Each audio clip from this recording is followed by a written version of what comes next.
CNN, and more. Wherever you are, TuneIn is your front row seat to the news that's shaping the world. Download the TuneIn app to listen or search news on TuneIn to stay in the know. Take the pain out of airport parking with Park to Go. Your first-class parking experience. Book self-serve and valet parking and save up to 30%. Book now with promo code RADIO. That's RADIO. Your all-access pass to the world of sports is Edmonton's only sports radio station. From pre- and post-game hockey shows to in-depth analysis from your favorite commentators, the action never stops on Sports 1440. Sports 1440, Stingray radio station. CKJR broadcasts from West Edmonton Mall and Wetaskiwin. Download the free Stingray music app and listen wherever you go. Have your sports curiosity cured. Penalty shot by Drysdale, the fucking take by Skinner. Now Martel to the puck for the Flyers. Out to Drysdale. Now Zebra's fired. He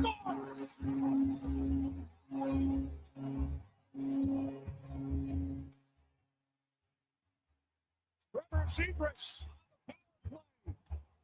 A veteran of the sports reporting game for over 25 years. A bit by Marcus Foligno. Here's Heiskanen. Winding out, collected, settled by Robertson. Back again for Heiskanen. Wrist shot taken, fended up, they score! Out in front, Wyatt Johnston in the right place at the right time. He does it again, and Dallas wins game 3 in double overtime. Breaking down Edmonton's favorite teams.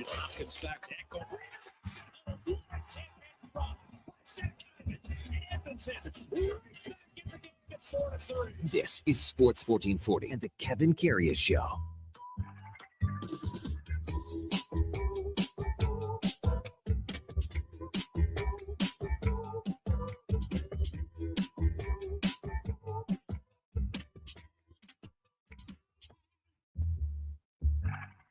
All right, here we go for Saul 652, Friday, April the 24th. The weekend is here, so let's tear up the old pea patch, clicker into Schnell, and make a fast break to the 11 o'clock hour. It is Feel Good Friday. It is Playlist Friday. Get them in, we'll get them on. We got a couple of requests already. One by Cam wants the Stampeders. Your buddy Brian wants the Cherry Bomb from John Mellencamp. Get him in. The Duke will get him on. Feel Good Friday, but it doesn't feel good out there. Oh, it's so bad out there, isn't it?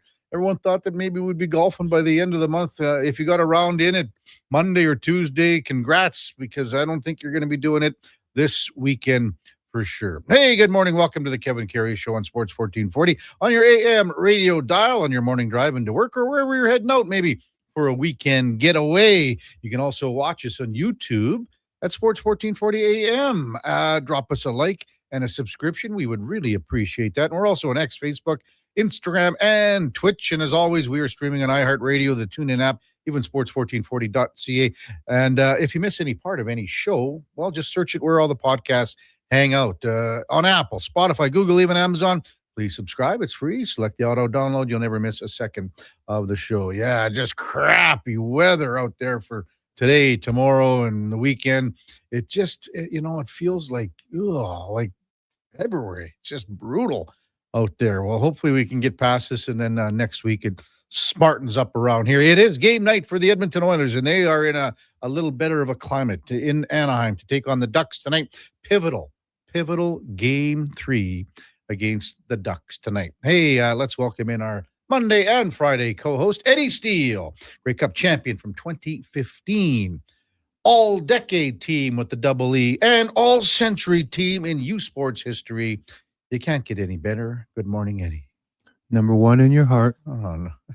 Especially you, KK. Good morning. Eddie, you don't crack the top 10. Ooh, I do. Lance just texted it now. He's been listening in live from a traffic jam. Oh, he's been stuck in for 12 hours just outside of Fort McMurray. jeez. Well, hey, Lance, send us a note. What's up there?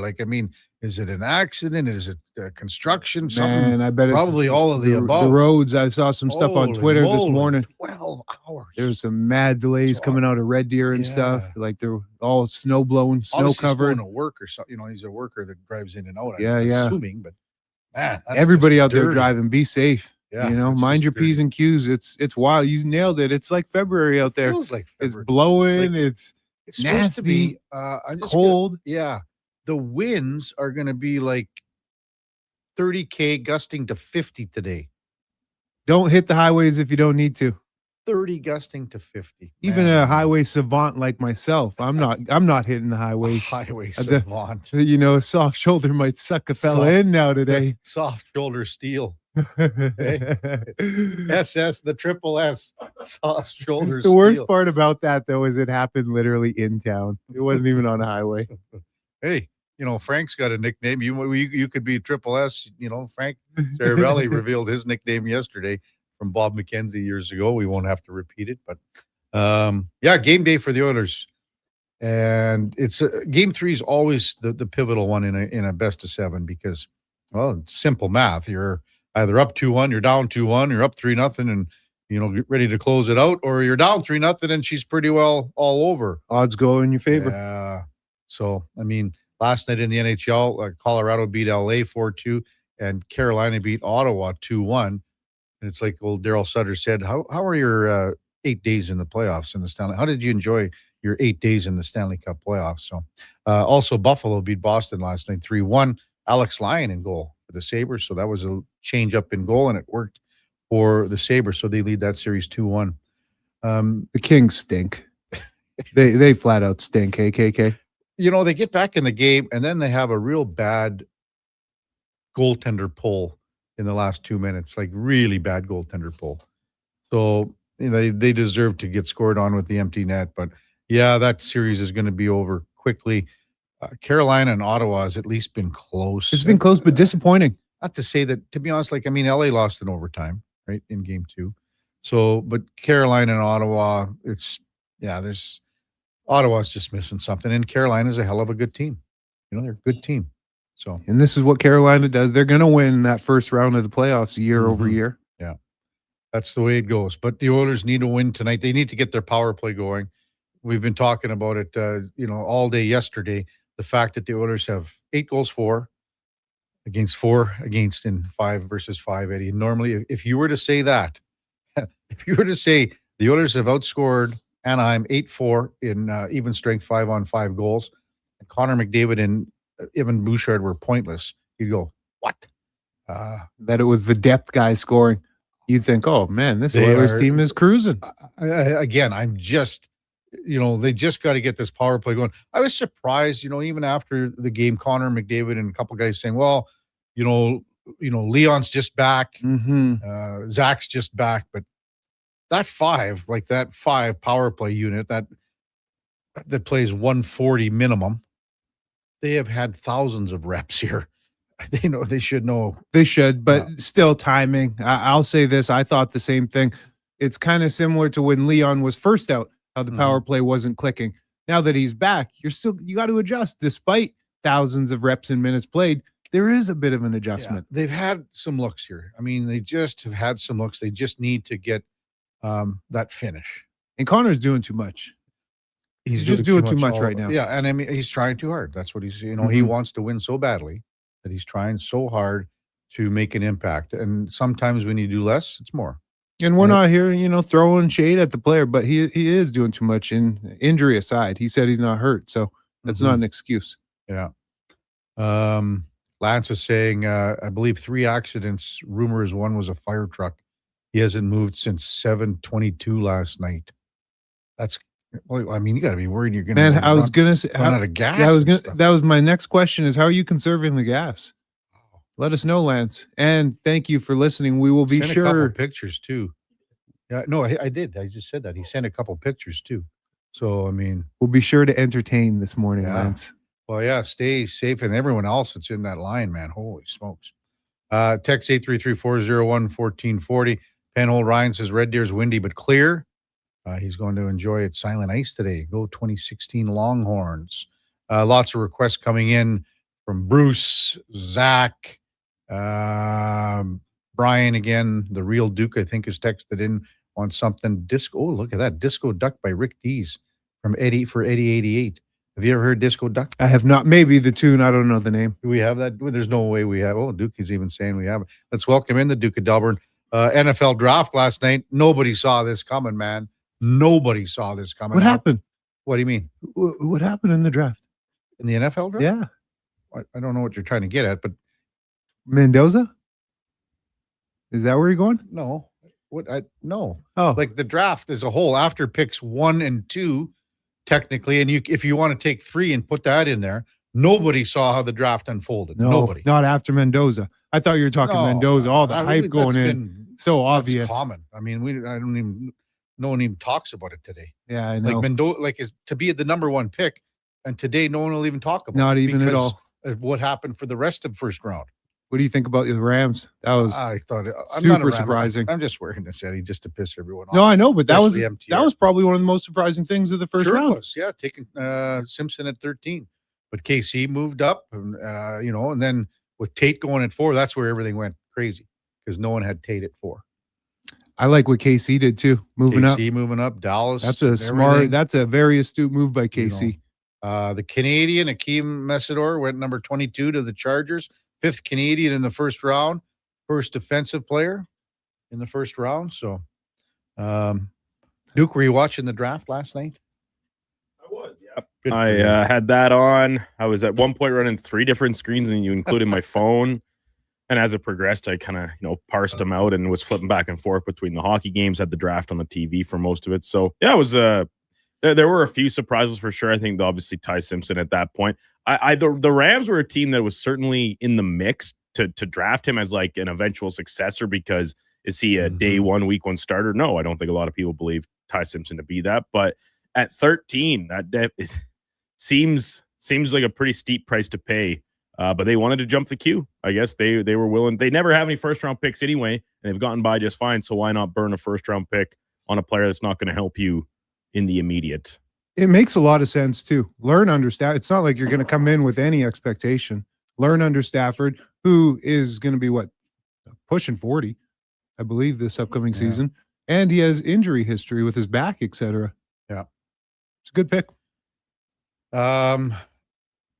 Lance just texted again, and I mean, this is a bit of a concern. He says, I've been turning the truck off for an hour, running it for a half an hour to warm up. I just covered myself in clothes that I had in a suitcase. Running out of gas is a concern. So I hope some people have reached out to where all these vehicles are on the highway on the way to just outside of Fort McMurray. Jeez. Just outside, yeah. So he's been stuck. All these people have been stuck for 12 hours. So hopefully I don't know if you got to get a gas truck out there or something, man. But I mean, there's some people in despair out there. So, man, oh man, that's tough. It's 12 hours. And it's cold. How do you I don't understand that. How do you not have an accident scene cleared for 12 But the hours? weather, man, I'm telling you, that blowy snow. Yeah. When you're out on the highways causes those issues. You know all about that. For sure. Just got to mention again those scores, and to touch on the Carolina-Ottawa game last night, Jake Sanderson got clocked, and I mean, Travis Green was hot after the game, saying it should, the headshot, major, blah, blah, blah. But you know what? Right now, the Ottawa Senators are like the Oilers. They can't score in the power play. They had a 5-on-3 for a minute and a half, barely had anything.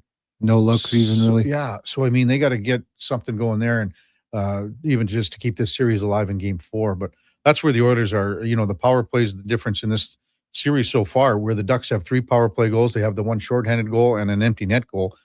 But the Oilers 5v5, 8-4. And that's the difference right now in this series. We'll see what happens tonight in game number 3. I think it's a good move. What do you think about Eddie going on the road here?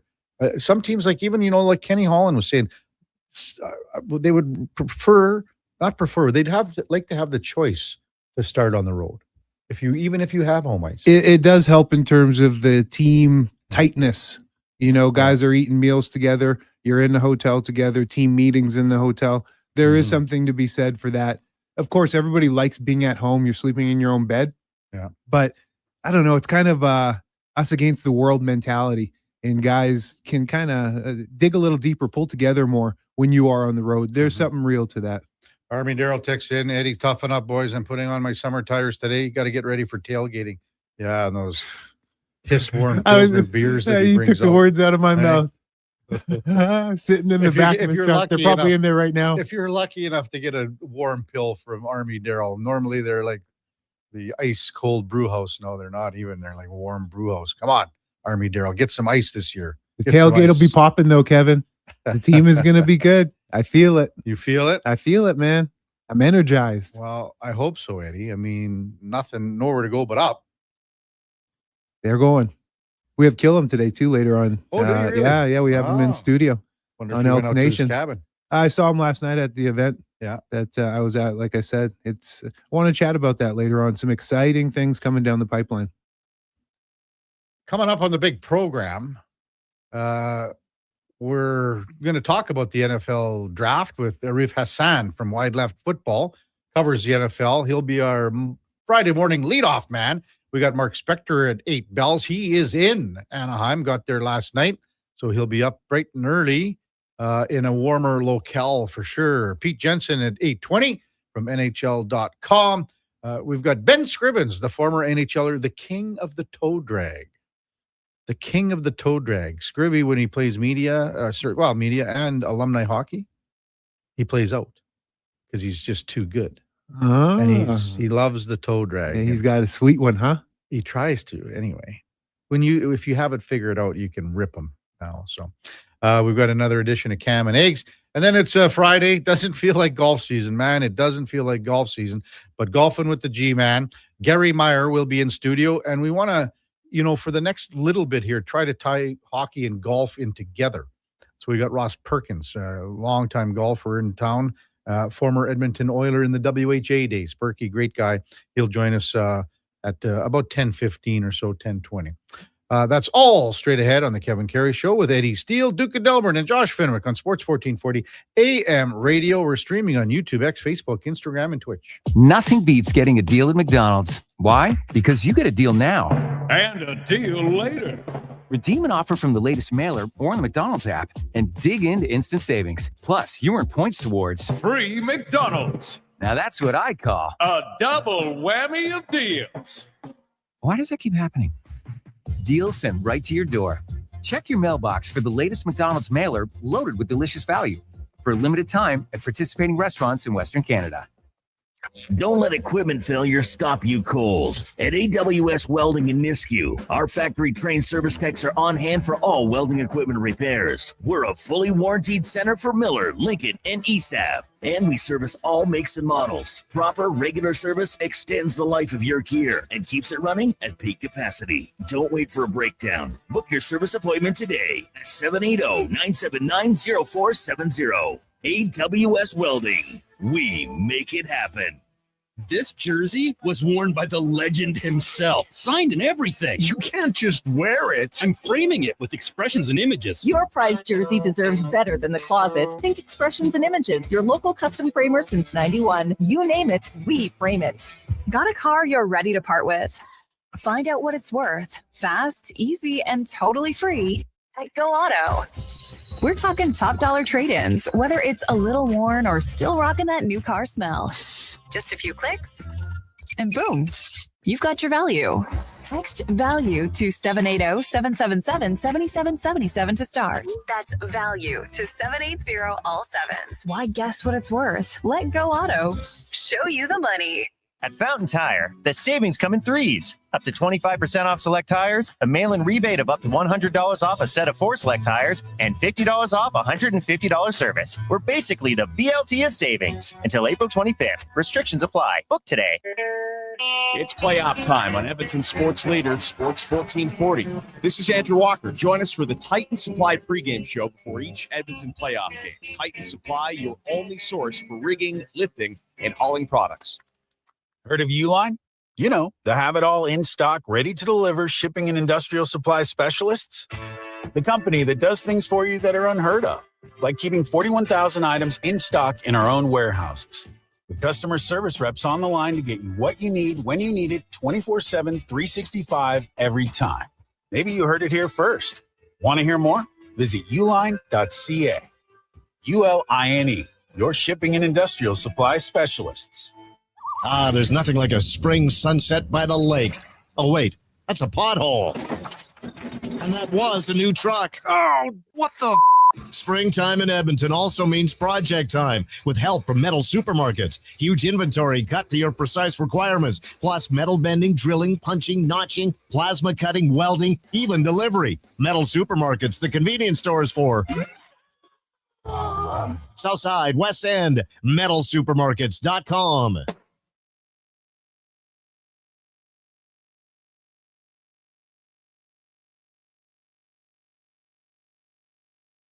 Have your sports curiosity cured with the Kevin Karius Show. This is Sports 1440.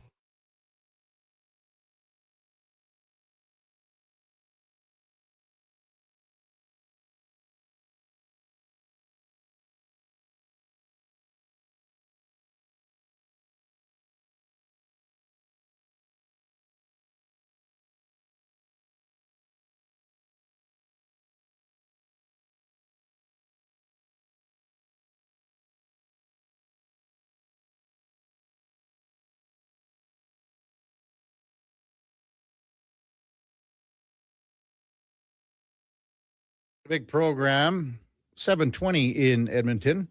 We touched on the NFL draft off the top of the show, and man, after Fernando Mendoza went, a lot of experts, pundits, fans were unsure of how the draft would unfold, but I don't think anyone felt or knew that it would unfold the way it did. And here to talk about it from Wide Left Football, Arif Hassan. Good morning, Arif. You're with Kevin Karius and Eddie Steele, Grey Cup champion from 2015 with the Edmonton Eskimos here in Edmonton. As usual, thanks for jumping on Sports 1440 this morning, Arif. Really appreciate it. Thanks for having me. Hey, man, was that as wild a draft in round one as that you've seen in some time? Because how things unfolded after what we knew was going to happen with Fernando Mendoza going number one? It was a really unusual round one, especially I think the top 8 were pretty difficult to predict. Obviously, Mendoza, we all knew. But I think after that, we were all fairly surprised. Some picks, you kind of understood where the player was picked, but not necessarily the team doing the picking. I think Jeremiah Love is a good example of that. And then also, I mean, you do have like picks where people were anticipating it. The David Bailey pick, at number 2 overall, a lot of people had figured out. But I just think that also wasn't a pick that matched exactly what the Jets needed. And so it was pretty easy to kind of criticize, all elements of that. And then as soon as the top 8 become inconsistent or difficult to predict, after that, everything, all bets are off. Ty Simpson at 13 was kind of wild. Keelan Rutledge in the first round was something I think a lot of us didn't anticipate. A lot of different moves there. Riff, I want to dig back into the Arizona Cardinals selection at 3rd overall of running back Jeremiah Love. Kind of a head-scratching move. Was this more a sense of them just, in their mind, choosing the quote-unquote best player available? Because they certainly didn't look to build their roster the way they could have in a smart, efficient way. Yeah, no, I think that's maybe the best way to put it, is that this isn't really a pick that matches what they need. They've got a couple of running backs on the roster. I think they actually have 3 running backs on the roster that I really like, and so they're going to have to lose somebody like a Trey Benson if they want to have like a modern NFL offense in terms of who they're fielding.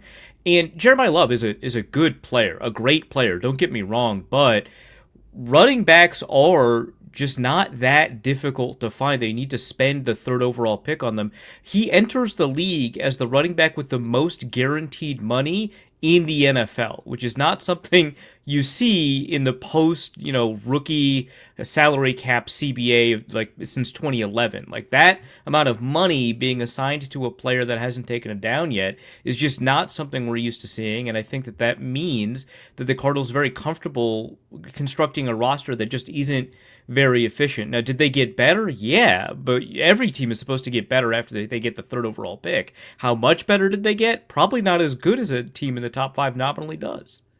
Arif Hassan with us, Kevin Karius, Eddie Steele on Sports 1440. So when Arizona took an offensive player in Love and Tennessee up next, and there were so many rumors that Tennessee had Love on the radar. Is that why they went offense with Carnell Tate, do you believe? I actually don't have a super good understanding of why they went with Carnell Tate either. I think that they were planning on Love being there, but like part of being a general manager, even at pick 4, is being able to adapt really well. Now the draft is a little bit faster this year. It's 8 minutes in the first round instead of 10, so you have a little bit less time to organize these trades. But if you're picking at 4 overall and you have one plan, you should be calling teams well before the draft and figuring out what you think trade compensation should be for that 4th overall pick. Now, this is a draft where not a lot of people want to trade up. That was the assumption going in. We did have a lot of trades, so maybe that isn't true. But I think that somebody like a Carnell Tate, who is just, when you take a look at receivers drafted in the top 5, like your Mike Evanses, right, your Jamar Chases, they are outstanding, elite, game-changing players in ways that, are supposed to be pretty rare, right? Your Calvin Johnsons, right? Carnell Tate is, again, a very good player, but not the kind of player that, A, distinguishes himself that much from the other receivers that are being drafted this high, like, Mekhi Lemon, who did fall a little bit, or Jordan Tyson, who went to the Saints.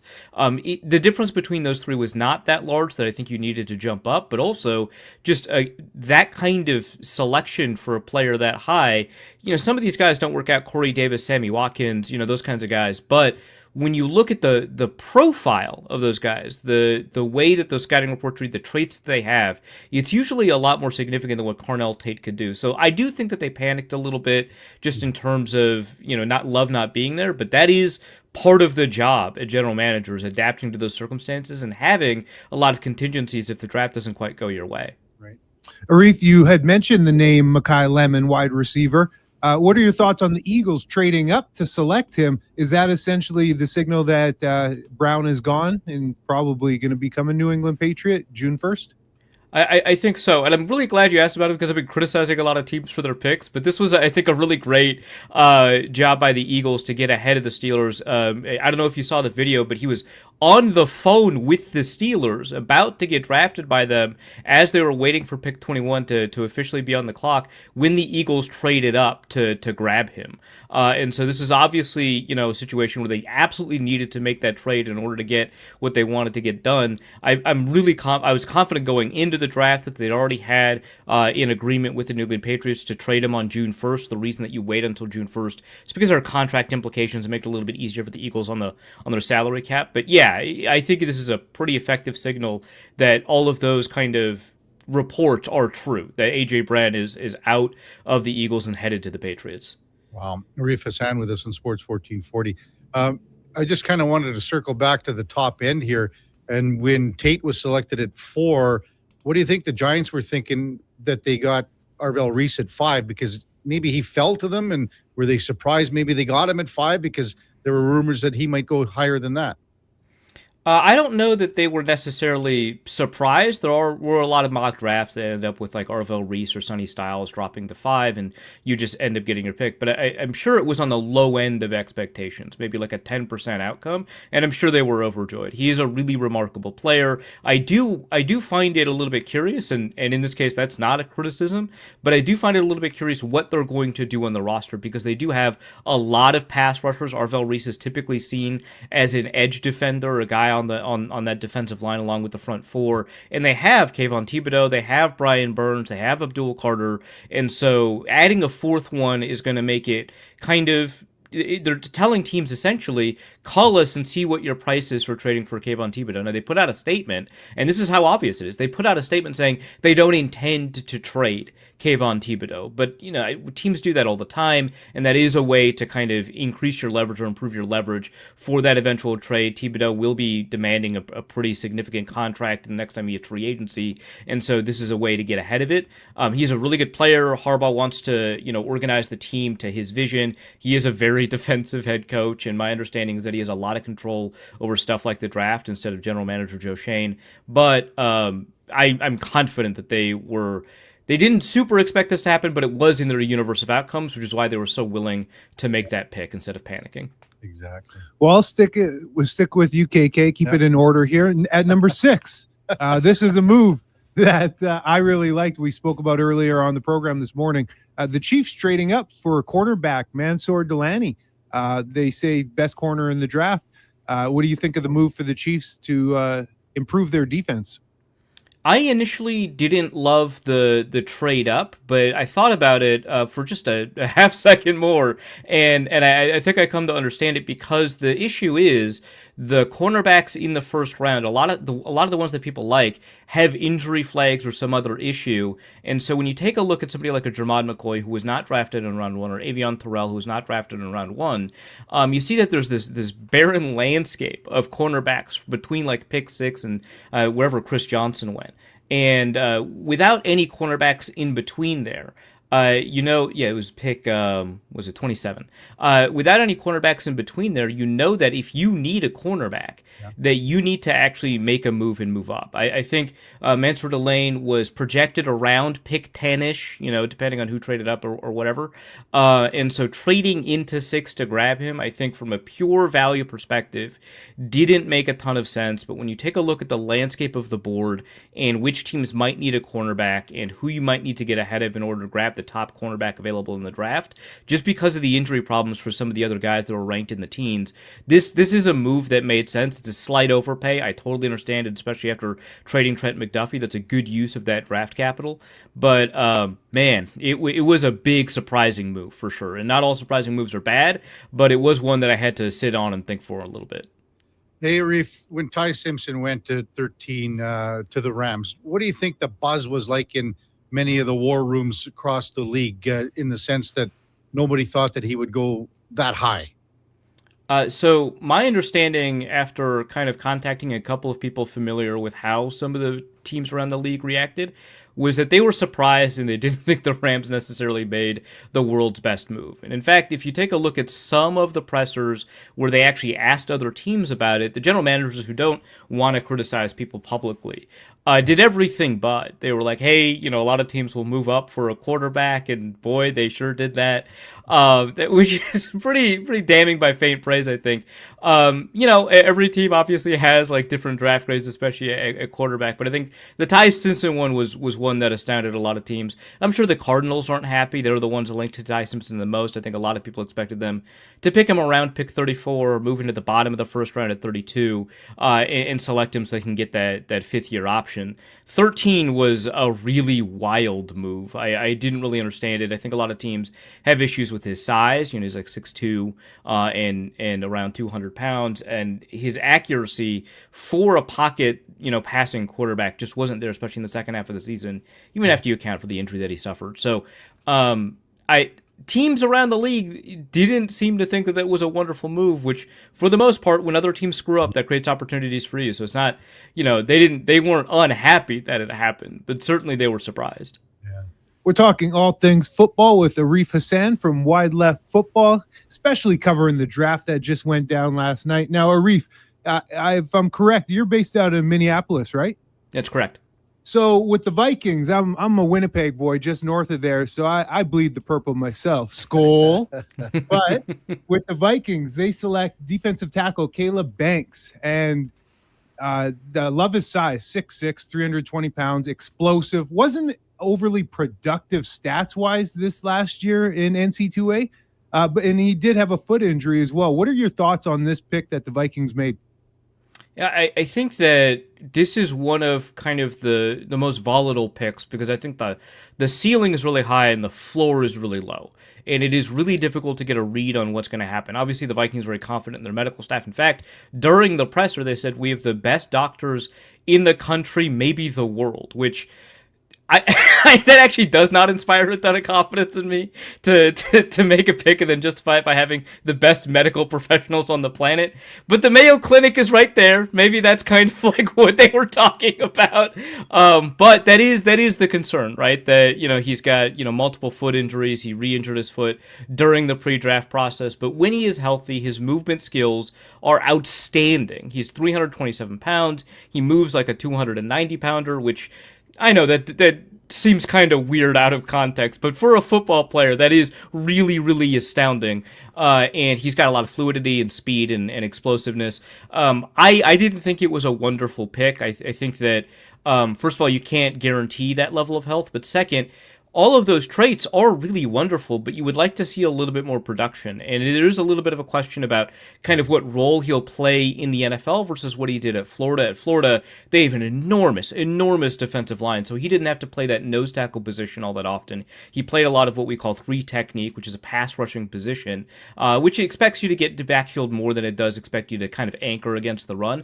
But in the NFL, he's going to be one of the bigger defensive linemen, and so the expectation is, especially with Jalen Redmond there, that he'll play a lot of nose tackle, which he doesn't have as much experience in, and when he was playing nose tackle, especially in 2024, he got washed out a lot. So the question is he going to be able to adapt to the role that is a little bit different for him in the NFL? Is he going to remain healthy? Is he ever going to be able to translate his impressive physical traits into production? Because like you said, he wasn't all that productive either in tackles or sacks or even in kind of more ephemeral measures that might be more important, like pressures produced. He didn't produce that many pressures at Florida either. So really high ceiling, really low floor. I think there's a lot of room for criticism, but a lot of room for optimism too.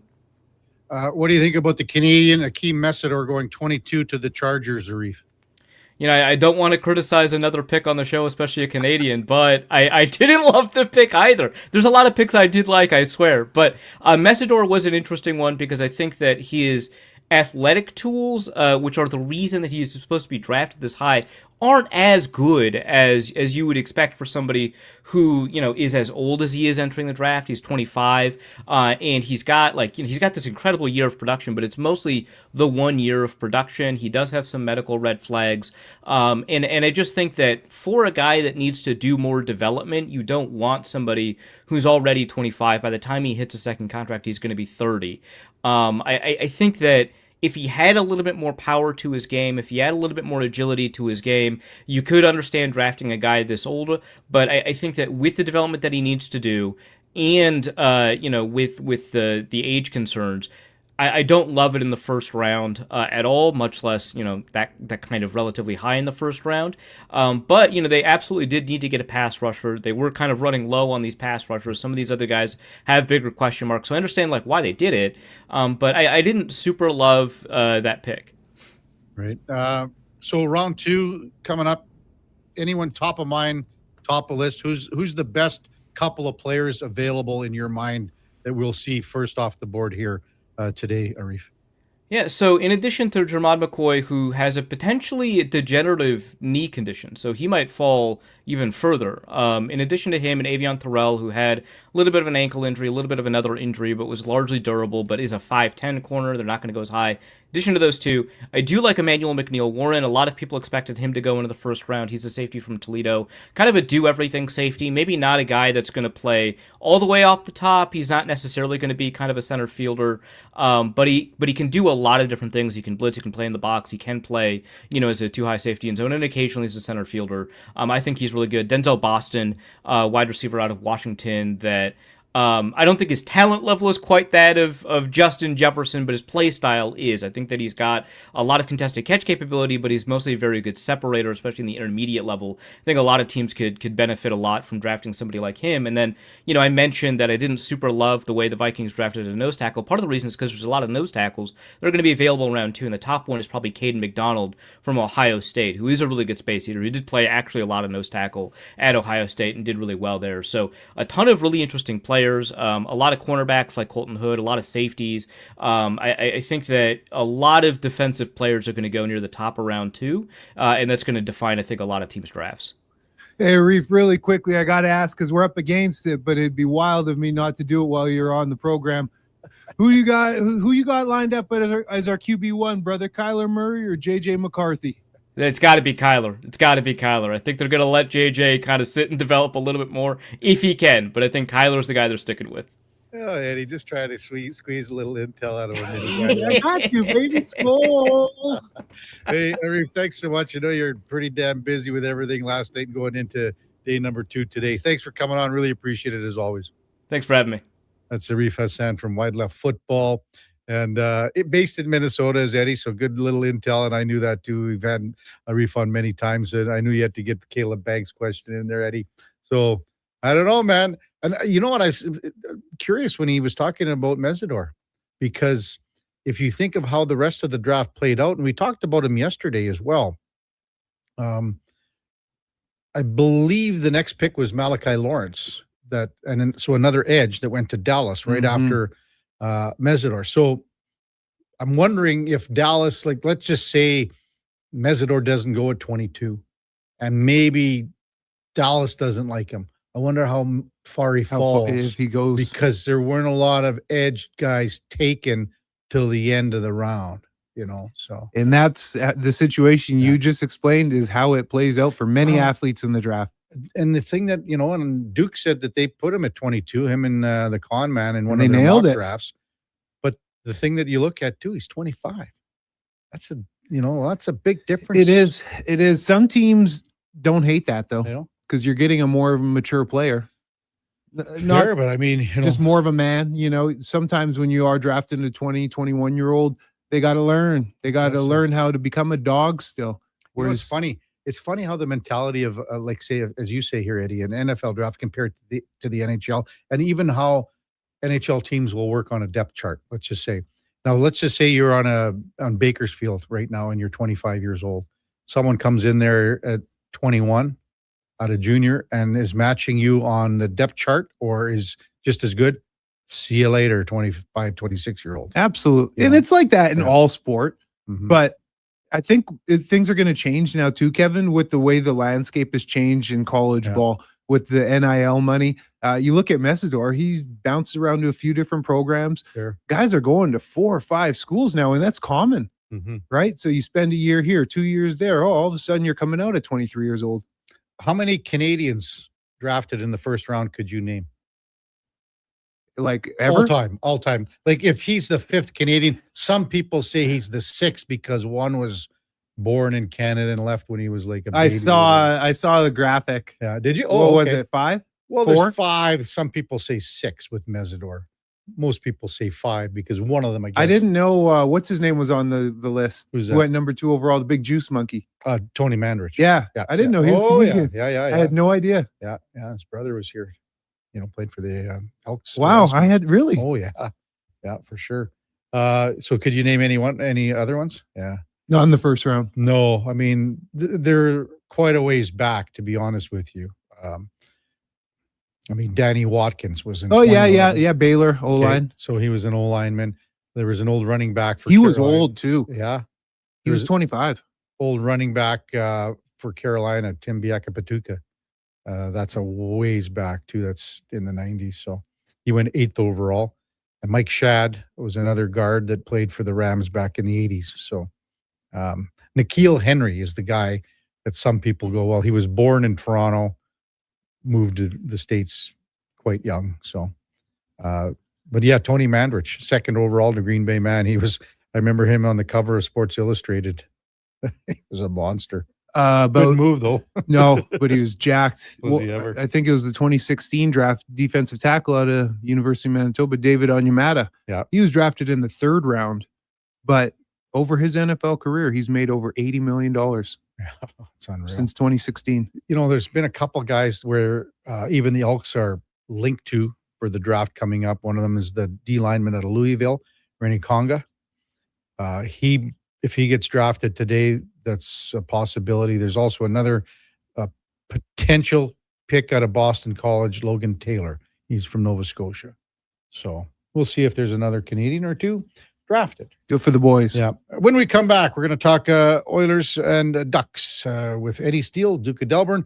We'll maybe look at the possible lines today. It all depends on Jason Dickinson. Kevin Karius, Eddie Steele, Duke of Delburne, Josh Fenwick on Sports 1440 AM radio. We're streaming on YouTube, X, Facebook, Instagram, and Twitch. Today on Hey Culligan, how smart is your water? Here's Tracy. Hey, Culligan. I think my water might be dumb. Good news, Tracy. Your water's not dumb. It's just not talking to you. You can make my water talk. No, but the new Culligan Smart Drinking Water System can talk to your phone to tell you when your water filters need changing and help you meet drinking water goals. Now that's some brilliant H2O. You said it, Tracy, and we're already on the way. Let us help you out with a free in-home water test from a local Culligan water expert at culligan.ca. Hey, sports fans, we've got a clear choice for you. At Crystal Glass, we provide customers with the perfect glass for any job. From home to auto and even commercial, installation or repairs, we're your team. Call 310 Glass or visit crystalglass.ca. Crystal Glass. Smart, connected, community driven. Jason Greger sets the standard for sports talk in Edmonton. Join the conversation on Sports 1440. Text Greger 833-401-1440. Sports 1440, where Edmonton talks sports. You don't just need property services, you need problems handled.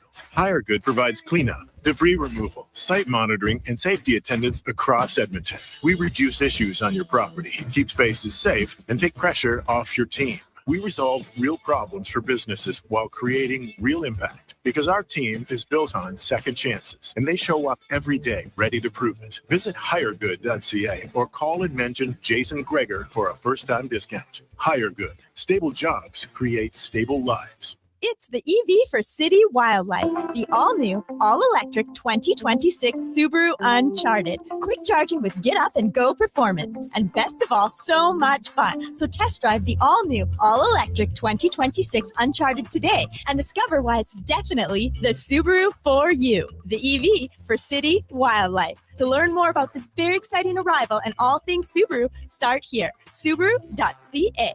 Welcome to Uncommon. Welcome to Subaru. Bashaw Concrete Products. From concrete and septic tanks to blocks, precast water pads, jersey barriers, and aggregates. Farmers, contractors, homeowners. Plan your next project at BashawConcrete.com.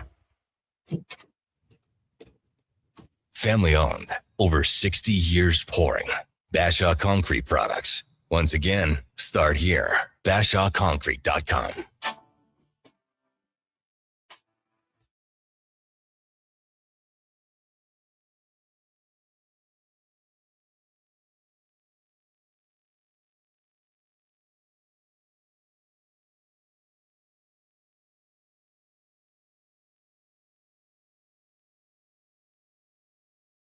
Sports 1440. All sports, all day. On YouTube, Facebook, and X. Thanks for listening to Edmonton's sports leader.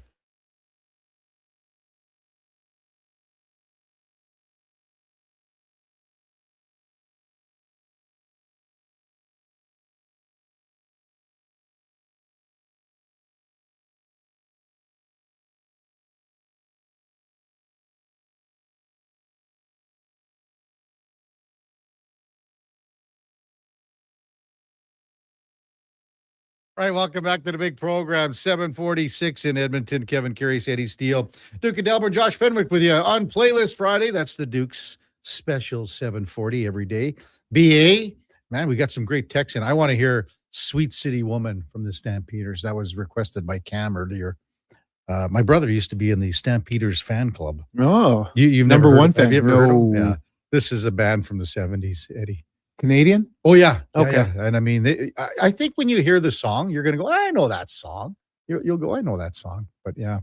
Got to mention NBA last night. And great big win for the Toronto Raptors. Yes. 126-104 over Cleveland.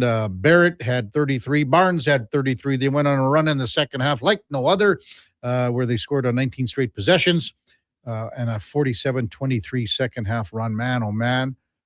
They got some guys coming off the bench that played well, but they're back in the series, Eddie. They're in it. They're back It's a series. in the series. In that one win, too, confidence, right? And see if there can be some momentum that carries over into game 2 at home. Colin Murray Boyles. game 4. Yeah, it was outstanding. 22 points, 8 boards. Jamison Battle. I mean, their bench was unreal. Battle had 14, was 5 for 5 from the floor, and they kept that Cleveland backcourt in check.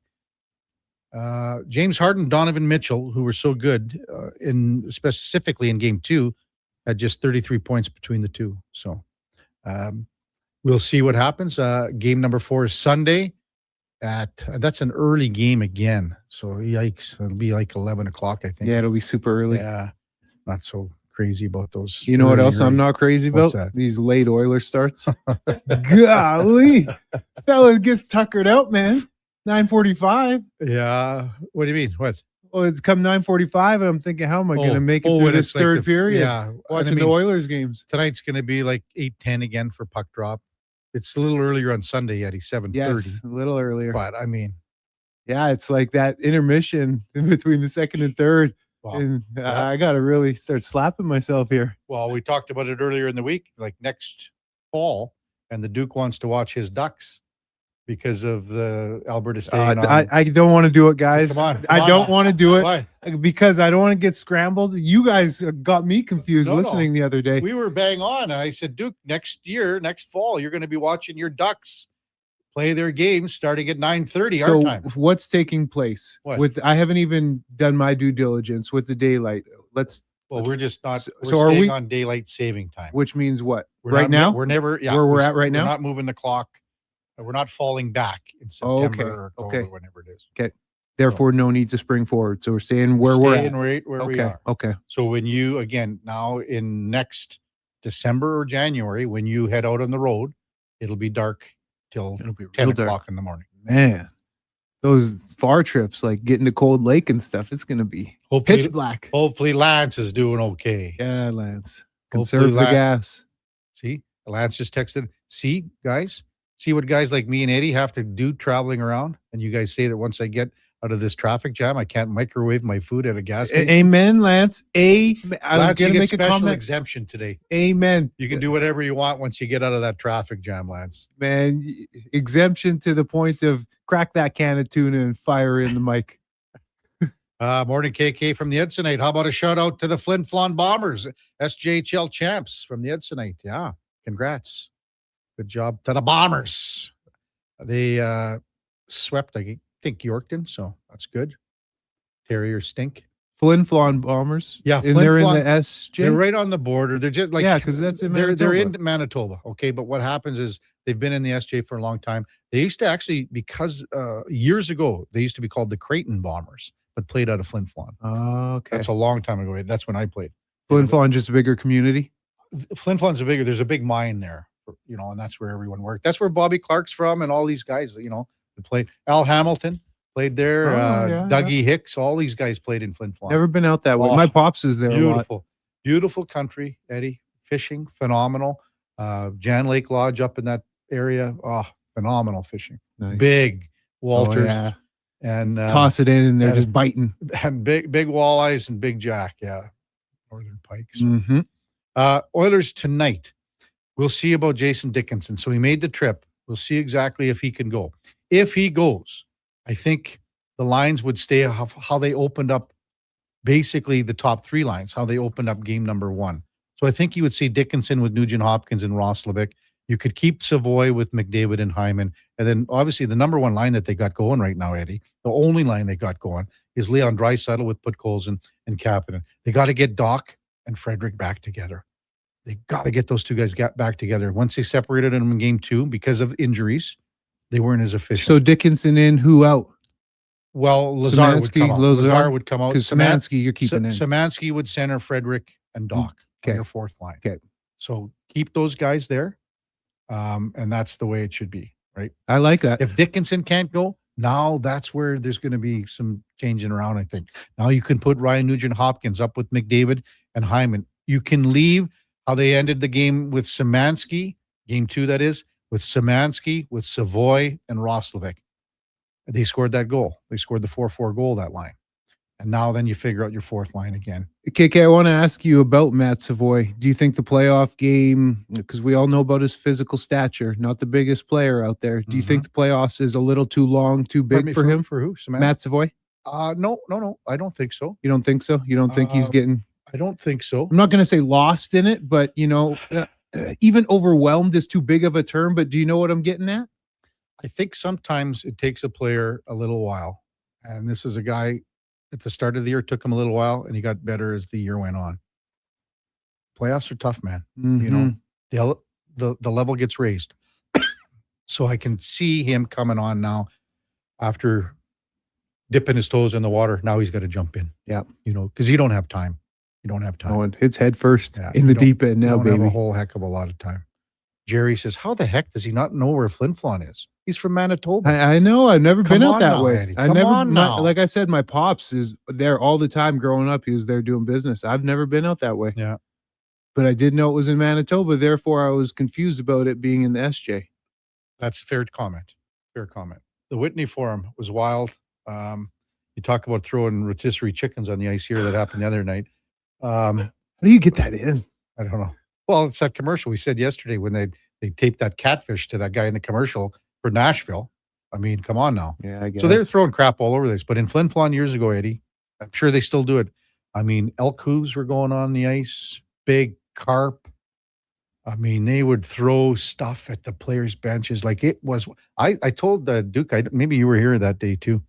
I saw the best fan fight ever. It was in 93 or 4. 2 ladies got into it. And it was this was a brawl. They were throwing down, huh? Holy cow. It was wild. I mean, I've never seen 2 guys go at it. Like this was, I mean, this is before Ronda Rousey and all this stuff. Oh, yeah, man. totally, Like, man. I mean, Totally. This was unbelievable. Throwing hands. You talk about some of the crazy things that were thrown on the ice. In 2006, I was redshirting at the time at the U of M, but they were ranked top 5 in the nation. And then they were playing University of Saskatchewan, who was a top 5 program too. It was on the Score. You remember how they used to show big games back in the day on the Score? Yeah. And it was a sold out house at the U of S. It was in Saskatchewan. Yeah. And the fans there, they had a bison head on a pitchfork, a chopped off bison head on a pitchfork. And they showed it on TV. It was wild, man. Rowdy. Text 833-401-1440. Again, it is Playlist Friday. Get them in, we'll get them on. Scuff Darren says, why can't Lazar center Frederick and Doc? Well, he can, but Szymanski's the next choice up. He's playing better than Lazar. He had a goal. He's the guy that you want between those on the fourth line. And that is, again, this is only if Dickinson plays tonight. If not, you'll see both guys in again, Szymanski and Lazar. Coming up at the top of the hour, we've got Mark Spector from Rogers Sportsnet. Before that, time now for a Sports 1440 update brought to you by All Star Construction. They shape and build Edmonton communities, specializing in underground utilities like power, gas, telecommunication, and street lighting. That's All Star Construction. Here is the Duke. This is a Sports 1440 update.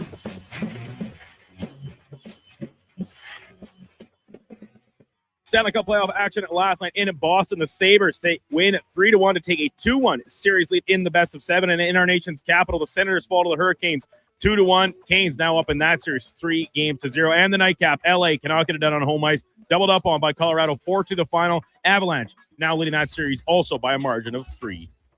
In the association, the Raptors are on the board against the Cavaliers 126-104 the final from Scotiabank Arena. Scotty Barnes 33 points. Leading the way as Toronto cuts the deficit in the series 2-1. The Knicks lose again to Atlanta 109-108. They now trail that series to the Hawks 2-1. And Denver coming up short against Minnesota 113-96 the final from Mile High. Timberwolves now with a 2-1 series lead. Round 1 of the NFL draft going last night from Pittsburgh. No surprise, Fernando Mendoza, first name off the board. The Indiana quarterback going to the Las Vegas Raiders. Following in the top 5, the Jets take edge rusher David Bailey. Running back Jeremiah Love goes to Arizona, and Carnell Tate, the wide receiver, falling to Tennessee. New York Giants, first of 2 picks they made in the first round, grab Arvell Reese, linebacker out of Ohio State. And finally, in the majors yesterday, lighter day with several teams in transit. The Yankees beat the Red Sox 4-2. Mets get a second straight win, 10-8 over Minnesota. And the Tigers top Milwaukee 5-4. Coming up in hour 2 of the Kevin Karius Show, we'll be joined by Sportsnet's Mark Spector and Pete Jensen from NHL.com. I'm Brandon Douglas at your Sports 1440 update.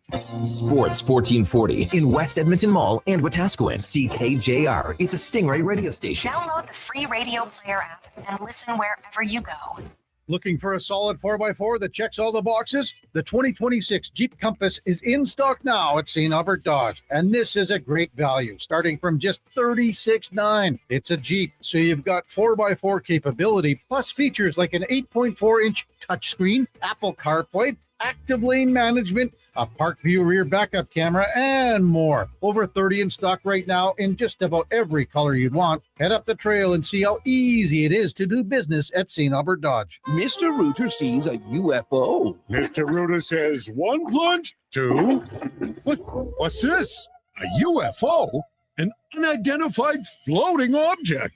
It's beginning to glow and levitate. Thank you, Mr. Rooter. You have freed us from the gravity of the white hole. Humanity will be spared. Wow!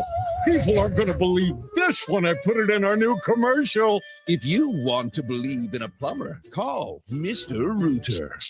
It's playoff time, and we've got a lot to talk about. This is Andrew Walker on Edmonton Sports Leader, Sports 1440. Tune in after every Edmonton playoff game for the Legacy Heating and Cooling postgame show. Visit the experts at legacyheating.ca. Canadian Tire's Big Spring Tire Sale is back. Save up to 25% on quality tire brands, including Continental, Michelin, Motomaster, and Pirelli until May 21st. Conditions apply. Details online. Tim's Smile Cookie is almost here. And with every bite, you'll help make a difference close to home because 100% is donated to over 600 local charities and community groups. Buy your Tim's Smile Cookies April 27th to May 3rd at participating restaurants in Canada for a limited time. Professional golf is coming to Blackhawk Golf Club this fall. The ATB Classic, presented by Building Trades of Alberta, brings the stars of PGA Tour Americas to you. Enjoy the ATB Fan Zone, presented by Michelob Ultra, where golf meets festival vibes. Upgrade to VIP-covered terrace seating with premium food and beverage options. September 17th to 20th. Tickets start at just $25, and the first 250 buyers receive a PGA Tour Americas commemorative gift. Get yours at atbclassic.com.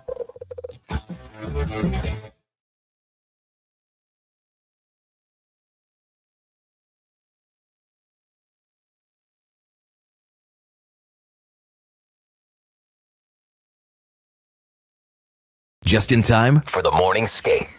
This is the Kevin Karius Show on Sports 1440.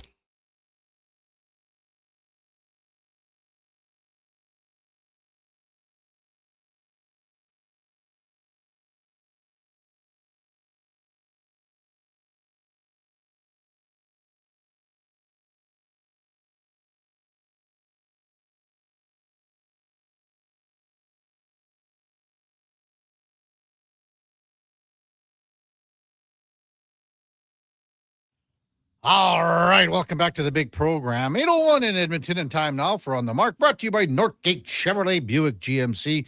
The playoff push is on, but in April at Northgate, hey, there's no pressure, no giveaways, no phony prizes, just a good old-fashioned deal. See more at northgategm.com as we welcome in Mark Spector from Rogers Sportsnet in sunny SoCal. Spec. Yes, sir, baby. Huh? You're not Ready to go. Hey, 7 o'clock. When do we start practicing? When's the skate? Let's go, man. What's the temperature there, Spec? Oh, it looks really nice out. I lie and say I've been outside, but Just open up that hotel blind. Tell us, man. yeah, I'm looking out at a little lake here and a pool and palm Blue trees. sky? Oh, bright blue sky. Yeah, Oh. sun's still coming up here, boys. All right, hits over, boys. Hits Is it over. coming up in the west? Hey, is it coming up in the west? Yeah, coming up. The sun's coming up in the west. Shut up, Karius. That's fun. That's the gift that just keeps on giving, Spec. Yeah, apparently. Yeah. Kind of like the Kings' offense. Oh, man. Well, I mean, they got a couple goals. What do you want? Oh, my God. 4 goals in 3 games they scored. It's depressing. Yeah. Yeah. You know, I was watching when they pulled the goalie, and I go, I mean, they're going to get scored on here in 5 seconds. Yeah, they screwed that up too. That was not they were in the zone for the longest time, didn't pull the goalie, and then they came back to the neutral zone, pulled their goalie, and 11 got the puck and drilled it home right away. It lasted about 3 seconds. So I think, you got to have possession when you pull the goalie. And I mean, they had possession entering the zone, and then they're not even entering the zone in the neutral zone, and that was it. So, yeah, I feel for, I've said this, for me, we know where San Jose and Anaheim, you know where they are in their arc in the Pacific. Mm-hmm. They're on the bottom and they're on the way up and they look great. And you know where Edmonton is. It's kind of near Vegas too, near the top and hanging in there for a few more years. And then let's see what happens. I don't know where LA is. I just don't know where LA is in their arc. Their best players, or some of their best players, or Kopitar is going to retire. Doughty's old. Panarin's 35 next year, Spec. Panarin's 35, and they got Panarin and Kempy, 2 really good wingers. Byfield's a nice second line center, but they need so much. Like Anaheim's already a way better team than they are, and Anaheim's just starting out. So I don't know where the Kings are and what they're going to do. I mean, they got Kemper for another year, and he's not even your starting goalie in the playoffs here. Yeah, and he's that's 36 okay. next year. It's okay having good goalies, but you got to have I mean, every year is the same thing. They lose in the first round. They don't score enough goals. I don't know what the plan is. That's all. Kenny Holland just signs up there. And his job is not to rebuild. His job is to put this team over the top. And right now they're a long way from over the top. That's for sure. Go ahead. Who's their head coach there in LA again? DJ Smith now. And who was there previously? Jim Hiller. That's right, Jim. Yeah. So my question is, with there being different regimes, fairly recently, how come they play the same style? Don't different coaches bring different styles to the game? And this team plays the same boring style year over year. Doesn't even matter who the coaching staff is. You go ahead, Spec, and I'll follow up on that. Yeah, I mean, the macro picture, Eddie, is back in when they win cups in, I think, 12 and 14. That's the style they played under Daryl Sutter. They played a very, very defensive, boring as hell style, but it won. So if you play that way and you win, you get the last laugh, and you can't, who's complaining about Stanley Cups? They won 2 of them. But they had they had a Hall of Fame goalie in Jonathan Quick. They had Doughty in his prime. They had Kopitar in his prime. They had Dustin Brown. They had all these guys that could play that style and win and beat you 2-1, Eddie. They played boring, crappy, lousy hockey, but they were really good at it. They won cups. Now they don't have near that personnel, and they're trying to play the same style. And now they get the boring, crappy hockey, but it doesn't come with the Stanley Cups anymore, right? So it doesn't work. It's like the Oilers trying to play the way they played with Gretzky and Anderson and Coffey and Messier and Fuhr. If they did, they'd lose because they don't have that much talent. The only thing I'll add to that, I agree with everything, Spec, is that when they look at what they have, it might be this style right now, it might be their best chance to win. Well, there's and that's by keeping it close and hoping for a bounce and a break here. And how's that working? We're 5 years now. First That's round what I'm exit. saying, Spec. They don't have the personnel like they had 10 years ago. But so that's why I say, like, I just don't know where they are in their arc. I don't know. I just don't know where they are. I don't know what the plan is. And it's, do they go after Austin Matthews? I mean, what they need is a first line center. They don't have one, right? They got 2 great wingers in Panarin and Kempe. They don't have a first line center. So they got to go somewhere, somehow find a first line center. That's not easy. Yeah. Do you want to know what Jonathan Quick's goals against Spec was in the playoffs when they won the Stanley Cup in 2012? What? 1.41. I remember Daryl Sutter said to me one time, or us probably, it was probably not just me, said, I got to have a 925 from my starter or I can't win. 925. You know what was his save percentage in those runs, Kev? 946. Wow. There you go. The bad thing is that when they won again in 14, his goals against ballooned up to 2.58. Right. Which right now wins you a cup every time. He faced like 23 shots a night, most of them from distance. And Quick was a great goalie. Like, he's probably going to Hall of Fame. Not a great guy, but a great goalie. But anyway, enough of the Kings. They're one. It's 8 wasted days against Denver, I think.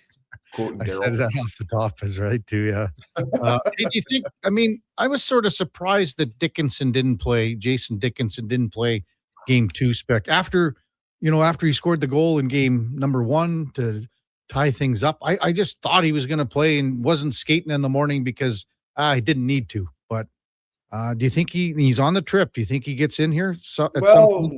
Injuries. Like, I will say this: we know the injury he had. He got hit by that puck at San Jose, sort of around low shin, high ankle, and he didn't make it through the first game. Like, when he went down, he kind of went down on his own, right? He didn't take another puck, and he didn't get slashed or tripped, so that injury didn't make it through the first game, which was a bad sign, frankly, because it's a long road here. If they want to win a cup, they got 15 more wins and 20 some more games of hard hockey. So I have no clue if he'll play tonight, frankly. I mean, the arc of that injury where he got better enough to play game 1, he should be able to play game 3, but I don't know. Who knows, man? Who knows with these guys? Yeah. If he doesn't go tonight, would you foresee a Savoy, Szymanski, Roslovic line? Yeah, I don't mind that line. They got lots of speed. You put some really fast guys together. I don't mind that one bit. Yeah. I heard you asking about Savoy Eddie, and I think I agree with Kevin. Like, give the kid a chance here. It's his first 2 playoff games of his life. It's too early to say, guy can't play in the playoffs. I mean, hell, Pavel Datsyuk went, I think, 2 playoff seasons before he turned into Pavel Datsyuk. So I don't mind that line with some speed. I think the other one we should be asking about more so, guys. Listen, Roslovic's got a long reputation of not being a playoff player. So let's see. He had a good season, was a valuable player, and an excellent signing this year.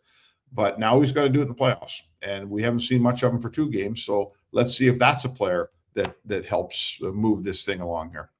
It's a very valid point about Roslovic and his history. Spec, I wanted to ask you, what needs to happen first in order for the Oilers to have success against the Ducks in this series?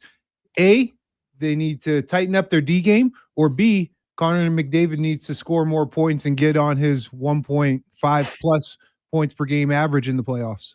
Well, I'll tell you what, if both happens, they'll win the rest of the way. The strange thing about this, Eddie, is for years we were asking for things from this team that that don't involve the top players. We're asking for more defense. We're asking for more support scoring. We're asking for better goaltending. I didn't love Ingram's game 2. No one did. But nonetheless, now we're just asking for the best players and the power play to step up. Like, that's what's lacking here, right?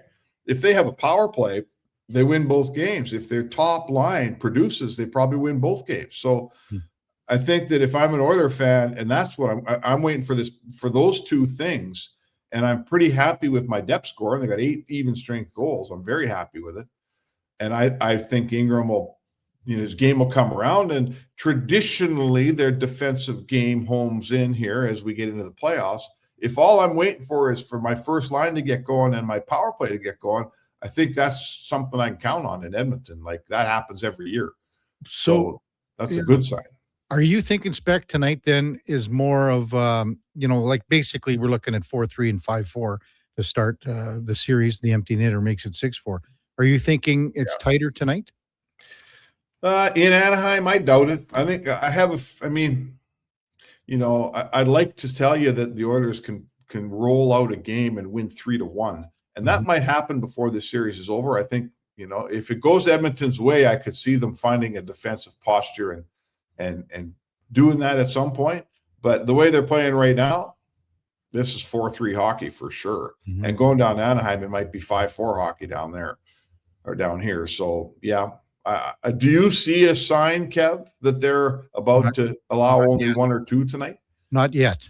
Not yet. I'd have to see a first period, Spec, where the attention to detail is so much more than what we've seen. Then I could answer that question and go, yeah. Yeah, I agree with you. I still think the key to beating Anaheim, I mean, the Oilers came into this thing, guys, saying we want low event hockey. We know that when we were the young Anaheim team and we were all a bunch of 22-year-olds and offensive guys, the teams we couldn't beat were the teams that played us hard and physical, and there was barely any chances. Those are the hardest teams.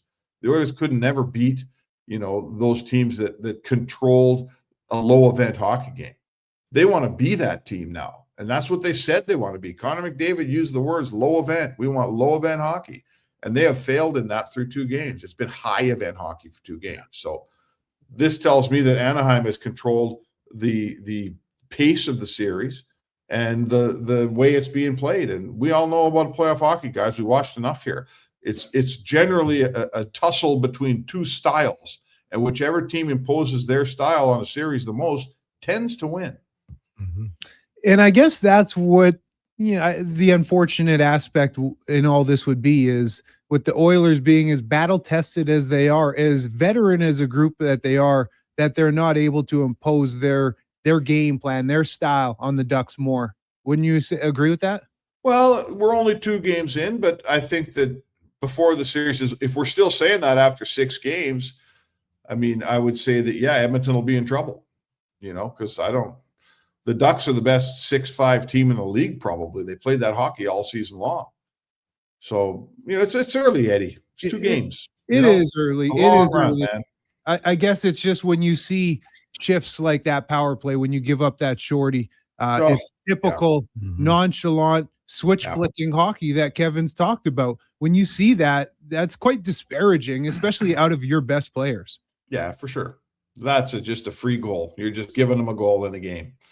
And that's, there's a lot of things here. Like when you have a power play that really burns the other team, and that like the way Anaheim is with Edmonton, it makes you play different. When you're at even strength, you play a game that says, I can't take a penalty because they're going to score on us. Yeah. And that fear doesn't exist in Anaheim right now. So, and the other side of the coin is when the guys on Edmonton, or when the guys are out in the power play and goals get scored, it makes them feel better. It makes them feel more confident. It makes your team feel more confident. So that whole, the power play is a big part of Edmonton's DNA. And the fact that it isn't scoring any goals right now affects a lot of things. Here's a question for you, Spec, regarding the answers from some players after game 2 when they were asked about the power play. And a couple guys said, and I think Zach was one of them, well, Leon's just back. And I think even Connor said the same thing. Leon's just back. Zach's just back. We're just kind of getting back into the swing of things. Well, this 5 has had a million reps together. I know. It's not like they're just being put together here. Yeah, that's fair. I felt I heard the same thing as you when they said that. I thought, what do you mean? But you know what?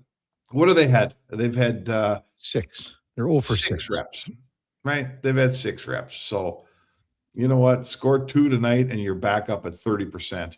Mm-hmm. So, it's slower than you want. There's no question that power play has been slower than you want, but I don't think there's anybody that thinks it's not going to come around. And if it doesn't, and Anaheim wins, my hat's going to come off to probably Jay Woodcroft and those guys for figuring it out. But it wasn't a power play that had no chances last game. It wasn't a power play that they couldn't. Remember the first game, they couldn't enter the zone. Game 2, they entered the zone. They had a ton of chances. It just didn't go in. The graduation is that finally one goes in and then another goes in, and you're back to being the Oilers power play. They're going to bust this down, and I can't. If they don't score a power play goal tonight, Spec, I'll be stunned.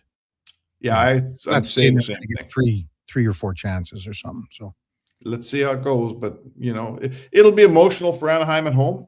You don't always play better when you come home in these situations. Right. When you're a young team playing your first home playoff game, you don't always play better. Anaheim's a loose team as it is. If they play looser and Edmonton can take advantage of that, that's that's why the Oilers like being on the road.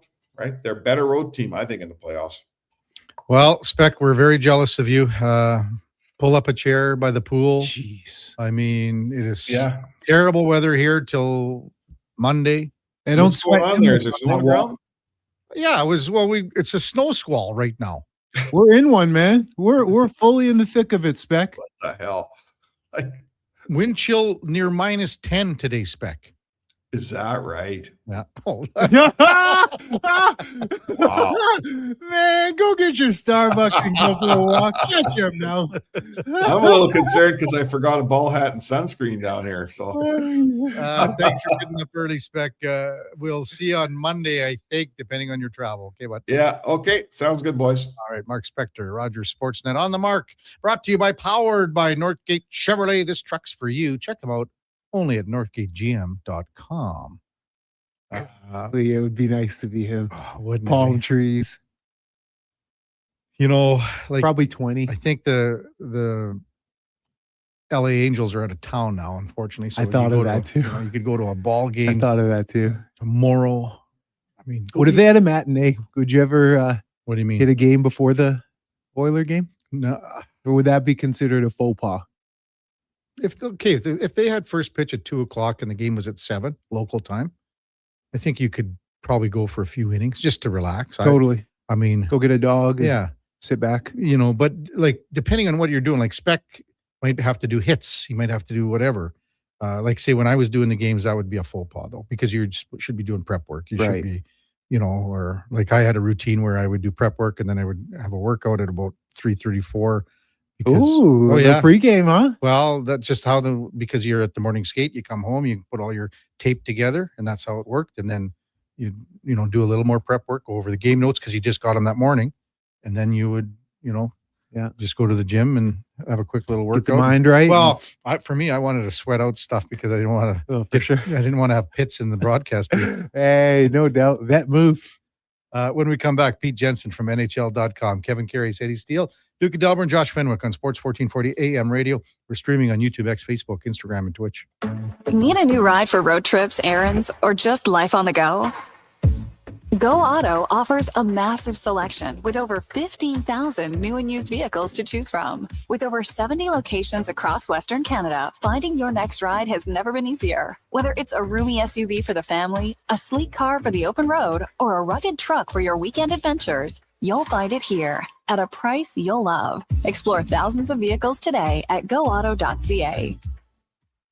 Everything is going to be okay. If your debt has you feeling like you're in a free fall, you have options. I'm Dan McDicken, a licensed insolvency trustee with Faber. Becoming debt-free is possible, and a personal bankruptcy or consumer proposal will get you there. Schedule your free Faber Focus session at faber.ca today. You'll learn how a consumer proposal allows you to eliminate your debt by paying a percentage of the amount owed without interest. At Faber, we'll tackle your debt. From the first face-off to Sports 1440 is your home for hockey talk. With live coverage, expert analysis, and pre- and post-game shows, we bring you closer to the game. Tune in 24/7, only on Sports 1440, Edmonton Sports Station. Do you work for a company that wants to reach people who love sports? Or maybe you're looking to hire people who love sports. Sports 1440 partners with dozens of local businesses, connecting with tens of thousands of Edmonton sports fans every day. On the radio, on the listening apps, on YouTube, and on social media. Contact our sales team today to see what Sports 1440 can do for you. Email Gregor at sports1440.ca to get started. What is this? A Mowing Giant sale sign. It's for Canadian Tire Spring Big Red Sale. I think they meant like big savings, not this. Save up to 50% at Canadian Tire's Spring Big Red Sale, April 23rd to 30th. Exclusions apply. Details online. Around the world, from London, Tokyo, Japan, from New York. This is News Central. London, Tokyo, New York, Ottawa, Sao Paulo. Right now, the world's greatest newsrooms are on the air. BBC World Service, CNN, Fox News Radio, MS Now, AP Radio. Every perspective, every language, every breaking story live on TuneIn. Because when the news is big, one source is never enough. Download the TuneIn app to listen or search news on TuneIn to stay in the know.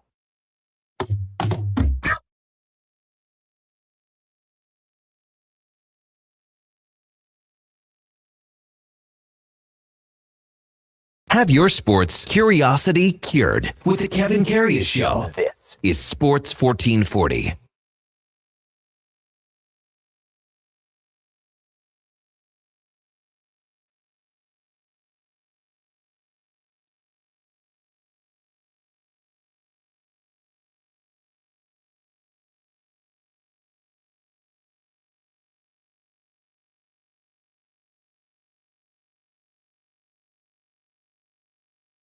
All right, welcome back to the big program from the request line, Duke, on Playlist Friday. Who sent that one in? I think that was the real Dukes. That's the real Duke. Real Dukes, Disco Duck. That's Disco Duck for Eddie 88. Well, I had no sniff. I thought it was a different. Is there more at the No. end where? Well, Disco Duck was different than in my day, Duke. Honestly, Yeah, I'm sure the same guy re-recorded it and completely changed it after it fell out of popularity in your generation. I think it's true. I'm pretty sure that's not what I was thinking of there. Time now for the headliner of the day, brought to you by Mr. Reuter Plumbing, the MVP that you did not know that you needed. For all your plumbing needs, go to mrreuter.ca. As we welcome back Pete Jensen from NHL.com. Good morning, Pete. Here with Kevin Karius and the Grey Cup champion from 2015, Eddie Steele. Thanks for jumping on Sports 1440, big guy. Really appreciate it. Great to be on with you guys. And yeah, we got an interesting series going on up in Edmonton and also some surprises so far. Like it really jumps out to me, the Philadelphia Flyers, what they're doing to the Penguins right now. Well, let's start there then, if you want, Pete. I mean, to be down 3-0, Pittsburgh here. We just had Mark Spector on in the old line from Daryl Sutter. How did you enjoy your 8 days in the playoffs? But I mean, what has Philadelphia done to Pittsburgh that the Penguins can't counter here. Yeah, it's really interesting, especially that Pittsburgh jumped out to that 1-0 lead in game 3, kind of silenced the crowd for a bit. But I think it's these young guns on the Flyers are just too much for Pittsburgh right now. Porter Martone, better than a point per game so far through 12, 13 games, if you count the playoffs. I mean, he has been a total game changer for this franchise. And they had already started to play well down the stretch of the season, thanks to Dan Vladar, who I know got a little banged up the last game. And, hopefully he's good for game 4. And Philly has a chance to finish off the Penguins, who are an older team that was kind of playing a little bit above their heads all season long, in my opinion. I thought they were going to be a bottom 5 team in the league this year. So give Muse credit, give the veteran leaders credit in Pittsburgh, but maybe it's just like struck midnight here for the Penguins. Mm-hmm. And unfortunately for that core, which has 3 championships, the past 6-7 years has not been pretty. They either have missed the playoffs or lost in the first round. So it's becoming a trend. Pete, I want to ask you, how do you think Porter Martone, this teenage phenom, has been able to elevate his game to the level that he's been able to in the playoffs? Well, we always look at the edge stats, and like his shot chart is crazy. It's like he's in the regular season too. It's like he's covering left and right, mid range, high danger, all around, even in the outer regions. So he's really brought a new dynamic to this Flyers offense, taking a little bit of pressure off of Michkov. Zegras has been thriving all year. He's been their best power play point producer, power play goal guy. But that's the challenge for Martone as the Flyers playoff run gets deeper here, is to have a more of an impact on the power play. The power play for Philly is the worst in the entire league this year, even counting all the teams that didn't make the playoffs. So that under Tocchet is like first order of business. If they get past Pittsburgh and they're going to play like a Carolina, that's a big if for them. If they're going to contend in that series, if it gets to that point, of course, both teams are up 3-0 right now. So maybe the writing's on the wall there. But if you're facing a possession juggernaut in Carolina, or even if you beat them someone deeper down the line, it's only going to get tougher than what Pittsburgh is providing right now. But yeah, for me, Martone, like his offensive zone time, his shot chart just being so all over the place, shows that he can hit you in so many different ways and how much he's added to the Flyers offense. Pete Jensen with us from NHL.com. Pete, when I think of your edge stats and look at them, a line that's in Philadelphia, it doesn't really come into play and come to mind for me. And, here in the Oilers series with Anaheim, the Ducks' fourth line is playing exceptionally well. But the Philadelphia Flyers' fourth line of Couturier, Glendening, and Hathaway have been amazing. I'm just wondering what your edge stats tell you there. Well, yeah, Couturier has always been a well-rounded player in this league. And I think, Hathaway is somebody that brings the physicality. We've seen that for years from him with the hits and category coverage for, he's always one of those guys you could pick up in fantasy leagues for category specialties and things like that. But yeah, I really like kind of as Couturier's career has progressed, he's still part of that older guard from the past playoff battles. And he's just, kind of one of those guys that in terms of skating distance in different situations, especially on the penalty kill, just someone that's so important to the fabric of the Philadelphia Flyers. And it's cool to see with, the injuries he's dealt with and kind of the turnover in the roster around him through the years, that he's playing such a contributing role. I mean, those Pittsburgh guys remember him from back in the day from a couple of different battles. And, for him to play his first and the Flyers' first home playoff game in 8 years is kind of a full circle moment for Couturier for sure. Yeah. Pete, changing gears around the league, want to take a look at the Ottawa Senators in the Carolina Hurricanes series. The Hurricanes up 3-0 against Ottawa. They've been tight games, but the Sens just can't seem to find success and get over that hump against Carolina. Why do you think that is?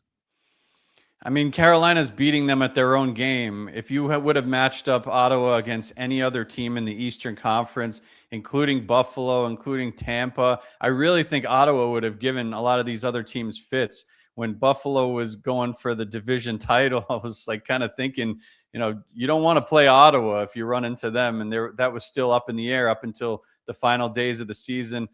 Buffalo's in good place right now, up 2-1 against the Bruins. But yeah, I think that Carolina, with their possession dominance, the 5-on-5 shot attempts percentage is always leading the NHL. The offensive zone time, when you look at the edge stats, is always the best in the league. And Ottawa was like top 5 in those categories all year long. Ottawa's top players like Brady Tkachuk and Sanderson and Batherson and guys like that were scattered among the top 10 in the league in offensive zone time percentage. But I think Carolina has done a great job at combating that and beating them at their own game. And let's not make a mistake here. The line of Carolina's with Stankoven, Jackson, Blake, and Taylor Hall has absolutely dominated this series. They've accounted for 5 of the 7 goals for Carolina so far. And that's been the difference here, because the other Carolina top forwards have not had big series. So it's not to say that Ottawa's not completely done. They've done a nice job limiting the top guys on Carolina. It's just that line has really killed them. Frank Saravalli just reporting, Pete, that there will be no other discipline for Taylor Hall's hit to the head on Jake Sanderson last night.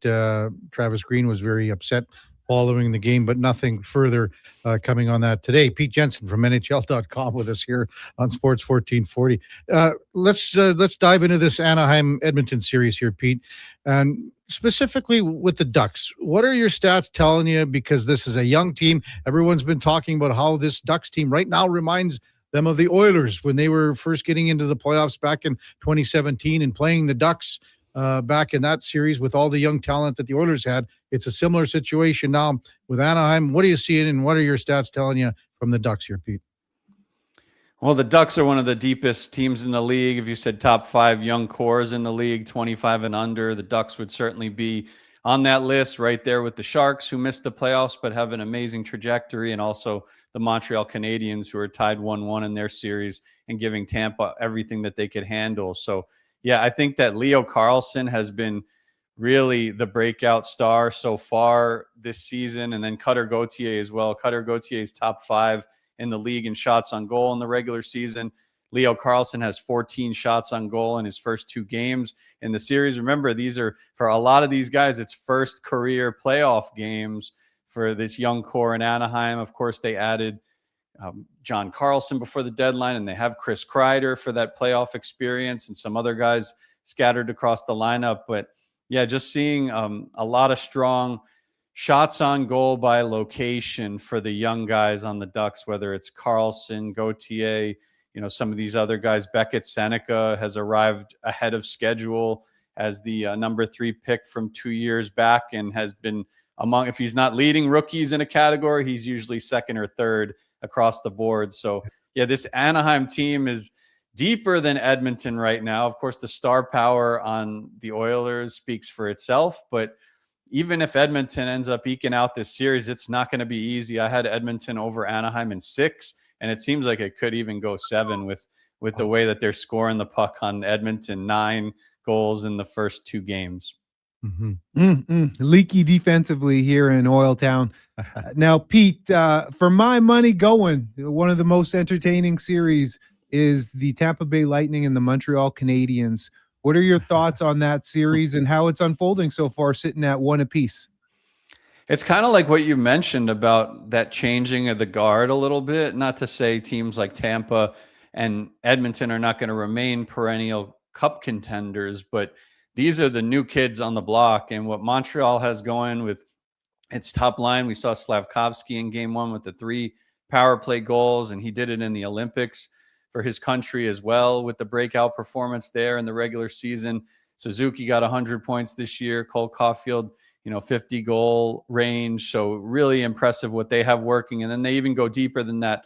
Lane Hudson is just such a, historic defenseman for what he's done assist-wise and production-wise in general in his first 2 NHL seasons. If Montreal can get its goaltending straightened out and matured here with Dobish and Fowler, especially in the long term, I mean, this is a team that I see in the next 2 to 3 seasons, Montreal making the Stanley Cup final. I feel like their ceiling is super high.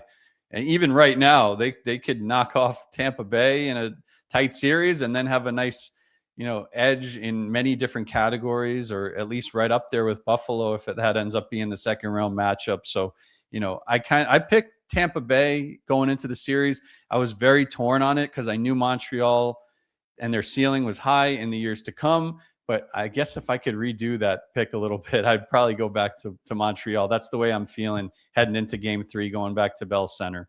You think Montreal wins it tonight, Game 3? I mean, I see them winning at least one of the two at home, maybe both. And then Tampa's another one of those teams, right? They won the back-to-back cups, but now the past few years, it's like they lose in the first round every year. They do so much to get to the playoffs. It takes so much effort because they're not as deep as they've been in years past, but maybe not having Victor Hedman in this series, if that's the way it shapes out for the entire series, could really come back to hurt them because he's such an important player in all different situations. I want to just go back one last one with you, Oilers, and I'm not sure if you have this stat or if it's even possible, but when Connor McDavid when he was rolled up on the ankle there with Matthias Ekholm, do you have any speed bursts and things like that on your edge stats, Pete, that indicate anything after that when he came back, went down the tunnel for the remainder of the game after that happened in the second period? I don't have the numbers offhand. I can circle back with you for sure, but I do think that McDavid, hopefully he's good to go here and into top form, because in terms of the 20+ mile per hour speed bursts this season, he's far and away. I know that McKinnon is comparable in some of those speed categories, but I think that McDavid is going to get going here, even if he's playing through some sort of an injury. You see the shot volume through his first 2 games, it's like 7 shots in 2 games. I mean, I know that anytime McDavid doesn't have a point in consecutive games, it's like the sky is falling a little bit. But I think that as long as he's remotely healthy, he can be a huge difference maker in these, if Edmonton is going to eke this thing out against the Anaheim Ducks. The Ducks are a fast team too, and they bring a lot on the speed front as well. Like even Cutter Gauthier, who I talked about before, is really one of the best all-around players in the league and one of the most robust edge stats players. So keep an eye out for him as that series shifts to Anaheim. But I think Edmonton will rely on McDavid super heavily to keep up with these young Ducks because they're also ahead of schedule. Right. Hey, Pete, if you get that information on Connor, shoot our way a text. I just curious to see if there's anything, if it's down or whatever. I will. As always, appreciate you coming on, Pete. Enjoy the games tonight and the rest of the Stanley Cup playoffs. I'm sure we'll talk soon. Thanks for coming on as always. Sounds good. Appreciate it, guys. Enjoy the rest of the series. You betcha. Pete Jensen from NHL.com. Our headliner of the day brought to you by Mr. Rooter, knocking your plumbing problems out of the park. That's MrRooter.ca. Eddie gave me the little, can I ask one more tiny little question? One more snippet. What was it going to be? Little harbinger. What was it going to be? Final tally 1 through 3, in his opinion, polarizing topic, but the Norris standings. How does it finish? I want to know what this right, because he's the writer for the NHL.com. I want to, see where he puts Boosh. When we come back, we'll get to In or Out with Eddie Steele and a text that came in a little while back from B-Rad, obviously doing some day drinking. B-Rad has had some day drinking. Couple pops? Well, it's morning drinking, I guess. We'll get to that text when we come back. 833-401-1440. Kevin Karius, Eddie Steele, Duke of Delburne, Josh Fenwick on Sports 1440 AM Radio. We're streaming on YouTube, X, Facebook, Instagram, and Twitch. I won't shave till we bring home the cup. And I like to do a shot for every playoff goal. My jersey's not coming off until we're the city of champs again. Want a playoff superstition that always wins? Pick up a bag of Wilhock beef jerky for every game. Because when it comes to the playoffs, where there's a Wilhock, there's a way. Make every playoff game a Wilhockey game day with Wilhock beef jerky. Only available in Leduc. Get yours today because you don't bring home the cup with salad. It's Truck Month at Wolf GMC Buick, and we know trucks. And we have the best deals of the year right now. Some have 0% for 4 years. We have 0% for 6 years. That's on our #1 selling GMC Sierra half-ton crew cab, or the Elevation, the AT4, or Denali. Yep, 0% for 72 months. And Costco members get an extra discount on some of our SUVs. Pop in today and drive away smiling. Wolf, GMC Buick. We're making it easy. You see it? Fusion Promo Marketing can make it.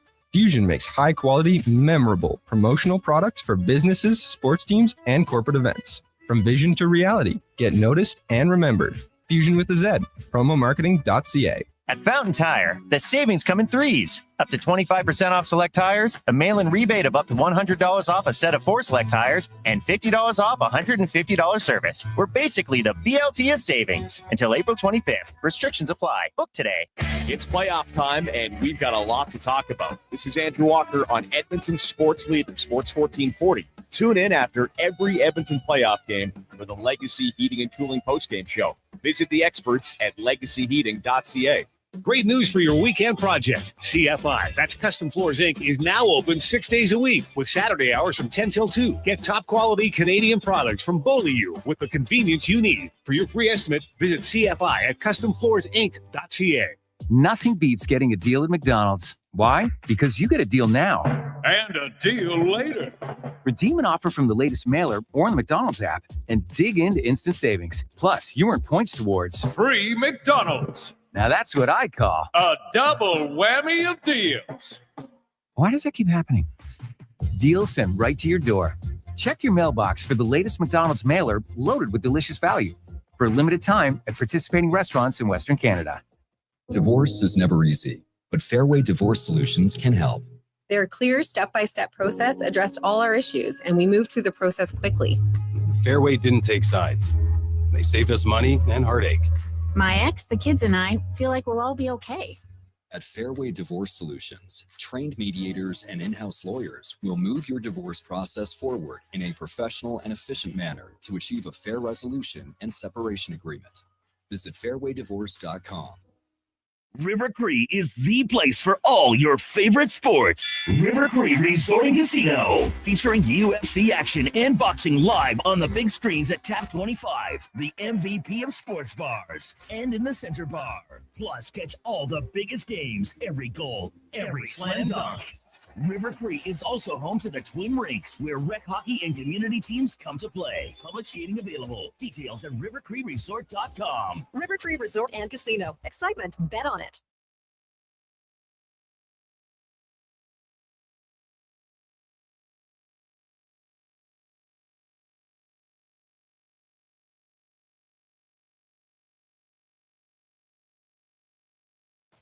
Stories, guests, and insights. This is Sports 1440 and the Kevin Karius Show.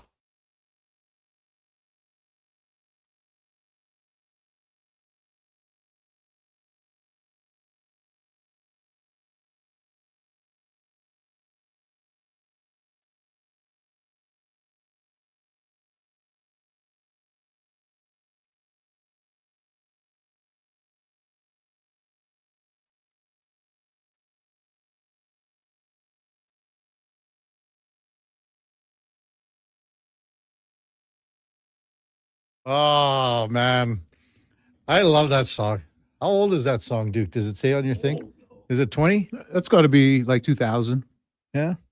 Late 90s. Oh, Late 90s. That song was phenomenal back in the day. That was a real banger back at the old No pun intended. Overtime, Duke.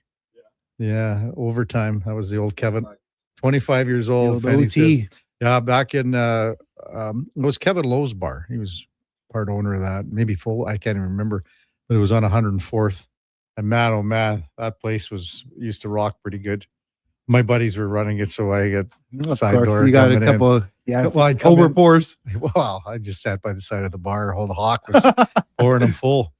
Text line 833-401-1440. B-Rad says, and again, don't start drinking so early in the morning, B-Rad. I was fortunate to be an invitee to the Elks corporate kickoff last night and had a chance to meet Eddie Steele. Thank you, Eddie, for our conversation, sharing your experiences with the Double E and your life experiences. We're all fortunate to have the leadership of this organization going forward and you being a part of it. Goes on. Easy now, Kevin. B-Rad. Great Eddie. Conversation. So he said he was going to text in too. Is that right? Yeah. We had a really good chat. That's good. Yeah. So it was a good, it was a nice event. Yeah. It was very I guess, intimate, you could say, corporate event. Chris Morris put on a nice little presentation in terms of some of the future plans that the organization is doing. And there's some very profound business leaders from the community, many different types of businesses and organizations, and some big players in the game. And they were there. So it was a privilege to be in the room with them. And I guess one thing I'll say just before we change pace here to in or out, one of the biggest overarching themes that I've really come to realize just with very successful business people, it's all about serving and giving. And, you know, everybody's trying to get theirs and get their piece of the pie. But the more you serve and the more you give to your community, it will come back to you tenfold. Your business will be supported, but it's all about serving this community. And that was the biggest theme going. Eddie, you could not be 100% more right on like that.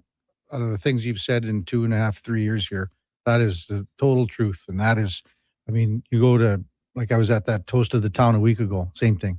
You know, that's businesses and people support that. And that's the same thing when you are, you know, for the most part, like say an organization like the Double E, like that's the road that's the road you gotta take care of. Yeah, man. Well said for sure. We'll get to more of your texts as the morning progresses, but time now for Are You In or Out? Brought to you by Pro Solutions. If you need fast air conditioning service, Pro Solutions offers expert repairs, tune-ups, installs with flexible financing. Book your appointment now at prosolutionsinc.ca.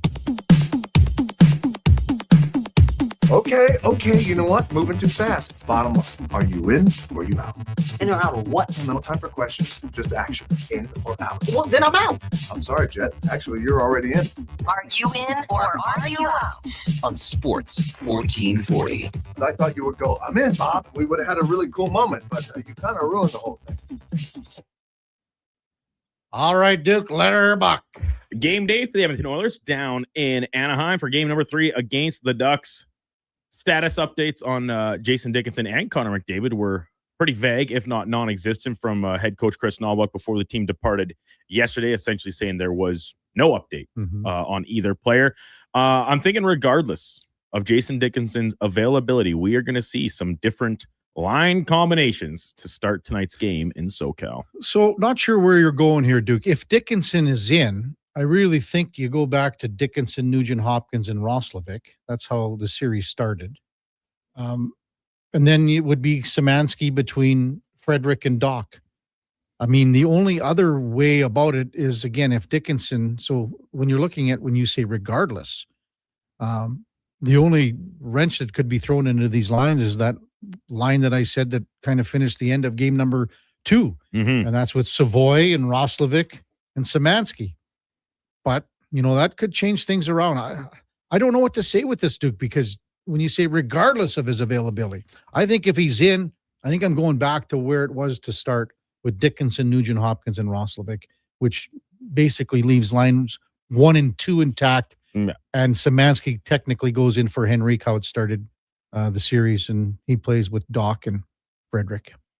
So yeah, you're saying regardless of what happens, there's going to be different line combos to start this game. And to me, it really hinges on just one swap that then you have to kind of reconfigure. Because I don't think you can touch the second line, and it has been the most productive, of course.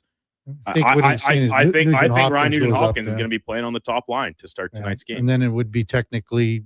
I'll be out. I'll be out. I don't think we'll see that to start the game. Maybe we'll see it throughout the game, but I don't think to start. Yeah. So Duke staying Roslovic, Nugent Hopkins. So Nugent Hopkins with McDavid and Hyman. It'd be Roslovic, Dickinson, and Savoy. Yeah. As one possibility, and then obviously without Dickinson, you may have to work things elsewhere too, and maybe that is when you go back to that Szymanski, Roslovic, and Savoy line, and then you have Curtis Lazar drawing in because you obviously need the body if Dickinson's not playing. Yeah, I just when you have, like, we all know that this 2-game little sluggishness that McDavid has shown, whether it be with the puck control, like the speed is still there. And then I did go and take a quick look at some of Pete's edge stats, like the speed burst and all that stuff through 2 games is very much on par for what we expect from Connor McDavid, you know, right near, if not at the top of those categories. But it's just like the eye test tells you that he is losing more pucks. the easy solution is like, what is the most tried and true thing that this Oilers team has known? I think it's even more so than putting Leon with Connor McDavid. It's putting RNH alongside Zach Hyman and Connor McDavid. And Nuge has been a ghost in this series so far. Maybe you can get two birds stoned at once and trying to pull them out of this this funk to start through two games, for both 97 and 93 by reuniting them. So, and if the game maybe doesn't go the Oilers' way through the first period, half the game, whatever, I firmly believe we will see the, what do we call it? The hyperdrive line, nuclear option, break glass in case of emergency, however we want to phrase it, Leon Draisaitl with McDavid and Hyman on the top unit. So we'll see how it progresses. Obviously, off to a good start would be paramount for the Oilers, as it always is. Across the rest of the Stanley Cup playoffs, several surprises to discuss, and we've been on, I think, most of them so far. Of course, Philly opening up a 3-0 series lead against Pittsburgh may be the biggest surprise so far, but there are others. The one that isn't getting enough headlines, in my opinion, is the play of Frederik Andersen in the net for Carolina as the Hurricanes have opened up a 3-0 series lead against Ottawa. It's a good one, Duke. You could definitely go there. And one thing, and even, Speck hates the Kings. He hates the way they play. Yes. But Scott Wedgwood has been really good. He too has been he would probably be right choice. there on this list of things for me. You could say Dan Vladar too, right? Yes. I mean, but I think so, Kevin, the reason maybe that would differ for me is because I think coming into the series, we knew that like Dan Vladar was the Flyers MVP for the regular season. Frederik Andersen, I'd have to pull up the full stat. I think this was his worst statistical regular season in his career. Could be this season. Now, in the playoffs, his numbers are actually pretty good over the course of his career. Staying healthy has largely been the bigger concern for him, and that is going back to Anaheim, Toronto. He lets in that stinker in game number 2 that ends up giving the Sens a chance back in the game. But through the rest of it, and in overtime, he was excellent, like toe-to-toe with Ullmark, who has been maybe the best goalie in the playoffs so far across the board. So I just think after what was such a bad regular season that he lost the starting job, I was surprised he got the net to start the series. That's I the think whole he's been thing. I think he's been great. That's the whole thing. You could have said, well, I thought Brandon Bussey was going to start. Yeah. So, I'll go in. Oh, he's been lights out. Lights out. 9-4 something, 9-5 something in a shutout. He was 305 and an 874 in the regular season, Duke. Boom. Was a dynamite. Yeah, well, far from it, I would think. But I don't know. And then after that, I suppose there's some different things that you can poke at. I think Wedgwood would definitely be among them. NFL drafts, first round overall going last night. First overall pick was Fernando Mendoza. No surprises there. There were some surprises as the rest of the first round unfolded. Maybe none bigger than Ty Simpson going at 13 to the Rams. But I think the winner of the first round, the winner of the night. And listen, same as draft grades and all stuff, it's totally moot. It can change within a week depending on what these teams do in free agency. But what the Jets did, addressing several different areas of need, I think you got to give them a lot of credit for. So I'm going to give the Jets the winner tag for the first round of the draft. Go ahead, football boy. Yeah, just because it's the Jets, I'm hesitant, but, I really like what they did. I do like the picks, and they had multiple picks. So unless you really screw that up, you're going to have a favorable first round. But the selection of Kenyon Sadiq, tight end out of Oregon, just a freak. Big body, 6'5", ran a 4.39, jumped a 40-plus inch vert. Just an overall freak. And he likes to block and do the dirty work, they say. So if he can pan into a ball player, and then, of course, at number 2, they selected Bailey. That's right. So, I'm happy with what they did. I'd be in, Duke. And, I think Cooper Jr., you never know, that could be a guy at the Right, end of the round, Duke, I just think they grabbed several positions of need. Of course, they need help on the defense. It was the worst in the league last year. They're not going to take someone from the secondary at second overall. But what can help? Like Rory McIlroy won 2 Masters in between times the Jets had an interception in a football game. So how do you help that? We'll get a little more pressure on the quarterback. We know Bailey has the numbers to back it up, whereas the pedigree is maybe a little bit or potential higher for a guy like Arvell Reese. I thought Bailey was a good pick there. And then between Cooper and Sadiq, they already have Mason Taylor, right? Who was the guy out of LSU. They used a mid-round pick on him last year. But even if you're talking about maybe potential 2 tight end sets or giving yourselves a couple different options, it fits. Now all of a sudden you're building something so that when you do find your franchise quarterback next year, maybe even the year after, we'll see a lot of your team is already experienced and kind of in place to move forward with your rebuild. I got a question for Eddie and maybe Duke too. So how much of an impact is Malachi Lawrence going to be for Dallas as an edge coming out of Central Florida? So is this guy going to be able to be an impact player sooner, later, what? Because then that sways my answer a little bit. Because if he turns into being something in Dallas for the Cowboys, if he is an impact player sooner, and as Duke said yesterday, the best athlete in the draft was who? The safety, correct, Duke? Mm-hmm. Caleb Downs, and they get him at 11. So that could be another team to consider that had a good draft in the first round if the rush edge guy pans out. Yeah, like Malachi Lawrence to me comes across as just like a replacement for Micah Parsons. So obviously a lot cheaper, right? Because he does come like physically, all the traits are there, and you kind of like the speed and all that. He comes across as more a pure pass rusher than a guy that's going to help you a ton more so in the run game, right? Which was seemingly a focus with Parsons too. Well, they tried to shore that up. Now you also bring in a guy to get a lot more pressure and speed off the edge. So I like, and then the Downs pick. Yeah, I love that. I think I made that very clear yesterday. I love the player in the draft. And to get him at 11, I think is a great get. So I like that the Cowboys did, no doubt. Eddie? Yeah, I thought I started football boy. I started it, man. You said, go ahead, football boy. But I thought you were going to follow up on the Dallas stuff. The Dallas stuff. That's okay, Eddie. Yeah, no. I mean, Marty walked by as well. It's okay, Rush Edger. 97 jersey on. I was wondering who's that. Eddie Steele jersey. Yeah, that's okay, Rush Edger. Rush edger. That's a totally different category if you're a rush edger. NBA playoffs roll on. Lower seeded teams, some of them making some noise. The Hawks take a 2-1 series lead last night, as do the Timberwolves.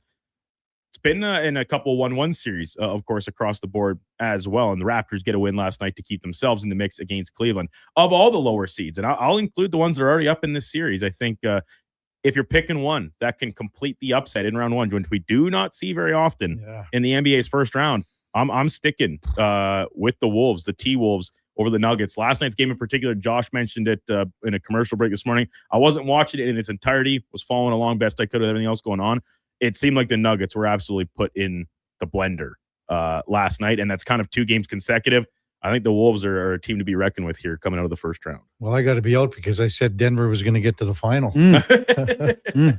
So, I don't know. I mean, you guys always say Jokic is the best player in the league, so I'm still going to say that I'll be out on it because I need Denver to get to the final, or else I'm going to look like a horse's ass here. So who do you like instead? Well, I'll just take Atlanta then. All right. Yeah, I'll be in with this one, man. They've met up in the playoffs a few times over the past couple of seasons, and Minnie is now starting to, I think, figure out how they can get over that hurdle and beat Denver. And Minnie is a dangerous team. They have so much talent, young talent on that roster. And like we know in the NBA, you kind of need a superstar to win, right? And they obviously have that in Anthony Edwards. The rest of the roster is rock solid, but yeah, just defensively what they're doing to Jokic and company, it's very surprising. They're a long team. Declan went on quite the spree of sending messages to a group chat with Connor and I last night throughout the course of the game, just absolutely flabbergasted of what's happening in this series. So you got to give him a lot of credit. I love the Nuggets still. I don't know if they'll go away quietly, but as of right now, getting the edge heading into game number 4, I like what Minnesota's accomplishing. Finally, the legend, Kelly Clarkson, turning 44 years old today. I think I still have a chance. She's not that much older than me. Oh, come on, Duke. My goodness. Wake up. Kelly Clarkson, I think, and there's a long list of these people now because it's been around for so many years, the most talented artist, musical artist, singer to ever come out of a reality TV talent show program. Go ahead, Eddie. Of course, Spaghetti. the inaugural winner of American Idol. Kelly I will be Clarkson out. I will be. It's a short list, Duke. Yeah. Really, it's Kelly Clarkson and Harry Styles. What? That's what Google's pulling Come up on, for me. man. So I'm going to say Harry Styles. No way. Just because I like Kelly. I do. I'm not a Kelly hater. But Harry's got a few jams that I like. A couple smooth flows. It was all of One Direction that came out of X Factor, and they have, of course, since split up. One of them, unfortunately, passing away as well. But Harry Styles is the biggest name Not of a that chance. group. I definitely thought that was going to be a name that got brought up as a contender for sure. Did you Okay. know that Tate McRae was in So You Think You Can Dance, Duke? I did actually. Did I you? never watched it, but Me neither. as she became more. Oh, really? That's surprising. As she became popular, that was kind of attached to her as like, yeah, did you know this Calgary product? So I think. you No, can dance. man, I'm going. You got to go with Mike Fisher's wife here, Carrie Underwood. You'll be hard pressed to find somebody that loves Carrie Underwood more than I do. Yeah, but you're going with Clarkson. I just think Kelly Clarkson is one of the most talented artists. 3 that are out Grammy there, Awards. period. Plus, she's got her talk show too. Mm-hmm. Yes, and then she does does a lot of She's big. kind of they think you call it karaoke, Kelly karaoke on her show, where she just sings covers of other people's songs, maybe puts a little unique spin on it. She's unbelievably talented. Yeah. Love watching her. Love a lot of hit songs. I think in the 1 year of her first or second album, she had like 5 of the top 10 songs of the entire calendar year. So she's got the numbers to back it up, Kev. She passes both the analytics and the eye test. What How's about that for you? Beyonce, Duke? Yeah, I'm seeing that here too as well. Apparently, she was on Star Search back in the day. 1993. I'm Duke. That's Beyonce's got to be in the conversation. Beyonce's huge. There's no denying it. I don't know. Here- a lot here of her, comes the buffet hunter. a lot of her stuff doesn't really land for me. Look at him. Look at him. Psycho Sean Smith. Eh? Look at him. Oh, he said the buffet hunter. Oh no, he's slippery, Sean Smith. Well, psycho. He's coming to the Slippery building. ginger All he beef. wants to know about when he can get this buffet going. He wants a couple chicken balls. Oh man. Oh, that's a good question, Duke. But I'm going to go with Carrie Underwood. A very good choice. Yeah. Sunday And night where, football. like, I don't know where you're thinking just because Kelly Clarkson is 13 years older than you, that you still have a chance with her. Why wouldn't I? I think if I just got the chance to meet her, maybe she'd like me. Yeah. Oh, yeah. Yes, Bryce. Like, Old psycho Sean Smith. like, are we not setting our standards a little high here, Duke? Kevin, just come back to earth You a little bit. if you what do they say? Shoot for the moon. Yeah. Even if you miss, you'll be amongst the stars. Hey, Fenny, teach Duke how to spit game. Yeah. Pass. Hey, Duke, here's a guy. I don't know. Justin of Belgoni says Morgan Wallen was. What Yeah, he was on The Voice. Was- He actually did not go surprisingly far in that contest. I think he only made it that's a big. round or two before being eliminated. But yeah, I mean, obviously, global success. It's tough to argue against a name like that as well. Heavy Chevy texts in. Let's not crush Brandon. Yeah, that's what I'm talking about. Let me Let dream. him live. I love Kelly Clarkson. Let's just let's start a little lower here, Duke. Okay, so someone like Tate McRae, maybe. Just because she's Oh, close, boy. just because she's closer to me in I age. think we got to hit Like, the commercial break. No, what I was thinking, like the first round of golf, we go like, how about the beer cart girl, Duke? No, those girls are never in my league. And Kelly you're Cl- saying that Kelly Clarkson is, Tate McRae is. So Kevin, that's the thing about like having celebrity crushes is that They're it's a dream. It's purely a dream. So you will never get the chance to actually try and put it into Man, practice. let me just get you a shovel, Duke. You know what? Here's a beer man text in, and this would be like right now with her. What I saw, I think she's kind of a little not so she's a perfect fit for you, Duke. A very young Britney Spears was on Star Search. Oh. So what about her, Duke, for you? Yeah. Could you contain that, Duke? Could No, you she's- handle that she's- cray? She's too much. She's too much to handle. She's a little out there. Well, Eddie, so you're going to do a little Gotta go talk with Coach Killam. and so he's coming in studio. What is he doing? Live in studio. Live in studio. In You studio. got to be kidding me. Yeah, So, intimidating. so are you going to ask him when the last time he was at the cabin? Oh, for sure. I'm gonna ask him for directions.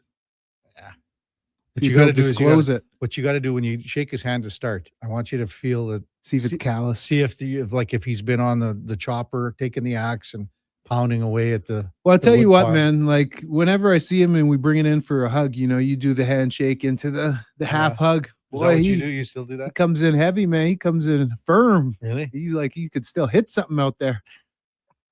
Coach, man, I'm not trying to eat a double team here. Trying to blow my shoulders out. Come on now. What's on the go for the weekend besides? It's gonna Staying be warm. low key, man. You see this blizzard we're dealing with? It'll be low key. We have some Stephanie's best friends in from BC, so we'll just be laying low. -4, -5, -8 at night. Gross. We're looking maybe Monday's +5. Next Friday, though. You know what? Sunday's +2, Eddie. We might be golfing at the ranch. These guys are savages. Woo! You're a better man than me. I don't know. I unfortunately, my Sunday tea time has been canceled. Where was it at? The Wolf. Oh, really? So my weekend's pretty much ruined. How about this? Adam Schefter sent in this thing from last night from the draft. Kai Lemon was on the phone with the Steelers, and they said they were going to take him at 21, and then Philly traded Gonzo, and he had to hang up the phone and say, sorry. Nasty business. That is a total draft day right there. Nasty business. All right, Eddie, have a great weekend. We'll see you back on Monday. By that time, it'll be game 4 in the books. She's either going to be 3-1 for someone or 2-2. There will be a lot to chew down on Monday. Well, you got that right. Have a good weekend, big guy. KK, you too, man. Take care. Great stuff. Eddie Steele, Grey Cup champion, 2015, all-decade team for the Double E, all-century team in U Sports history. The accolades just keep pouring in. Coming up in the 9 o'clock hour, we got Ben Scrivens, the former Edmonton Oiler, Spruce Grove Saint. Exceptional guy, just a salt-of-the-earth guy. He'll be with us at 9:20. Before that, time now for a Sports 1440 update brought to you by Fusion Promo Marketing. Expand your brand, high-quality promotional products for businesses, sports teams, and corporate events. Get noticed at fusionpromomarketing.ca. That's Fusion with a Z. Here is the Duke. The Sports 1440 update.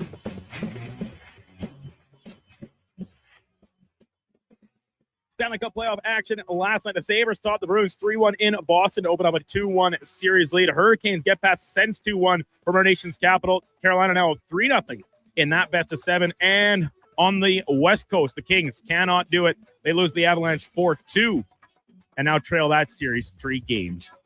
Over in the association playoffs, Raptors are on the board with a 126-104 win over Cleveland. Scotty Barnes, 33 points in the victory. Raptors now down in the series 2-1 from Atlanta. The Hawks, late win over the Knicks again, 109-108, the final to take a 2-1 series lead. And Minnesota taking care of business at home against the Denver Nuggets, 113-96 winners to take a 2-1 series lead. First round of the NFL draft going last night from Pittsburgh. No surprise at the top. Fernando Mendoza, Indiana quarterback, first off the board to the Vegas Raiders. Following in order, David Bailey, edge rusher to the Jets. Running back Jeremiah Lobo to Notre Dame to the Cardinals. Cardinal Tate, the wide receiver from Ohio State, going to the Tennessee Titans, and New York Giants picking Arvell Reese, the safety out of OSU.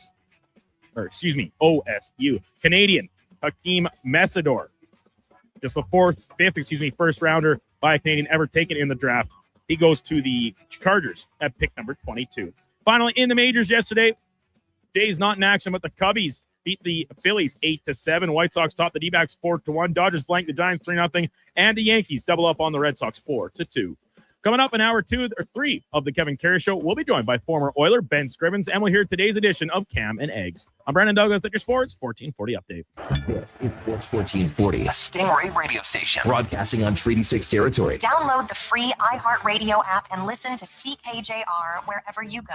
Hi, Mike here from Northgate Chevrolet Buick GMC. Would you like to be a part of history for the month of April? I'm kidding. Or as the kids say, bro, I'm joking. Would you like to help us set a record in April? Chill. Still kidding. At Northgate, we aren't trying to set any records or tell you how many vehicles we sell, and we really don't think you'd care. But what you will care about is this. Every dealer has the same costs. Trust me, GM does not have a favorite kid. You get to decide where you buy. 0% financing, a great selection, and of course, great people. Stop in and see us today, 13215 97th Street, or business online at northgategm.com. You're in Northgate country. Business owners, if rising electricity costs are cutting into your profits, there's a smarter way forward. Right now, federal clean technology tax credits can cover 30 to over 50% of the cost of a commercial solar system, delivering an immediate return on your investment. And in Edmonton and Sturgeon County, the Commercial Clean Energy Improvement Program offers long-term financing for up to 20 years, making solar more affordable than ever. Lock in lower energy costs for decades and strengthen your bottom line. Visit GreatCanadianSolar.com to get started. Whether you're a craft beer connoisseur or more of a wine aficionado, There's always something new to discover at Sherbrooke Liquor, a unique, family-owned, independent liquor store. The selection? Incredible. The non-alcohol section is also very impressive. Sherbrooke Liquor, expert, knowledgeable staff with a passion for unique finds. More than just a liquor store, we're a community. Alberta's best, the one and only Sherbrooke Liquor. Wine, spirits, and oodles of beer. Visit SherbrookeLiquor.com. Do you have neck or back pain? Ever go for treatment hoping for a simple fix only to realize your stubborn spine is basically a science project with attitude? Hey, we get it. And honestly, we're a little sorry because great rehab does take proper experimenting. But at Leading Edge Physiotherapy, we don't just toss exercises into the beaker and hope it doesn't explode. We start with the right diagnosis, then mix hands-on care, precise manual therapy, and evidence-based technology. The formula your body actually needs. Science and skill with gratitude, not attitude. LeadingEdgePhysio.com. Edmonton's go-to station for all things sports is Sports 1440. From Low Tide to Kevin Karius and Jason Greger, we deliver the latest on your favorite teams. Tune in 24 hours a day, 7 days a week to Sports 1440.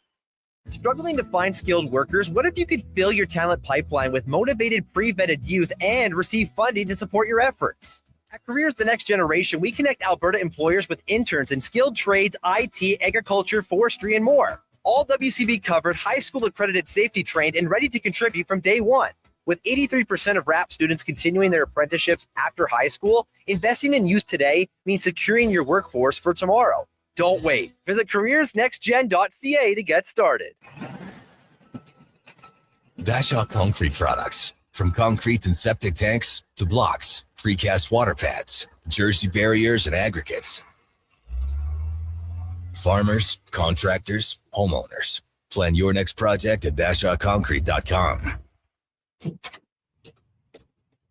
Family owned, over 60 years pouring. Bashaw Concrete Products. Once again, start here. BashawConcrete.com.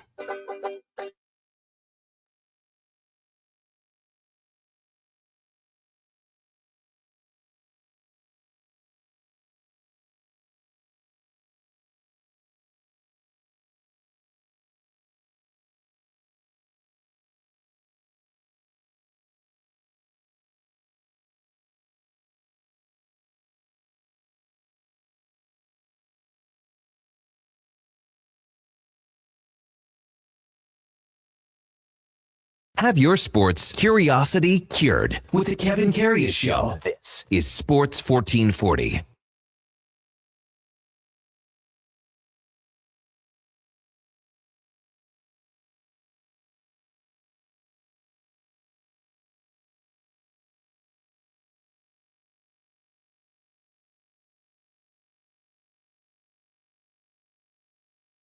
Oh, just a classic tune, Duke, from the Stampeders. I thought you might pull an Eddie Steele there and start riffing a few bars to open the segment. That's a hard one. Well, Eddie probably could do that one because when he does that little falsetto, he could reach that note. He does the free falling, right? Yeah. In that high squeaky voice. That's right. You know, that the grade 7 boys voice. Hey, Eddie's got it down pat for sure.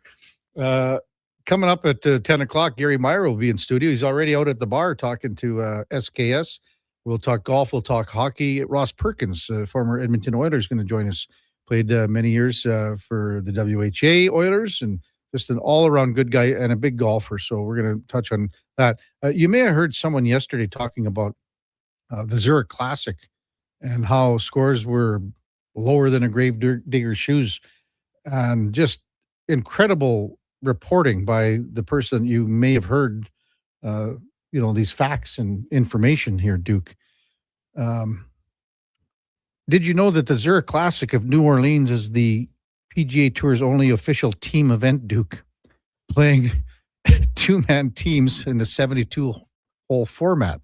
Rounds 1 and 3 are 4-ball. That's the better ball. Rounds 2 and 4 are called foursomes. It's an alternate shot. Now you wonder why the scores were so low, Duke. I said yesterday, wow, guys are like 14 under here. What's going on? So right now, there was a 60 yesterday, a 58, there's a 57, 59. I'm like, what's going on with these scores? Then I looked in the cases. So it's a team format. So right now, Eric Cole, Hank LaBoida 16 under right now. There's a couple Canadian partnerships that are going on. Taylor Pendrith, Mackenzie Hughes shot a 62 yesterday. And then Adam Svensson and Adam Hadwin are at 12 under after they're on hole 10 today. So they're 3 under today. So hence the low scoring. Man, oh man. Text 833-401-1440. Oh man, I don't know. How about this? If Steve Yzerman goes big game hunting, who do you see? This is from Rockford. Who do you see a legit superstar forward he could acquire? I don't know where you're going with this, Rockford, because we haven't really talked about Detroit, and he's talking about Toronto moving Matthews. I don't know. I think it's because Yzerman in his end of season presser yesterday, essentially, it was very blunt. He said, we need better players. Probably need better managing too. I think that could help. So I didn't see it, sorry, Duke, but that was the message. So that was the headline that came away from it all. Was just that was the quote. We need better players. Well, but you put those players there. Yeah, I was like, Steve, you're the general manager. You're the one picking the players. You said that these were good players, or else you wouldn't have them on your team.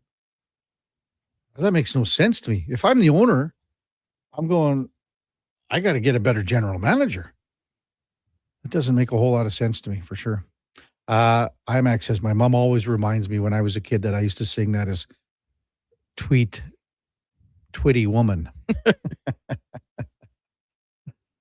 Sweet City Woman from the Stampeders. Cam says, thanks. That brings back memories. And Cam was the guy that requested it. It's an old song. It's from the 70s. I don't know what year exactly, Duke, but they were a hell of a Canadian band. Stulo says, I can see Detroit going after Elias Pettersson. But why do you want them? Like, is that a better player with a terrible contract? Why do you want him, Stulo? I get where you're saying that. I just don't know what team wants to give assets to get Elias Pettersson. To me, it's the other way around. I think if you're going to get rid of Elias Pettersson in Vancouver, you're going to have to sweeten it. I don't want him at 11-5 forever.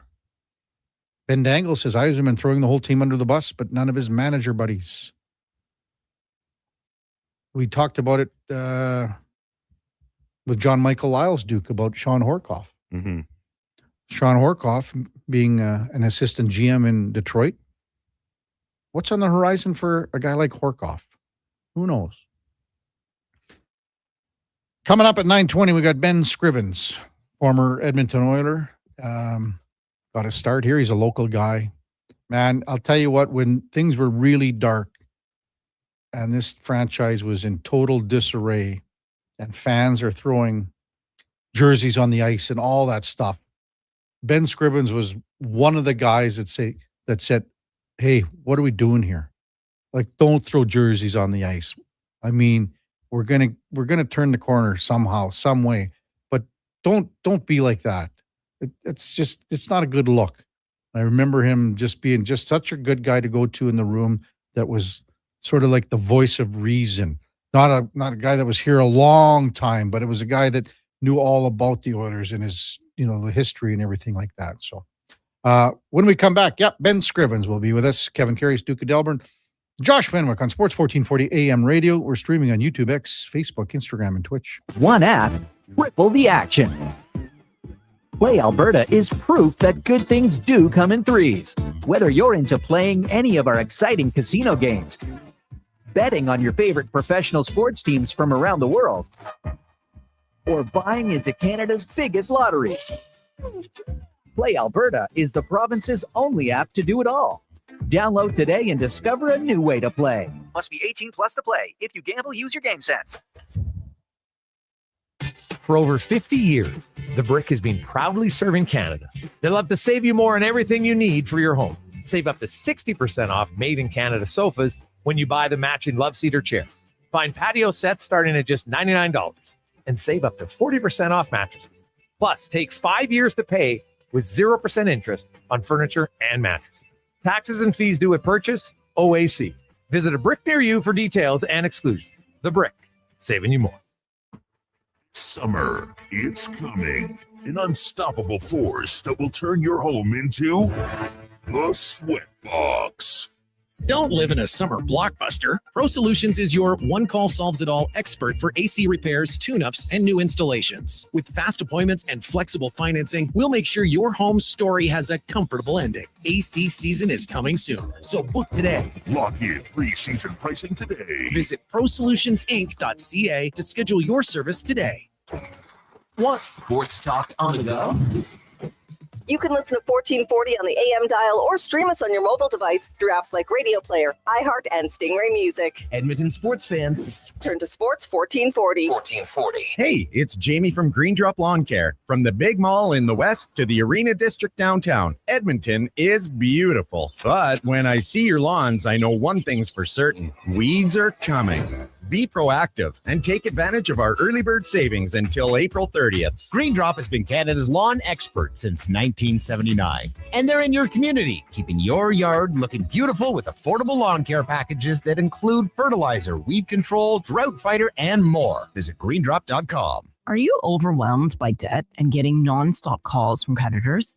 It can feel like there's no escape. Debt doesn't have to be a life sentence. A single call can turn things around. My name is Parveen Middleton. I'm a licensed insolvency trustee at BDO right here in Edmonton. I can help you become debt-free with a solution just for you. Let's put an end to those calls from creditors together. Call 1-833-BDO-TALK or visit bdodebt.ca to discover your debt-free future. Welcome back to Nissan Head to Head. Today, we've got the Nissan Rogue Platinum showing up with an unbelievable estimated highway range of up to 800 kilometers per tank.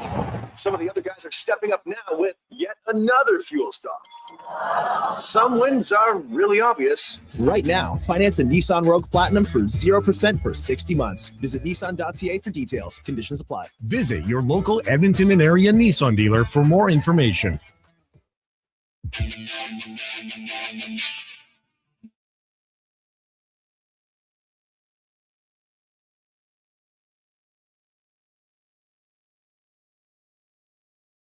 Stories, guests, and insights. This is Sports 1440 and the Kevin Karius Show.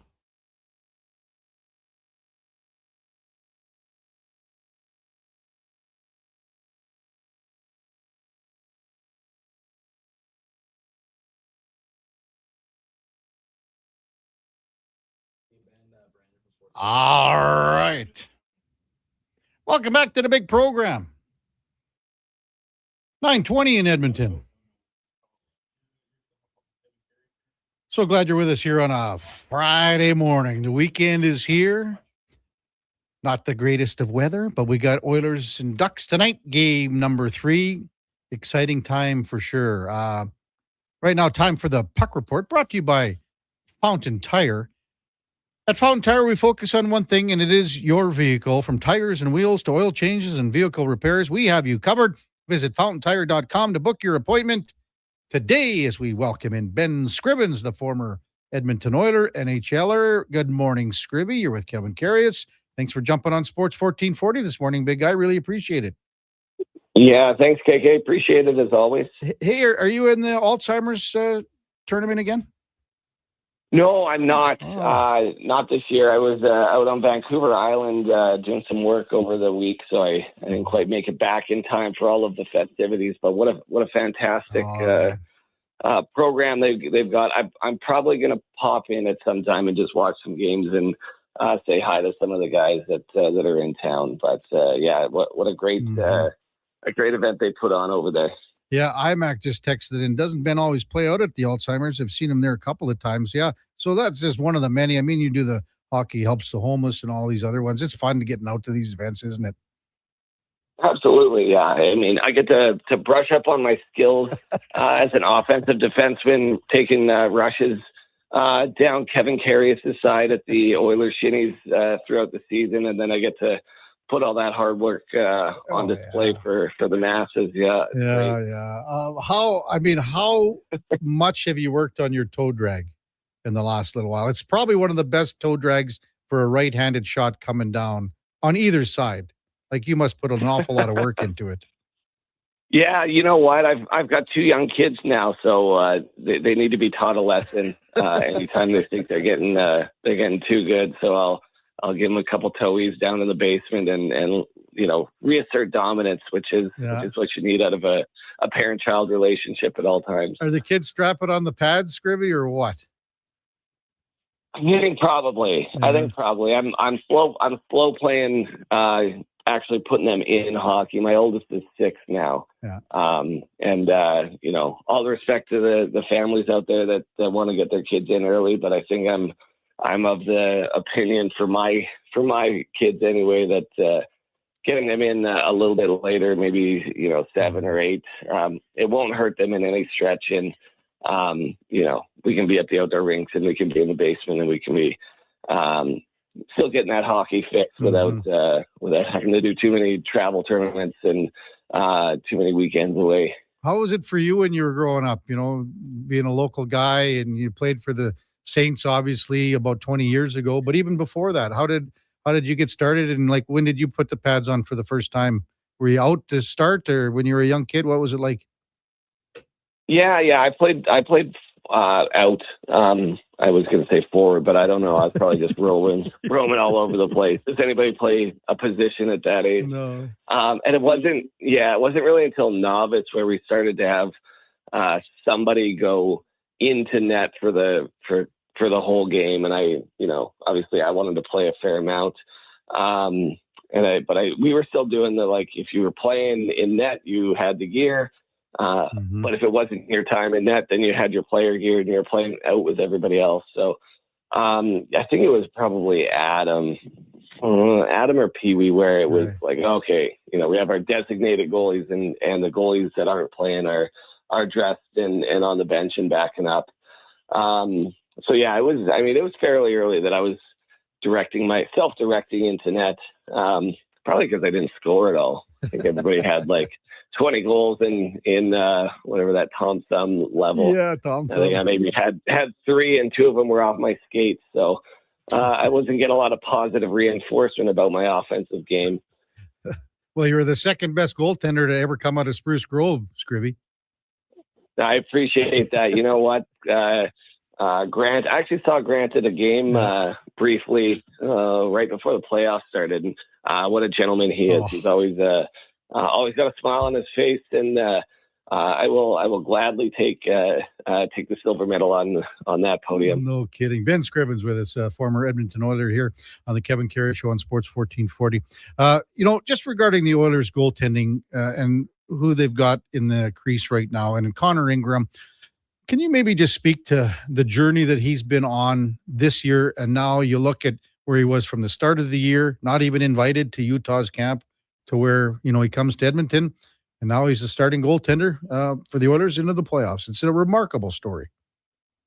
Yeah, it absolutely is. I haven't seen, was he up for the Masterton? Yes, you're right. Yeah, he is. Yeah. Yeah. Right. And deservedly so. Right. Mm-hmm. He, for as public as he has been brave enough to share about his mental health journey.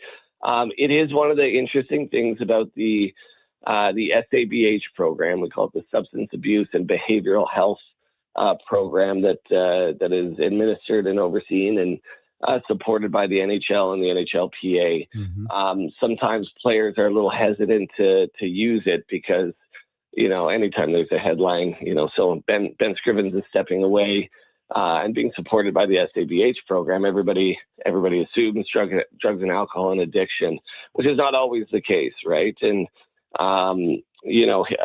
kudos to him for sure for doing what he needed in a mental health lens. But it also shines a light that this stuff doesn't happen in a vacuum, right? And who knows what happened in Utah, but he had a great season the previous year, and for those bridges to be or those ties to be severed that abruptly, and for him to basically have to restart in the minors. That was kind of where I was at coming out of my time in Edmonton and Montreal. Was the best contract I was offered after that was starting as a number 3 back in the AHL. Otherwise, I went over to the KHL and played a little bit longer and ended up going to the Olympics. So everybody kind of has their own path, but to start back in the AHL, you just never really know what that's going to look like, right? Like a parallel might be Jack Campbell, right? Who signed his contract and was the number 3 in Detroit, and just have not seen him have this resurgence. So it speaks to the program, to the effort and the work that he's done on himself in that mental health capacity, because he's obviously resilient in a way that is bearing fruit now. And he was a great goalie in Utah. He overtook Vejmelka, was their starter there. So it's not like this is a skill set that is surprising to anybody. It was just a matter of could he put it all back together? And I couldn't be happier for him that he's getting this opportunity, because it is so well earned.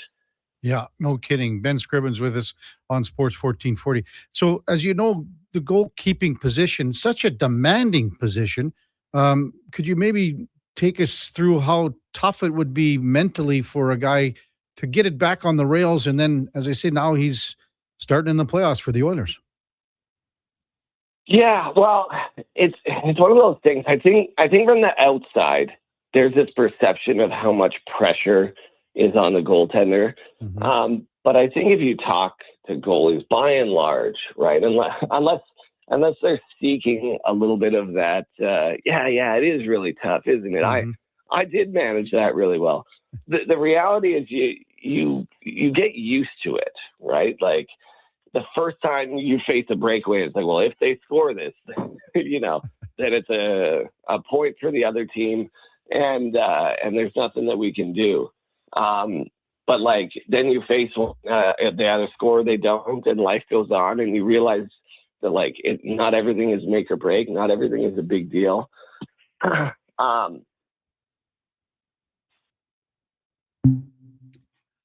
I think we might have just lost Ben Scribbins. The Duke will try to reconnect with Ben. But, again, Connor Ingram, just a remarkable story to be where he is right now.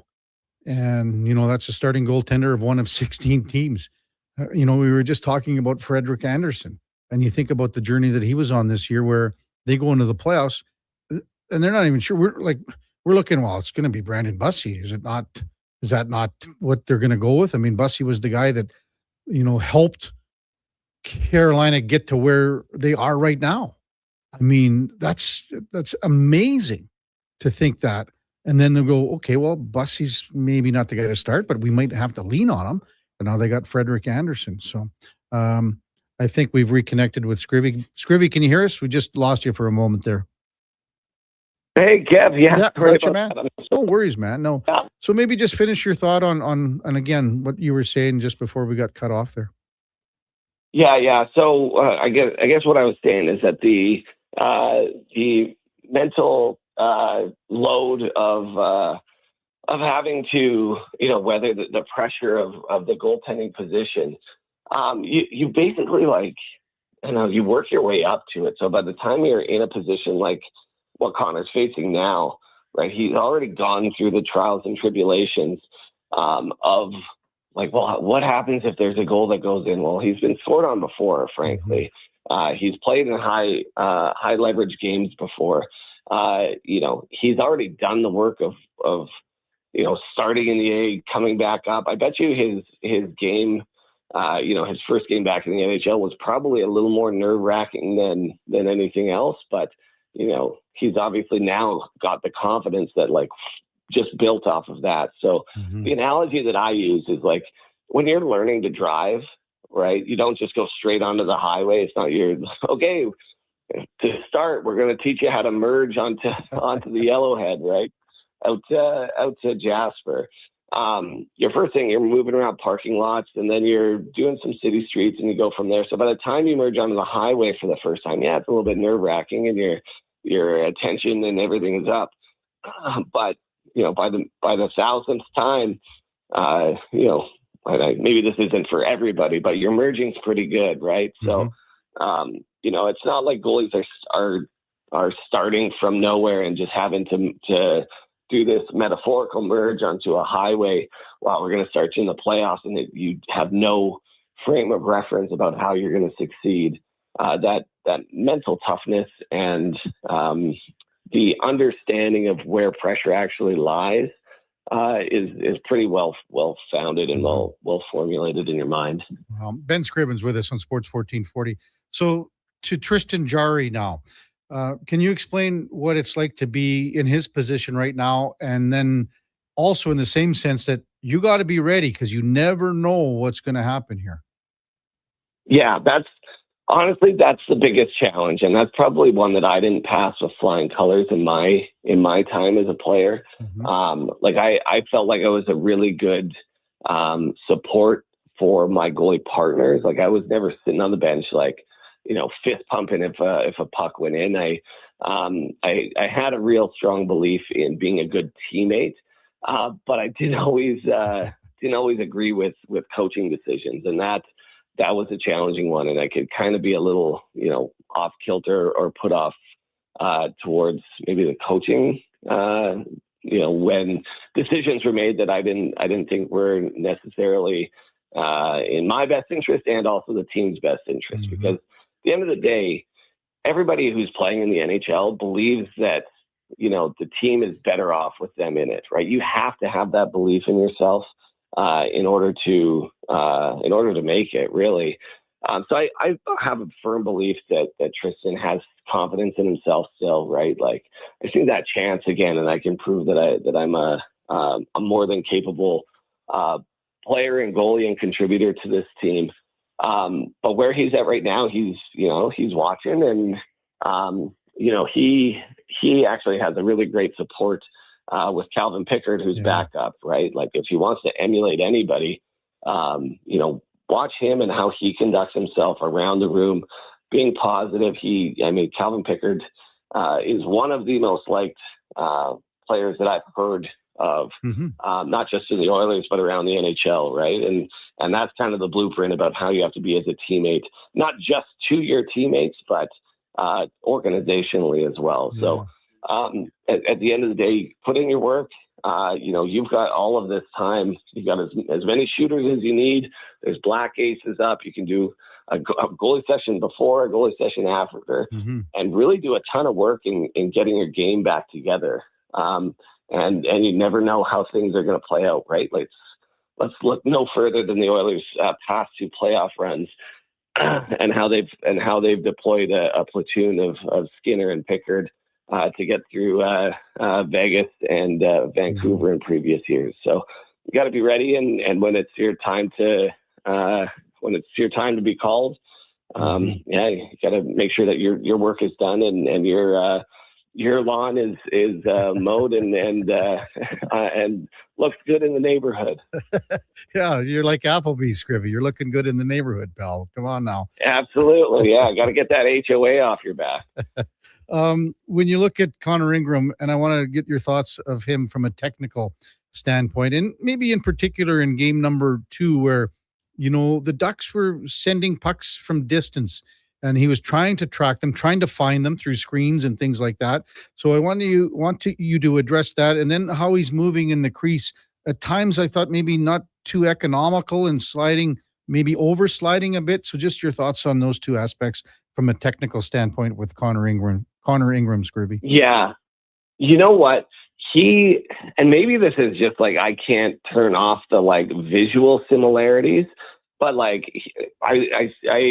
see Tim Thomas when Ingram is playing, and obviously Tim Thomas is one of the greater goalies to have played the game. Conn Smythe, Stanley Cup. He went on a torrid pace there with Boston. He was also playing behind Zdeno Chara in his prime, Johnny Boychuk, a lot of these stellar defensemen of that generation in that era. Right. But there is a kind of a parallel to the way that Ingram works the crease, the way he moves around. I think Tim Thomas was a little bit more helter-skelter, a little bit more throw something out there, and he just had the skill set to make it work. But Ingram does have that big save ability as well, right? That's kind of, I call it hitting the panic button. You always want to wait as long as you can. You're always trying to develop your game as a goalie to how long can I push that threshold before it's it goes full panic mode, full yard sale, and you're just throwing anything you can. And I think that he's got a pretty good sense of that. It's tough to find yourself through screens, or find the puck through screens, using your body, using your legs to get up and around. He's also not the biggest goalie, so he doesn't have the luxury of just standing over top of everybody else. So you just got to find ways to do it. But truly, at the end of the day, right, this stuff is all kind of a reflection of the team as a whole, right? Like, if you got an eye up screen and your D-man's not picking up sticks, I mean, you're going to make a couple of those saves, but like in a consistent time after time after time basis, you're going to have a difficult time, and the team's going to have a difficult time. So I think Ingram moves well enough. It seems like the guys, and maybe I'm wrong on this, like I lead this up to anybody's eye test, but it seems like the team really has a lot of confidence in him, right? Like the way that they play, there's not a lot of like look backs. There's not a lot of like squeaky stuff that sometimes they pan to the bench and you see guys kind of dropping their heads. It really does seem like the team's got a lot of confidence in him, and rightfully so, right? So I think, as far as how he moves, he's an NHL goalie. He's playing well. He had a good run to the end of the season. A lot of these stats around the playoffs, you see, he elevates his game in playoffs. Like, look, he had a 900 save percentage throughout the year, and then bumped that up to a 911. Well, a lot of that is that you start to play a lot of overtime games, right? and more than a 5-minute overtime, right? Like you play a double overtime game, and you've now had 12 extra shots over 25 minutes, and that's crazy how that impacts your goals against and your save percentage. Like, that really elevates it. But they still have to make those 12 extra saves and not give up a goal in that extra period. So there is some reality to it, but oftentimes the defense and the team and the goalies really find a little bit more cohesion as far as what team defense is, especially because you're playing the same team night in and night out, so you can kind of understand. You're not preparing for a new power play or a new penalty kill setup, every other night like you would in the regular season. You can kind of get a bit of a feel for how to play and how to have success against this other unit. Yeah, that repetition helps for sure. Ben Scriven's with us on Sports 1440. Hey, you had a bit of a thrill, had some fun a few months ago. You got to play in the Shoresy games when they were taking the tour across Western Canada. What was that like for you? Oh, man, it was incredible. Those guys are fantastic. We kind of got beat up a little bit everywhere we went, but took your licks and moved on. But, we just had a fantastic time. I was fortunate. I played for the Shoresy team in Toronto, in Calgary, and Edmonton, and finished up in Vancouver. Wow. So I don't know. They don't want me to play in the States yet, I guess. Maybe I don't have my green card there, but yeah, no, it was fantastic. Those guys are awesome. I'd met Terry Ryan at a few of the Alzheimer's events, the NHL Alumni Association events in the past. So there was some familiarity, and he is a character. I'm not sure if you've come across him or gotten him on the show, but man, is he that guy? That guy can probably talk more than me, which is saying something. But yeah, and I can say from an insider's perspective, being in the locker rooms and hearing those guys talk, I mean, they were so pumped to have the opportunity to play against the NHL teams. Like Jared Kiso is a self-avowed Flames fan. I tried to turn him, but so far no luck. But for him, I mean, he got to, I think he scored a hat trick in Calgary, right? Which is, I mean, he was, for a guy who's on TV and we think, he's everything is commonplace and he's got a bit of an ego. Man, he was so pumped about that. I bet he was. It was special. Yeah, it was special to see, and it was special to be a part of. And I'm just so appreciative of that group for allowing me to join and have a little bit of fun for them, or a little bit of fun with them as they kind of traverse North America, playing a game for fun. And one last one for you, Scrivy. Who climbed into your body on January 29th, 2014, when you were with the Oilers? You played the San Jose Sharks and still have, which is still an NHL record, 59 saves in a shutout, 3-0 final. You saying that wasn't me? You saying you don't believe I can do that, Kevin? I just wondered, someone must have crawled into your body that night or something. Yeah. It was a poltergeist phenomena. Yeah. Oh man. I've been called a ghost before, but that's usually my complexion that they're referring to. Pasty white Scrivy, but yeah, that had to still. Is that one of the best thrills for you? Played in the NHL? Yeah. Yeah, for sure. Right. Like I get asked often about my highlights from my career, and obviously being an Olympic medalist is still almost comical for me to say, right? Like you grow up seeing the guys who represented Team Canada, and then not only represented, but then to compete and perform and earn a medal is right up there. But that game, I don't know. I deflect compliments by using humor and diminishing myself. But, I'm so fortunate to have had that game. The stars really aligned for me, just with, the score effects. It was against San Jose. They're a high shot generation team. I hope that every time I talk about it, I give credit to the guys who deserve it, because it's oftentimes their fans and people are really diminutive about the team. Like, oh, where was the defense? But like, they're just a high shot generation team. Schultz scored, I think, 10 minutes into the first. So they were down 1-0, which is just going to generate them pushing the whole game. Mm-hmm. I think they hit 2 posts, which were, could have turned an amazing game into just a really good game. Nick Schultz blocked a shot, that I'm certain was going in over the blocker. So like, even with a game like that, you still need some high quality and integral plays from the guys around you. And,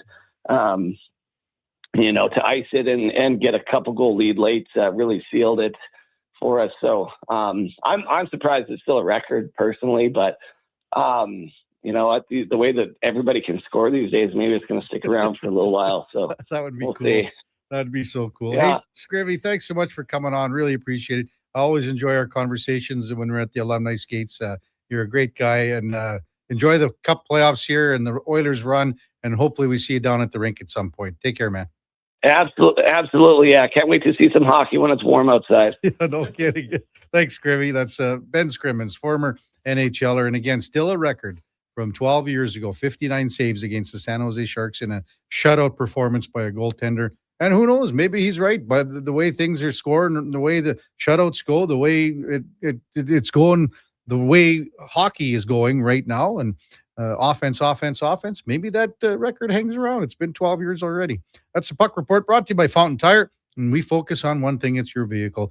Check it out at fountaintire.com and book your appointment today. When we come back, it's Friday. That means it's a personal rendition of Cam and Eggs. Cam Tates sent me the email, and we'll read Cam and Eggs live when we come back on Sports 1440 AM radio with the Duke of Delburne and Josh Fenwick. We're streaming on YouTube, X, Facebook, Instagram, and Twitch. Come for Canada's largest trade shows, the biggest names in entertainment, exhilarating sporting events, and more. And stay for the experience at the Edmonton Expo Centre. Looking for the perfect place to host your next big event? From trade shows to galas, meetings, and concerts, the Edmonton Expo Centre has the space, event expertise, and service to make your next event unforgettable. With over 522,000 square feet of flexible event space, in-house catering, and operational expertise, they bring your biggest vision to life. Learn more at EdmontonExpoCenter.com today. Mr. Rooter sees a UFO. Mr. Rooter says 1 plunge, 2. What's this? A UFO? An unidentified floating object.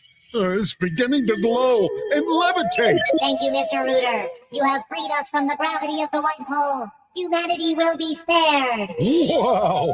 People aren't going to believe this when I put it in our new commercial. If you want to believe in a plumber, call Mr. Rooter. At Fountain Tire, the savings come in threes. Up to 25% off select tires, a mail-in rebate of up to $100 off a set of 4 select tires, and $50 off a $150 service. We're basically the BLT of savings. Until April 25th. Restrictions apply. Book today. You wanted local sports on weekends. Saturday mornings at 9, check out the Saturday Sports Setup, where we'll tee up what's happening on the weekend sports scene. Tune in Saturday morning at 9 on Sports 1440. Hey, Gary, is that your dad? No, this is Evan, the new sales rep I hired. Oh. First impressions matter, but when hair loss takes over, it can feel like you're not being seen for the maverick you truly are. Hi, I'm Dr. Vance Elliott. At Advanced Hair and Skin Surgery, we know that hair loss is more than just a cosmetic issue. It's personal. Let's discuss all the cutting-edge options available so you can make a great impression every time. Book a free consultation today at drvanceelliott.com.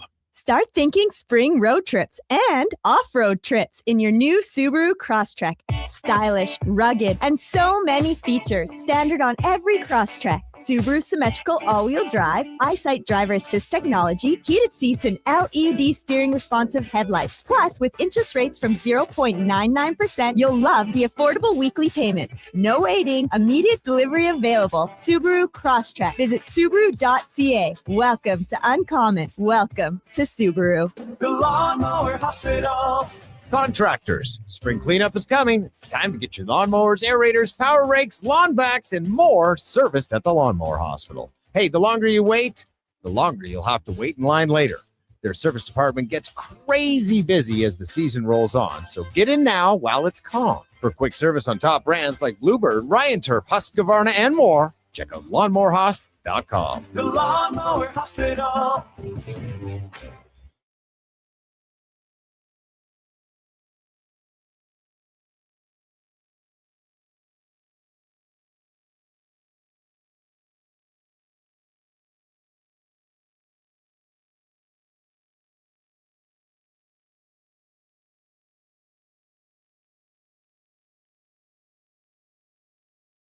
Just in time for the morning skate. This is the Kevin Karius Show on Sports 1440.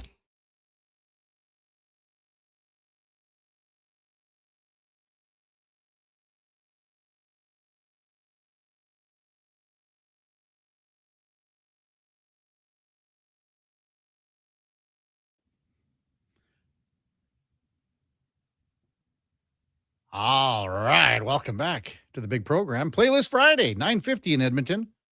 Duke, who requested that one? I'm not too familiar with the song either, to be honest with you. That's Benson Boone. Benson Boone. He's very hot in the streets these days. All right. I can't remember who's, but pretty much the whole request slots were filled within like the first 30 minutes of the text line being open this morning. So it's people are looking to try and get themselves in a good mood. I think with the weather being so sour, we gotta find other ways to motivate some happiness and good vibes. Conrad just texted in, "Hey KK, can you let your listeners know that the QE2 is a parking lot? I just passed 41st Avenue. I'm doing 5K an hour. I don't know where the issue is, but I'm stuck in the middle with the clowns to the left and jokers to the right. Steelers wheel." A previous president texted, I think there was an overturned semi on southbound QE2 between Edmonton and Leduc, somewhere in there. So that might be what Conrad is up against. And maybe Lance can give us an update. How you doing, Lance? And he's been stuck in traffic or accidents outside of Fort McMurray for like 13 hours, and that was an hour ago or something like that. But hopefully you're doing okay, Lance. Hey, it's Friday. That means another edition of Cam and Eggs, but on Fridays I get to read Cam Tate's Cam and Eggs, and this is it. So we're just going into it cold like we normally do. So here's another edition of Cam Tate's Cam and Eggs. Friday, the day we all collectively exhale, loosen the tie, and pretend we've got it all figured out. And here we are, folks, in this little experiment we call Friends on Friday. T-shirts? Oh, absolutely. Coffee mugs? You bet. Baseball caps? Well, why stop there? Let's slap on a bumper sticker and call it a movement. Friends on Friday, baby. Are you with me? Now, the plan was to talk about my pals in the sports world, But Duke, I'm sorry to say, not today. Nope. Today, we're diving headfirst into the deep end of the Oilers playoff pool. And let me tell you, that water's looking murky. Game 3 tonight in Anaheim. And after a solid 8 hours of dreaming about defensive collapses, I woke up with the same perspective I've had since Wednesday about, say, 10:52 p.m. And that perspective is this. The Oilers are in trouble. Big honkin' trouble. Sorry there, Fenny, but someone's got to say it. 8 goals in 2 games in the playoffs? That's just not a bad look. It's a full-blown fashion disaster. It's like showing up to the prom in a tracksuit. And let's be real. The Oilers need a friend right now. Not just any friend, though. They need that friend. The one who's been through the wars, who's got the playoff scars, and who knows how to win when the chips are down. Playoff experience, folks. It's rarer than a unicorn sighting in downtown Edmonton.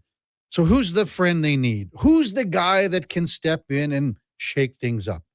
Well, Duke, after this segment, you can consult the world's most popular librarian, Mr. Google. But I'll save that, and I'll save you the trouble. The Oilers need a shakeup. They need guts. They need grit.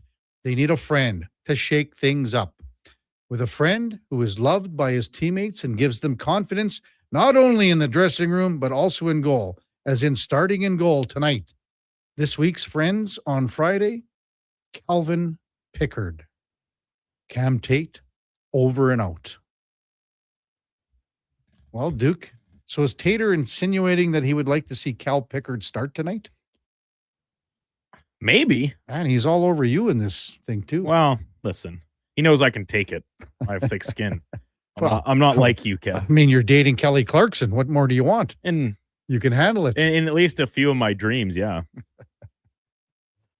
Thanks, Cam. Good stuff. Lance says, thanks, boys. Let's go Oilers. I think Lance is hopefully doing okay outside Fort McMurray. Hey, coming up at the top of the hour, he's entered the studio. He's been at the bar. Not that bar, but a bar. It's just outside the Palatial Sports 1440 studios here at the Stingray Studios in West Edmonton Mall. It's Gary Meyer, and he will be with us at the top of the hour, golfing with the G-Man for the Country Club Tour. We'll also have a special guest, Ross Perkins, old friend of Gary's, old friend of everyone's. He'll be our guest today as we try to incorporate Oilers/golf. And it's hard to talk about golf, is it not? When you got blowing, it's blowing like a savage out there. -10 with the wind chill. Yikes. Coming right after the break, golfing with the G-Men for the Country Club Tour. Before that time now, for a Sports 1440 update brought to you by AWS Welding Supplies in Nisku. Product sales, servicing, calibrating, and free same-day delivery of in-stock items to Leduc, Nisku, and South Edmonton. Your one-stop shop for all things welding. AWSwelding.ca. Here is the Duke. This is a Sports 1440 update.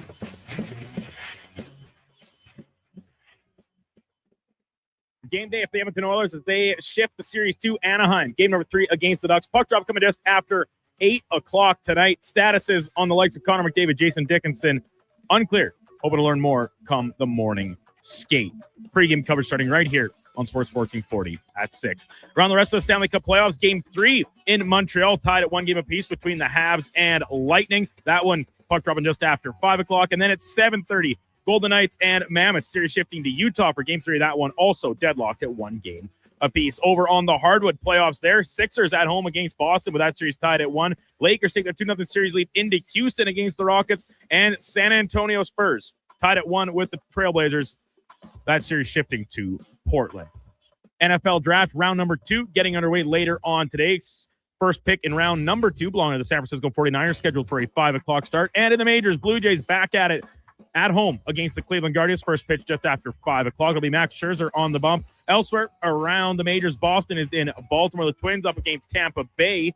The Yankees visit the Houston Astros. Seattle in St. Louis, and the Dodgers taking on the Cubbies from SoCal. Coming up in hour 4 of the Kevin Karius Show, we'll be joined by longtime golf pro Gary Meyer and be joined by former Edmonton Oiler Ross Perkins. I'm Brendan Douglas at your Sports 1440 update. Sports 1440, the Stingray radio station. CKJR broadcasts from West Edmonton Mall and Wetaskiwin. Download the free Stingray music app and listen wherever you go.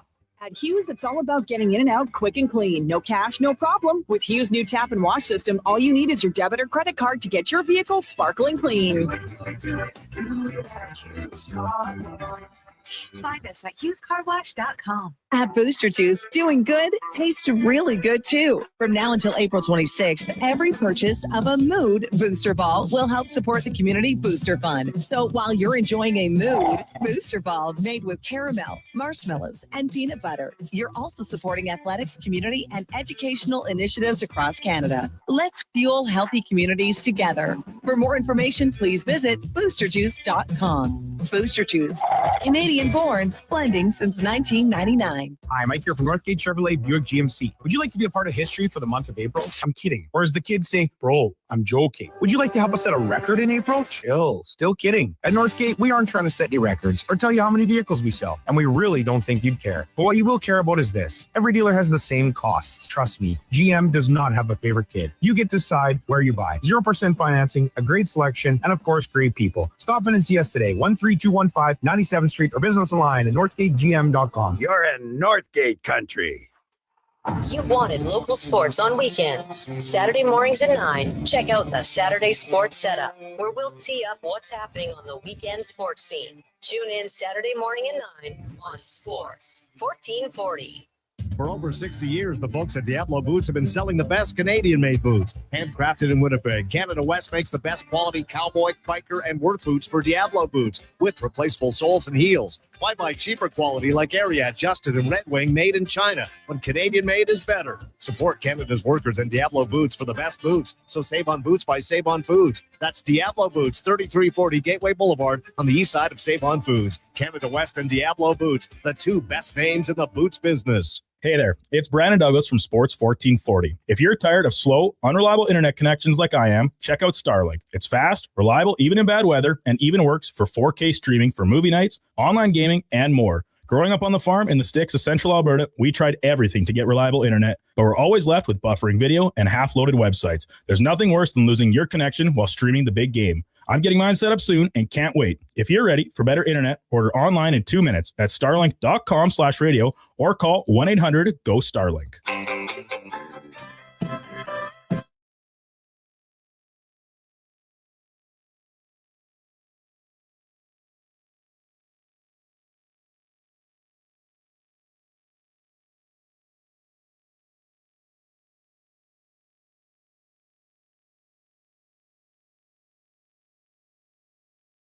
You're listening to Sports 1440 and watch us on YouTube, Facebook, and X. Sports 24/7. We are Sports 1440.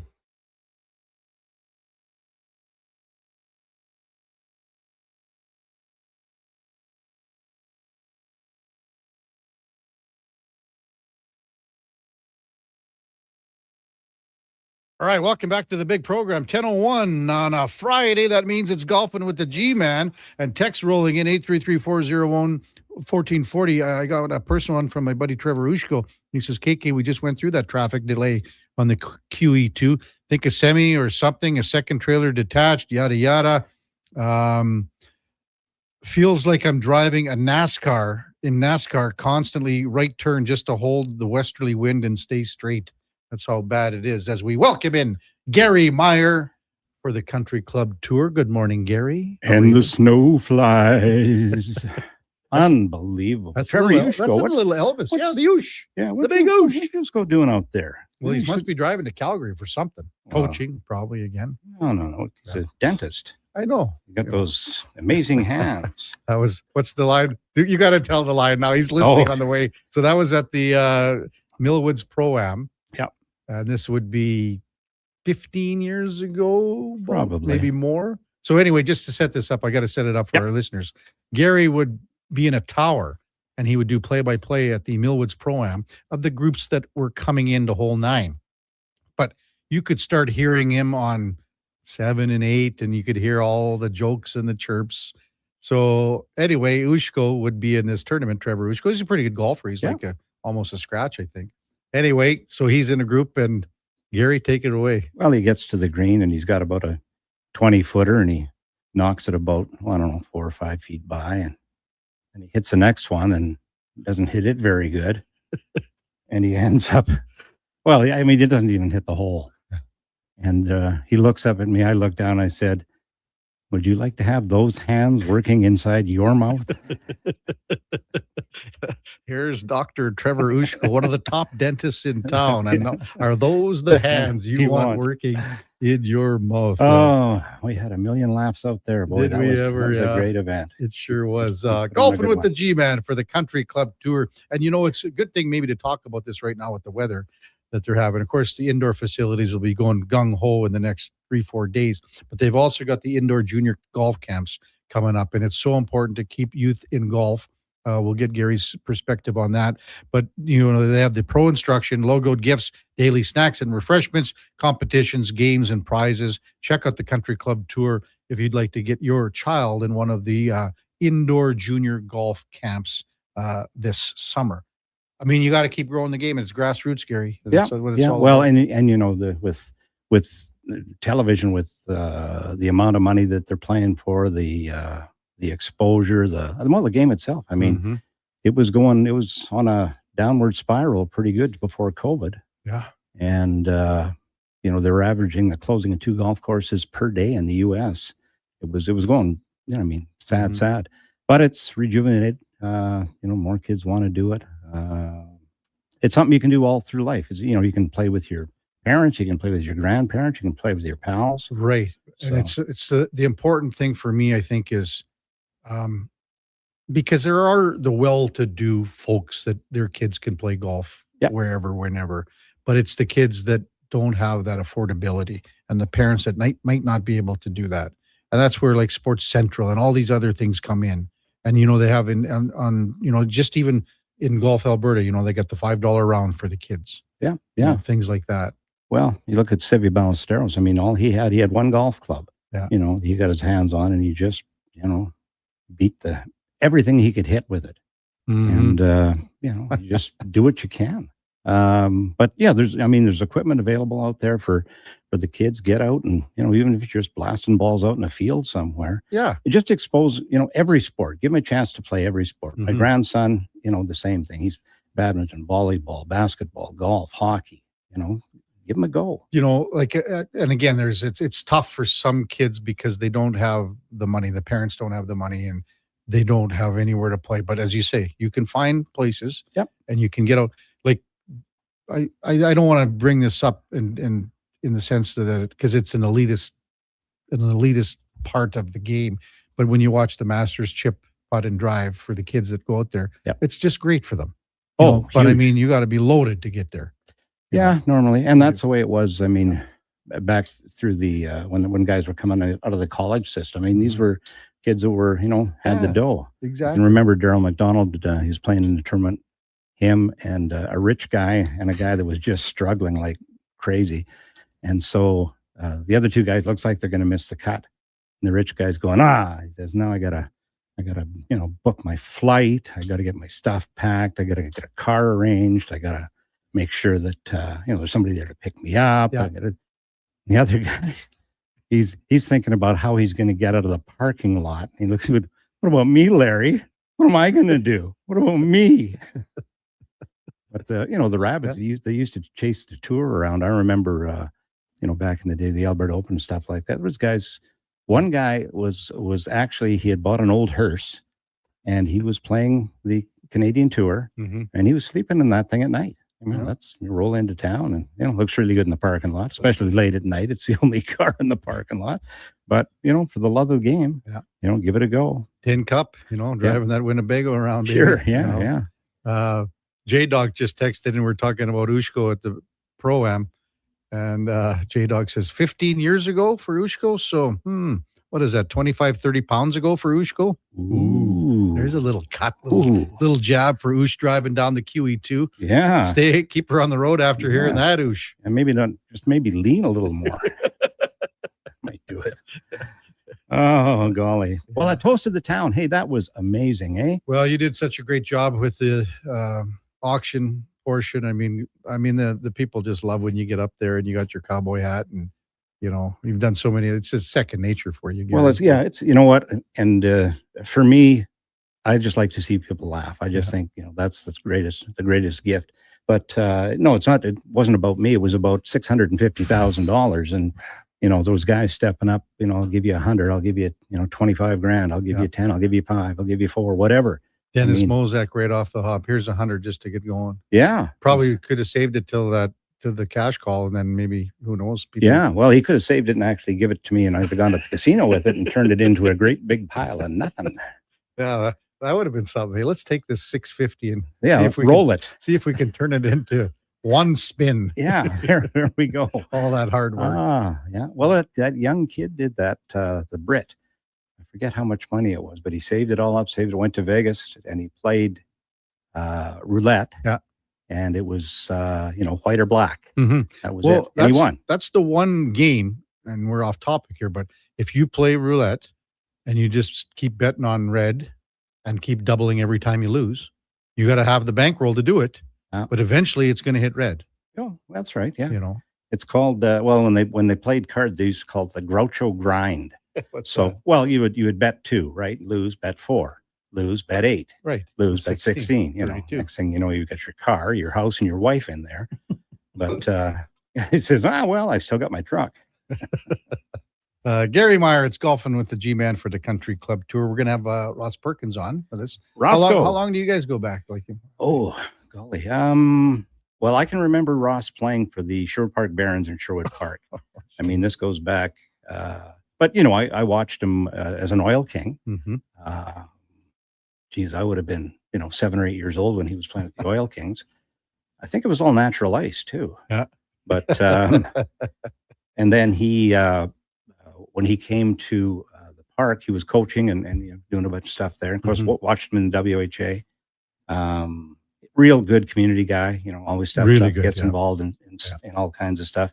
He chauffeurs Ronnie Walters around. Mm-hmm. And Ronnie Walters' dad, of course, was involved with the team back in the day, the Oil Kings. Right. They won Memorial Cups. He won a Memorial Cup. He went on to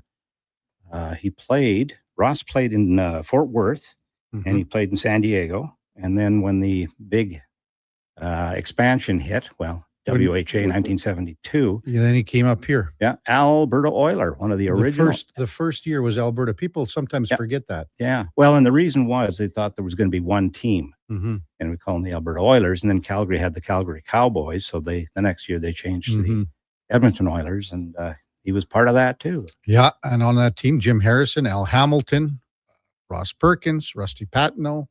Rusty was there when they shut down the building at Northlands. He was one of the guys on the ice there, Yeah. There's a pile of those guys that were there back in that when everything shut down. Doug Hicks just texted me and said, bottom of the barrel for guests, KK. Yeah. I don't know if he's talking about you or Perky. Well, you know what? And Perky was sitting right beside Hicksy. We were at the alumni lunch yesterday at Rebel, and it was awesome. I think it was about 900 guys there. When there's a free meal and the weather's bad. Yeah. Oh boy, we filled the place Absolutely. up. There was guys we hadn't seen. Mac T was there. Bucky was there. Mm-hmm. Yeah, scrounging food. Well, those two don't have to scrounge after their commercial prowess. Right? Oh yeah, those are stars in the making. That's epic. Yeah, like the Western RV trailers and the Coyote Golf Course. If you have not seen the Kelly Buckberger, Craig McTavish commercials, go find them on the internet. These are, the acting skills. Yeah, I'd wait till the Super Bowl next year. I'm sure that they're going to step up and there'll be Super Bowl commercials. Could you imagine these commercials making it even in the Stanley Cup playoffs? Could you imagine people across going, what's going on here? Well, my question is, if they got cue cards, my question is, read much? Jeez. But Mac T, he stepped up and said, listen, I knew this was going to be what it is, he said. So I was prepared for the embarrassment, he said. But if you look back, Wes Montgomery and Tom Wilkinson used to do the Carpet World commercials. And they were great. Yeah. They're sometimes when they're so bad, they're so good. That's what these are. Yeah. Well, they're memorable, aren't they? Yeah, exactly what they are. Kevin Karius, Gary Meyer, golfing with the G-Man. Hey, with golf courses around town here. So a lot of them opened up on Sunday, Monday, Tuesday here. Yeah. And then Wednesday, it started to turn the weather a bit. And yesterday was not good, and today's worse. Tomorrow's same. What's it do for courses? Like, I'm talking about the physical part of the courses here. Well, you know what? It's not going to do a whole lot unless it freezes. But I mean, it would have to freeze for a period of time. It stunts things a little bit. Mhm. You'll see some of the trees react a little What goofy. about with the wind? Like we're looking at -10 for wind chills here and stuff. Does that come into play? No. Well, I mean, it's not going to hurt anything. Not going to burn anything. So it's I'm just going to read what Environment Canada. So it's -1 for a high today in snow. Tonight it's -4, -2 tomorrow, -5 tomorrow night. It gets a little warmer on Sunday above, it's at +2, but then it's cold still as well. Yeah. It's just going to be the growth is just going to be slow. I mean, at ground but level, they can't hurt it. Like it's not going to. No, the freeze is what hurts it. I mean, like even a heavy frost isn't bad, but when you get icing, and then it has to be there for a period of time. Right. But there's no question that the temperatures being what they are just slows everything right down. Well, and it's little things that people don't realize about too, where you're getting your staff in place. Like think about when you were at Belvedere, you want to have all your staff in place, and on food and beverage side. Yep. And you're now, paying everybody, and now no one's coming in. No, that's right. No, it shortens the season by a lot. When you don't open till a lot of the golf courses would open first part of April. Yeah. And I mean, we were even getting into March there for a little while. That's right. But I guess maybe Al Gore maybe missed a little bit there, because we're all supposed to be baked right out and dead right now. Yeah. And this global warming is freezing my ass right off. When we come back, Kevin Karius, Gary Meyer, golfing with the G-Men for the Country Club Tour. Ross Perkins is going to join us on phone. There was a chance Perky might join us in studio, but no, he sent me last night. He said, "You know what? I'm going to call in," because I was going to pick him up, and he said, "No, I'll call in." So I called him a coward. He wants to ride inside the vehicle. I want to ride on the inside. Shut up. That's coming up when we come back. Kevin Karius, Duke of Delburne, Josh Fenwick, and of course, Gary Meyer, golfing with the G-Men on Sports 1440 AM radio, brought to you by the Country Club Tour. We're streaming on YouTube, X, Facebook, Instagram, and Twitch. Come for Canada's largest trade shows, the biggest names in entertainment, exhilarating sporting events, and more. And stay for the experience at the Edmonton Expo Centre. Looking for the perfect place to host your next big event? From trade shows to galas, meetings, and concerts, the Edmonton Expo Centre has the space, event expertise, and service to make your next event unforgettable. With over 522,000 square feet of flexible event space, in-house catering, and operational expertise, they bring your biggest vision to life. Learn more at EdmontonExpoCenter.com today. At Fountain Tire, the savings come in threes. Up to 25% off select tires, a mail-in rebate of up to $100 off a set of 4 select tires, and $50 off a $150 service. We're basically the VLT of savings. Until April 25th. Restrictions apply. Book today. Good to go. Good to go. With Mortgages to Go, you'll be good to go. MortgagesToGo.ca says yes when the banks say no. That's why Alberta has trusted Mortgages to Go for over 23 years. If you need cash and have equity in your home, you're approved instantly. Guaranteed. Call 1-888-888-5998. That's 1-888-888-5998. With Mortgages to Go, you'll say, I'm good to go. You wanted local sports on weekends. Saturday mornings at 9, check out the Saturday Sports Setup, where we'll tee up what's happening on the weekend sports scene. Tune in Saturday morning at 9 on Sports 1440. Summit Restaurant, located in the heart of the Silent Ice Center and just minutes from South Edmonton Common. Summit is your destination for exceptional house-made pizza, delicious entrees, and expertly crafted cocktails. Experience the perfect blend of flavor and ambiance in a modern setting. Join us for a straightforward yet elevated dining experience where our commitment to quality speaks to every bite and sip. Make Summit Restaurant your next night on the town. As we all try to figure out when winter will actually stop and spring will finally be here for the season, GS Construction moves ahead with their plans for the year. From planning and digging to laying out underground infrastructure, construction season is limited, so we make every day count. And that's why GS Construction counts on our team to get the job done right. Crews are getting back in action across the city, and we'd like you to join us. We're looking for experienced top men, pipe layers, operators, and surveyors. For more, visit gsconstruction.ca. Getting your vehicle sparkling clean doesn't have to cost a fortune. Take it into Hughes today and pay just loonies a wash. Find us at hughescarwash.com. Summer, it's coming. An unstoppable force that will turn your home into the Sweatbox. Don't live in a summer blockbuster. Pro Solutions is your one-call solves-it-all expert for AC repairs, tune-ups, and new installations. With fast appointments and flexible financing, we'll make sure your home story has a comfortable ending. AC season is coming soon, so book today. Lock in pre-season pricing today. Visit prosolutionsinc.ca to schedule your service today. It's here. The Ford, it's a big Not yet. The Ford, it's a big deal. Oh, guys, just wait. The Ford, it's a big deal event is on. Really? Now! Hurry in to lease a 2026 F-150 STX with black appearance package from $237 bi-weekly at 0% APR for 36 months with $54.90 down. That's like $119 a week. The Ford, it's a big deal event. Visit your Alberta Ford store or Ford.ca. The Lawnmower Hospital. Contractors, spring cleanup is coming. It's time to get your lawnmowers, aerators, power rakes, lawn vacs, and more serviced at the Lawnmower Hospital. Hey, the longer you wait, the longer you'll have to wait in line later.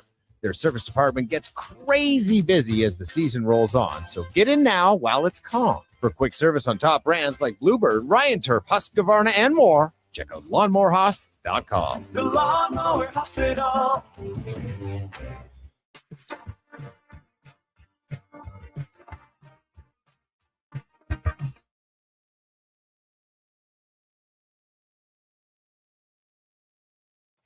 Stories, guests, and insights. This is Sports 1440 and the Kevin Karius Show.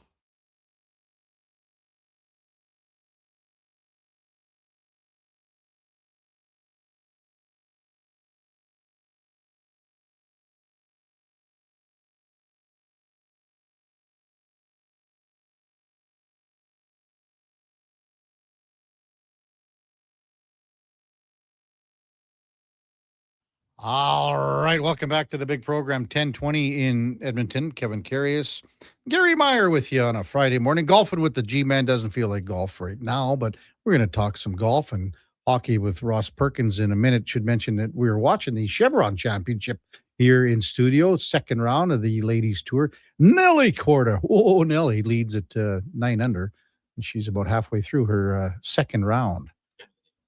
And it's our game of the day, brought to you by St. Albert Dodge, where the 2026 Ram 2500 Black Express packages have arrived. They include the 20-inch black aluminum wheels, black Mopar side steps, the body color bumpers, and the grille, and a sport performance hood. See them at stalbertdodge.com. Also on tap is the Zurich Classic in New Orleans. And again, I looked at that leaderboard yesterday and went, man, these scores are low, Gary. Yeah. Low. It's funny when you get two guys together, how low they can go. Yes. So today it's alternate shot. Cole and Labodia are at 16 under. A couple Canadians are in here too as well.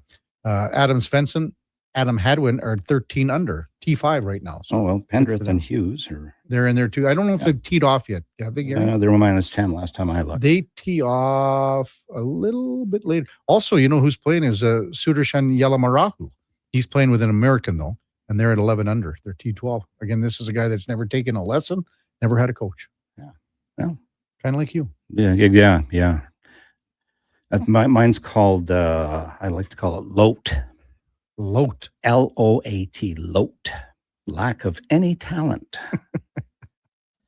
Roscoe. Hey, let's welcome in Ross Perkins. Good to hear from you. Hey, Ross, how's it going as we welcome in former Edmonton Oiler from the WHA days and longtime golfer in town, Ross Perkins. Good morning, Perky. Good morning, gang. Yeah, good to hear from you. Saw at the game the other night. Was pretty good when we were watching together a little bit at the start and then a little bit in the middle, but at the end it wasn't that great, but we'll talk about wrong end at the end, right? Yeah, wrong end. Are you golfing at the Broadmoor today? Not hardly. It's kind of ugly out here today. A lot of snow and blowing wind. Yeah, well, that's us way out east. You know, when you come down here, Perky, you have to spend the night coming halfway here, you know. I figured you might have done that, Gary. Yeah. Oh, geez, unbelievable. So we had a full house there the other day for the alumni lunch. Yeah. And you were sitting beside Doug Doug Hicks, who right away was taking jabs at you? Oh, sure. Yeah, it was happening. Yeah, he was talking about a lot of old times. Yeah.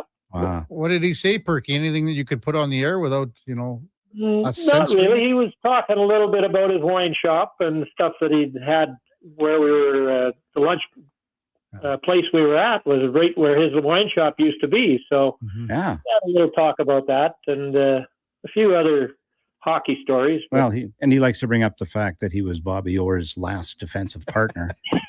That's how he starts every conversation. Yeah, and he says, and I'm not even in his book. I said, well, why don't you start a book? He said, well, because I don't do a lot of coloring, he said. So.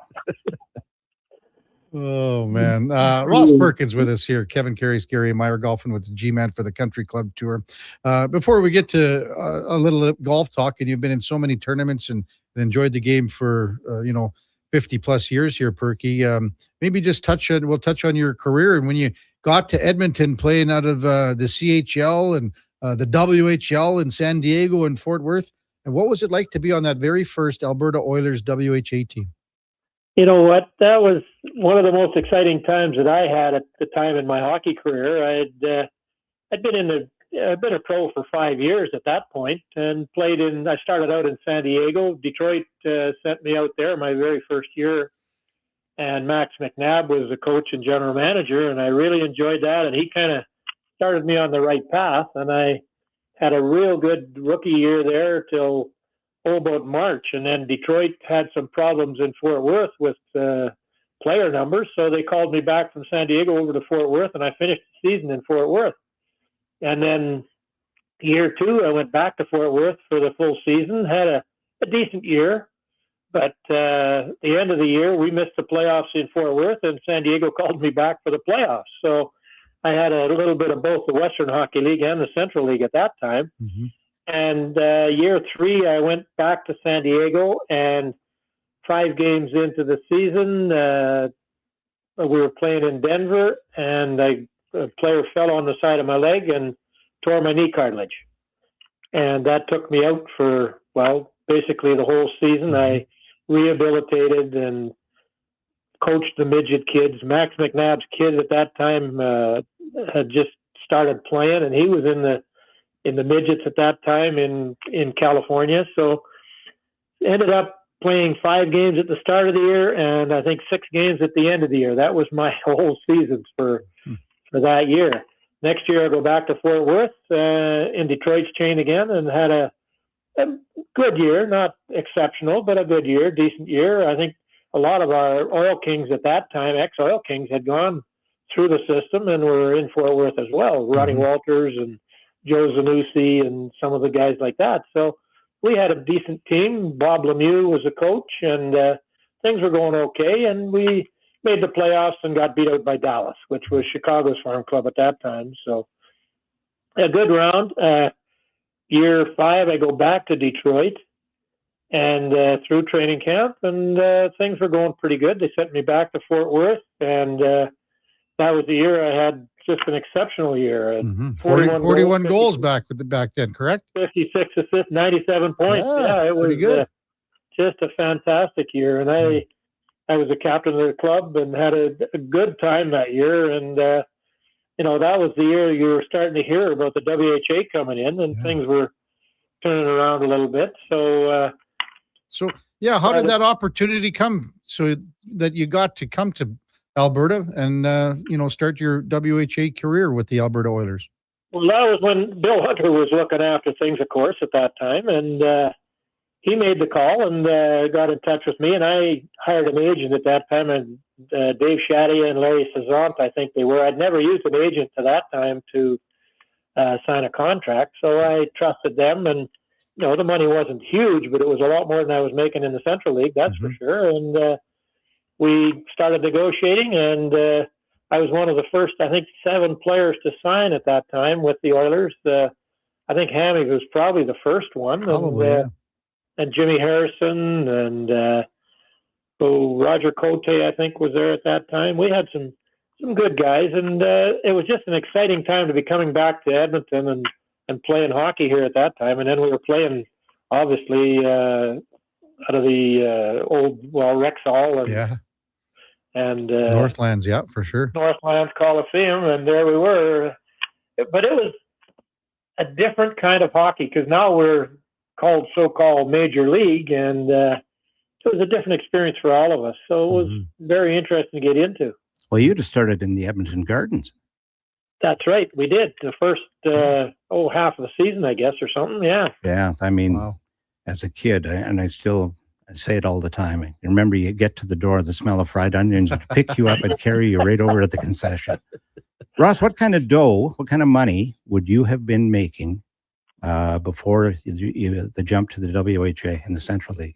My contract in Detroit for the minor leagues was I started out the first year at $7,500 a year and a $3,000 signing bonus. So that was in 1968, I guess, 67, 68, something like that. By the time I was in my fifth year, I was at $15,000 in the minors and $25,000 if I played in the NHL. Wow! And I never got an NHL game, so I jumped to the WHA, and they offered me 3 years at $110,000 and $10,000 signing bonus. So there was a difference at that time. Wow! It was so much different than today. It's just crazy. The NHL wouldn't have been what it ended up to be in the late 70s without the WHA for sure. Oh, no question. No question. I agree. It was like letting the prisoners out. Yeah. I mean, guys you were held ransom for hostage. Sure you were. Yeah. Oh, sure. We were. We were the entry guinea pigs, I guess, if you want to call it that. But and it went around pretty good. I know the other guys, like the Stars, Hammy and Harry, made a lot more than we did at that point. That's when Bobby Hull got the $1 million and Eric Sanderson and those guys got the $1 million to go. So, well, at Glen Hall, we went to that Glen Hall movie, and for 11 years, he made $6,000 a year, and he asked for a raise every year. We're gonna keep you where you are. 502 consecutive games for a goalie. Unbelievable. Oh. And he was just a fantastic man. He was the assistant coach for Ray Kanasowicz the first year of the WHA, and I was enthralled by him being around us and talking to us, and just a tremendous man. Yeah, you were lucky because you got to spend time with him and Jacques Plante. Exactly. My last year with the Oilers, they brought in Jacques Plante, and I remember I sat beside him every time we were on the plane riding anywhere.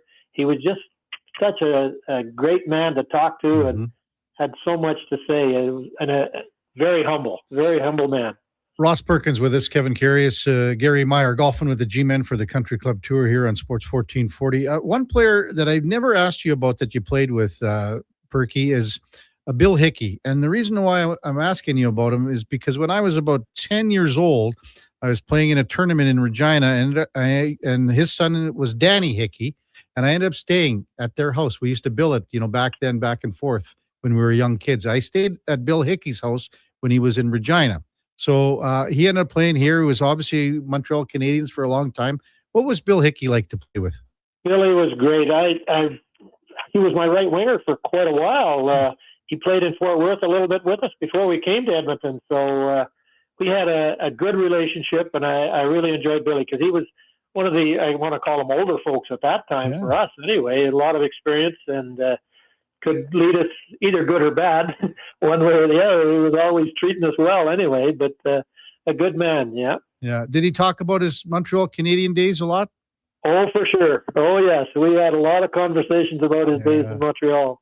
Yeah. Won a couple Stanley Cups there. He didn't play. I think he just played the one playoff game in the 1 year, but the second time he won in 1960, played a full season or a good part of the season in Montreal, Gary. So yeah. So, Roscoe, when you were playing, who in your eyes was the best player that you ever got to play with?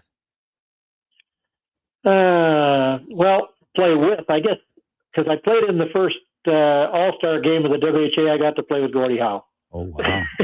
Well, there you go. I guess that's okay. Yeah. And that was the one time I enjoyed that. But other than that, some of the minor leaguers, Freddie Hiltz, Warren Hines, Bobby Champeau was down there for a while. Some guys in Fort Worth were Peter Mahovlich, guys like that I really enjoyed and grew from and got to know very well. Yeah. Now, how about the toughest? Oh, I think that would have been Kevin Morrison at that time. I think he ended up in Vancouver, but he was a tough man in the Central Hockey League at that time. We got a text in for you, Perky. You mentioned him already. It says, hey, KK, can you ask Ross about Ray Kanasowicz, first head coach and Oil King coach? To me, Ray does not get enough credit to Edmonton hockey and business history. And that's from Okotoks Oilers. So maybe just a thought about Ray. Oh, boy. Well, he ended up as a coach for the Memorial Cup team as well, so with the Oil Kings. And, to bring him back with the Oilers at that time, he treated us all so well, and he was so knowledgeable about what we needed to do kind of in that whole new league. And I really enjoyed working for Ray. It was a tremendous man. Yeah, for sure. Ross Perkins with us here on Sports 1440. So golfing with the G-Man, you're a big golfer. Love hockey, obviously. Still watch hockey. I'm sure you watch a ton of golf too, Perky. But what drew you to the game of golf when you were a younger man, or even a kid, I guess? What dream did you say? No, what drew you? What drew you to the game? Well, I guess I grew up in Wainwright, and we didn't have telephones or anything like that. So you were outside basically doing something every day and into sports. And my dad pushed me a little bit that way, and we just seemed to be attracted to anything that was active and sports related. And I worked a little bit extra hard at everything I did with the sports. So I guess as I moved on the line and hockey became the number one sport, I played a lot of baseball, a lot of all-star type baseball. And then I got into golf later on after I started playing hockey, but because I was in, the sunny climates in San Diego and Fort Worth and had to learn golf a little bit, but enjoyed that too. And I still fairly competitive at it, but just enjoy it now for the good times. Yeah. What do you love about it? What do you love about playing the game of golf? Being able to have a beer between rounds and have a smoke a cigar and oh boy, and just converse with the players you're playing with. Yeah. Well, and a little bit of competition besides. Yeah, he plays with my old defensive partner Bob Horton. They're yeah, and he likes to, Bobby and I are real good friends and do a lot of golfing together. Yeah. Well, do you drum him pretty good? Do you take him to the cleaners? No, not really. Him and I are not too far apart. Oh, is that right? Eh? Yeah. Bob was a good athlete. His brother was a great hockey player too. Yeah. Bill. Wow. Yeah. Small community out there. Now, Wainwright, I mean, they've got a nice little golf course in Wainwright. I've been out there and played it a few times. Yeah. How long has that been there? I'm not sure when it actually started. It's been there for quite a while now.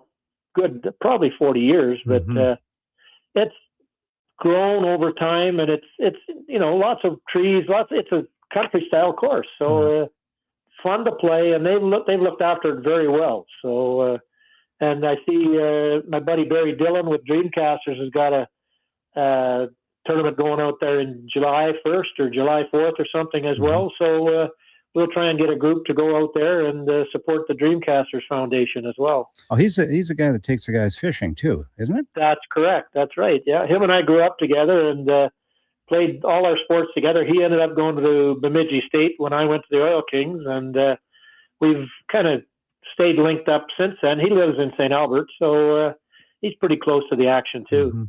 So you've been a member at Broadmoor for a number of years, Perky. What are some other, like, I'm sure you love playing there and you got all your friends. Have you been able to play some courses in your travels that you can maybe say, man, I remember this course. I like that course. This is one of my maybe special memories when you're teeing it up? Well, the courses around here, of course. The great close here. I've played Millwoods and Legends and most of the local courses. And you get on some of the private courses as well. And Belvedere, where Gary's been for years, and I enjoyed that course. In fact, I had my only hole-in-one on that course, so I have special memories there. Oh, what hole? On what is it, 16? I think 16. Yeah, the short everybody holds that one. Yeah, you must. Yeah. Did you lay up with the driver there, or what happened there? Not quite. No.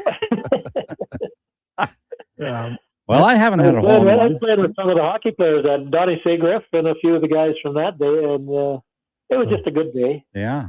Now, when you were in Dallas and that, I mean, there must have been some awful good golf courses down there. Yeah, we were comped on most of the courses down there. I didn't play many in Dallas, but mostly Fort Worth. And we were, I don't remember the names of them now, but there was a lot of, well, there were a couple of nice ones that we ended up going to Dallas, I remember, and playing on one there that I think the Rio Grande run through it, and there was marshals running along the sides of the river to keep the Mexicans from coming across the river and coming into and I remember that very vividly too. Yeah. Yeah. Did you play in San Diego then too when you were with the Gulls? Did you get some golfing in there? That was where I basically started golfing. Okay. Yeah, and I did golf some of a little bit there, and probably bought my first set of clubs there, I think. So. Oh, wow. Yeah, and you still got them. Not quite, no. Oh. Well, I'll guarantee you one thing, Ross. If you're not playing them, they're in your garage. You want to see this? You know that, don't you, Gary? Yeah, you want to see this garage. Yeah. Well, what's this garage? Well, he's got 2 cars in it, and then everything. If Canadian Tire is out of it, it's in Ross's garage. There is stuff packed on. So there's hunting stuff, there's fishing stuff, there's golf stuff, there's baseball stuff. 2 cars in there. I think he's got some families living in there too. It's unbelievable. Well, not quite, but yeah, we got a couple of cars. Well, my son's car, Darren's got his car parked in there, and he's in the States right now, so yeah, it stays in there. And then Joyce's little Porsche is parked in there. We don't take it out until the summertime, so it's got to stay in there. So Ross Perkins with us. Hey, just as we wrap things up here, Perky, have you got a favorite club or a go-to club? If you're wherever, maybe you're 150 out, or maybe you're on the tee. What's your best club that you have the most confidence in? I would say probably my little 7-wood. I've got a little metal-headed 7-wood that I can trust anywhere from 135 to 150 yards, and it's pretty true. Yeah. I had a Ping 7-wood back when I had signed with Ping, and I don't know why I ever got rid of it. That was best. It's so handy, even around the green if you need a little chip shot. Yeah, a little bump and run. Yeah, that's great. Did you have a favorite golfer watching on TV, Perky? Not really. I just enjoyed all the Canadians, the way they were trying to be as competitive as the so-called Americans. Yeah. Yeah. Hey, as we close out here, what are the keys for the Oilers tonight to be successful in game number 3 and take a 2-1 series lead here against the Ducks? Well, I think goaltending is going to probably be the big one from down there. I like the way they're playing, but Connor seems to have some struggles going right now, so we've got to be able to defend as good as we can score, or we used to score anyway, and Connor seems to be fumbling the puck a little more than he used to. And, but we're missing some of the, Enrique being out, and I think Dickinson, whether he gets to, that'll be a different story. So I'm hoping it works anyway. So got a text here from Crow's Nest Oiler from our text line 833-401-1448. Kevin asked Ross if he remembers Max Mestinsek. They may have played together in Edmonton. Mestinsek. Max Mestinsek. He was with the Oil Kings just ahead of me with Glenn Sather and Butch Paul and that group. Okay. I remember him very well, yeah. I met him, he was 3 years older than me, so he was moving out when I was moving in kind of thing. And but I remember him very well in the big right wing shot and very well, yeah. Him and Glenn and Butch Paul played together, so they were the good line at that time. Yeah, Max, was it his arm that he was in an accident? Yes, it was. Yeah. Yeah, that's ended his career, but he was supposed to have been a real good one, up and coming. Hey, Perky, thanks for coming on this morning. Really appreciate it. Thanks for sharing some old stories about your career and, your golf and everything like that. Hopefully a guy can get out and swing them here next week because it's been just too darn long for guys in town that haven't been able to play. With the snow that's coming down right now, it may take us more than a few days anyway, that's for sure. It's very ugly out here. Yeah. Well, as long as Joyce is out there with that snow shovel, you'll be okay, Perk. We'll work on that, Gary. Yeah. Thanks, Ross. Really appreciate it. Enjoy the game tonight, and hopefully we see you down at the rink or at a golf course this summer. I'll see you at coffee. I appreciate it. Yeah. Thank you very much, guys. That's Ross Perkins. Came to the WHA and the Alberta Oilers. Yeah, he was Oilers. Like he really was a spark. He was unsung heroes and players, fan favorites, stuff like that. He said, the year before he came here in Fort Worth for the Wings, 68 games, he had 41 goals, 56 assists, and 97 points. Yeah. So, I mean, that's a hell of a year. And then he, remember, just think about what he was talking about money-wise. Yeah. Well, huge. About 15 grand, and then he goes and doubles that technically, and then some to go to the WHA. Yeah, for sure. Over 100 grand over 3 years. Yeah. So, he doubled his 30 odd, whatever. So, I mean, without, as we said, and I mean, you do so much history, Gary, with the game, back in 72. And that's right. That's the Summit Series and everything like that. That's when everything happened. Yeah. Well, and the thing too, we talked about Bobby Hull, like in the Summit Series, he didn't get to play. And, there was a couple of reasons because the WHA is what they said, but it was all had to do with Alan Eagleson. Mhm. He was busy stealing and raping and What a pillaging. crook. Awful. Yeah. It's I a black remember mark in hockey. I just watched finished up the 4-part series. It's a CBC series on the Summit Series. Yeah.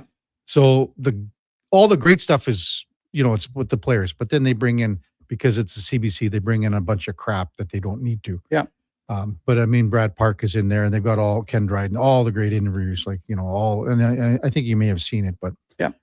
And I just thinking how they thought about Eagle back then, because they protected him.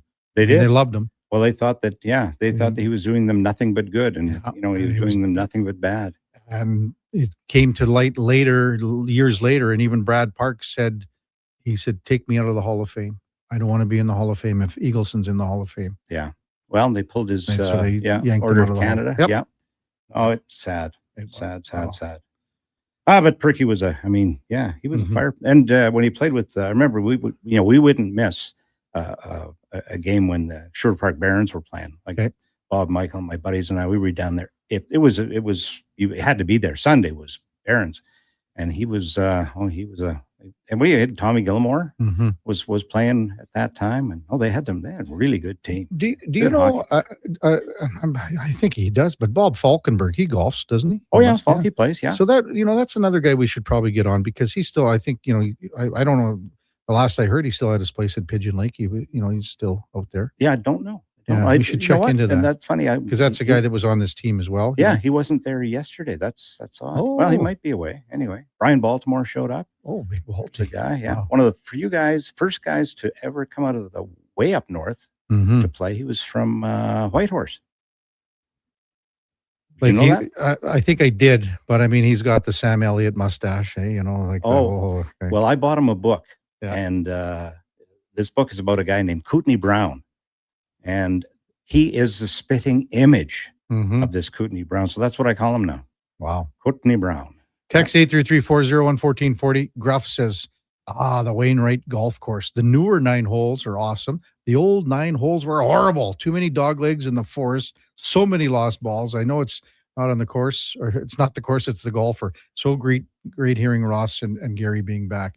The rig says that the course had sand greens way back then as well. Yeah. We lived in Wainwright 1974 to 77, the rig says. The course was there. Used to walk across and golf 3 holes just about every day after school. He says, I believe my dad knew Ross quite well. He was in the RCMP, so thanks for that, rig. Well, Ross he also had a sporting goods store there. Oh. He sold all kinds of stuff. I think he was even hunting and fishing and the whole thing. If he didn't have it, you didn't need it. Well, that's a good line about Canadian Tire. Yeah, it's probably true. Well, you got to see this garage. Yeah. So just stuff packed right all the way up. Yeah. If there's any room there, he's going to go and buy something tomorrow and jam it in there. Yeah. When we come back, we'll wrap up the show. We'll wrap up the week. It's Golfing with the G-Men for the Country Club Tour. And once again, if you got a child or a kid, a son, daughter, or whatever, niece, nephew, maybe sniff out this indoor junior golf camp. It's for kids ages 6 to 14. It's based on the fun team environment for students that can learn all the basic skills of golf. All you got to do is go to the website, Country Club Tour. So countryclubtour.com and get more information. Kevin Karius, Gary Meyer, Golfing with the G-Man with the Duke of Delburne. And Josh Fenwick on Sports 1440 AM radio. We're streaming on YouTube, X, Facebook, Instagram, and Twitch. At GS Construction, we're multitaskers. We've got lots of projects going on all around Edmonton and area. Different teams across the city working towards the same outcome. Installing today what will serve generations to come. It's a rewarding career and the work never stops. That's why GS Construction is always on the lookout for great people to join us. Right now, we're looking for experienced topmen, pipe layers, operators, and surveyors. So if you want to feel valued, empowered, and engaged in your work, visit gsconstruction.ca today. At Booster Juice, doing good tastes really good too. From now until April 26th, every purchase of a Mood Booster Ball will help support the Community Booster Fund. So while you're enjoying a Mood Booster Ball made with caramel, marshmallows, and peanut butter, you're also supporting athletics, community, and educational initiatives across Canada. Let's fuel healthy communities together. For more information, please visit boosterjuice.com. Booster Juice, Canadian born, blending since 1999. Silent Ice Sports and Entertainment is an innovative market leader across Western Canada. Properties include the Spruce Grove Saints, the Junior Prospects Hockey League, Silent Rides Charter Company, the Hockey Super League, and the newly launched Female Super League. Silent Ice also owns the Western Hockey League Seattle Thunderbirds and operates the Morinville AAA Arena. The Silent Ice Center, a new state-of-the-art entertainment facility in Nisku, features 2 sheets of ice, a 1,600-seat arena, as well as Summit Restaurant. Learn more at silentice.com. I've got some good news. If you've been thinking about a heavy-duty truck, the 2026 Ram 2500 Black Express is now at St. Albert Dodge. You've got 20-inch black aluminum wheels, black Mopar side steps, body color, bumpers and grille, and a sport performance hood. Available in all the colors for $68,990. Plus, new this year, Ram's best-in-class 10-year powertrain warranty. Now's the time. Head up the trail and see how easy it is to do business at St. Albert Dodge. It's playoff time on Edmonton Sports Leader, Sports 1440. This is Andrew Walker. Join us for the Titan Supply pregame show before each Edmonton playoff game. Titan Supply, your only source for rigging, lifting, and hauling products. You probably know Stingray for radio advertising. What about digital advertising? Yeah, we do that. Connected TV? We do that. Search and social? And that. Programmatic? Digital out of home? We do it all. Endless digital platforms to connect your business to more customers, to intrigue them, engage them, so they choose your product or service. Get started now at stingraymediasolutions.com and let us help your business grow. We are Stingray. That's what we do. What is this? A mowing giant sale sign. It's for Canadian Tire's spring big red sale. I think they meant like big savings, not this. Save up to 50% at Canadian Tire's spring big red sale, April 23rd to 30th. Exclusions apply. Details online.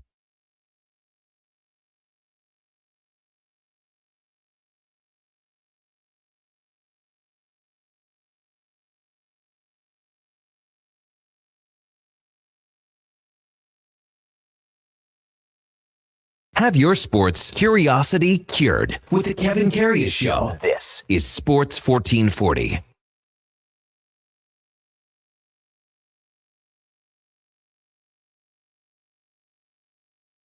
Oh, what a way to end the week. Sonny James. Playlist Friday, Feel Good Friday. Phew. Kevin Karius, I don't know Gary how you Meyer. can feel good out there, boy. If you feel it at all. I don't know. I'm going to light the fire when I get home. And Yeah, you and Laura are going to bundle up and get Yeah. some well, pierogies going. Well, we're going to do something. Yeah, nice.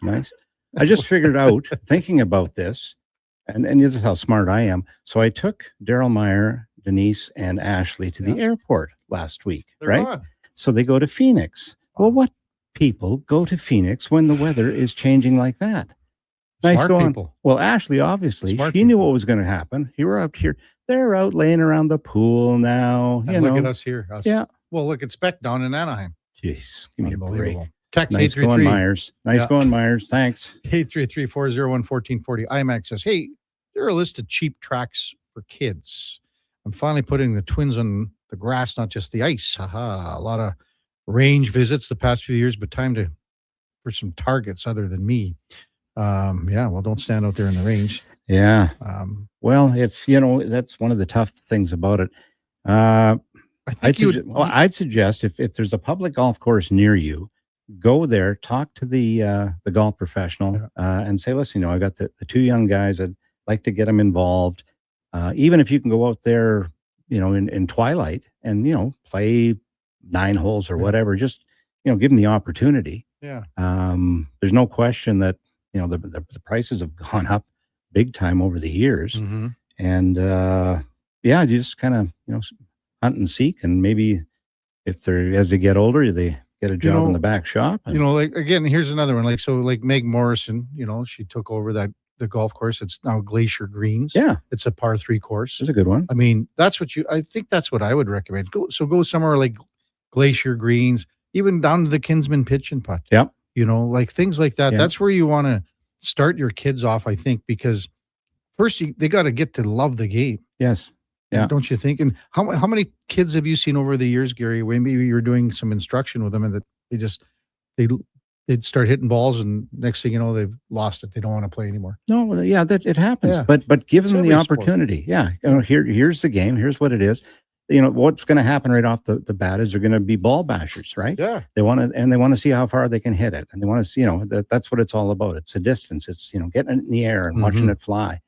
And, the thing about, Kinsman and places like that, the short Rundle Park's another one where you learn to, hit shorter shots and, you understand the game a little bit more. It's, a little more position, a little more thinking out there, but little things. Yeah. But when they're young, take them to the driving range, turn them loose and, they're going to figure it out. And water seeks its own level. It doesn't take long before, Charlie's kid is this good. And, now they're getting closer and better in the competition. Our neighbor, Big Baldy's daughter, Gemma's going to take it up a bit more this year. She played a little bit. She's like, I don't know, 11 or 12. I don't know.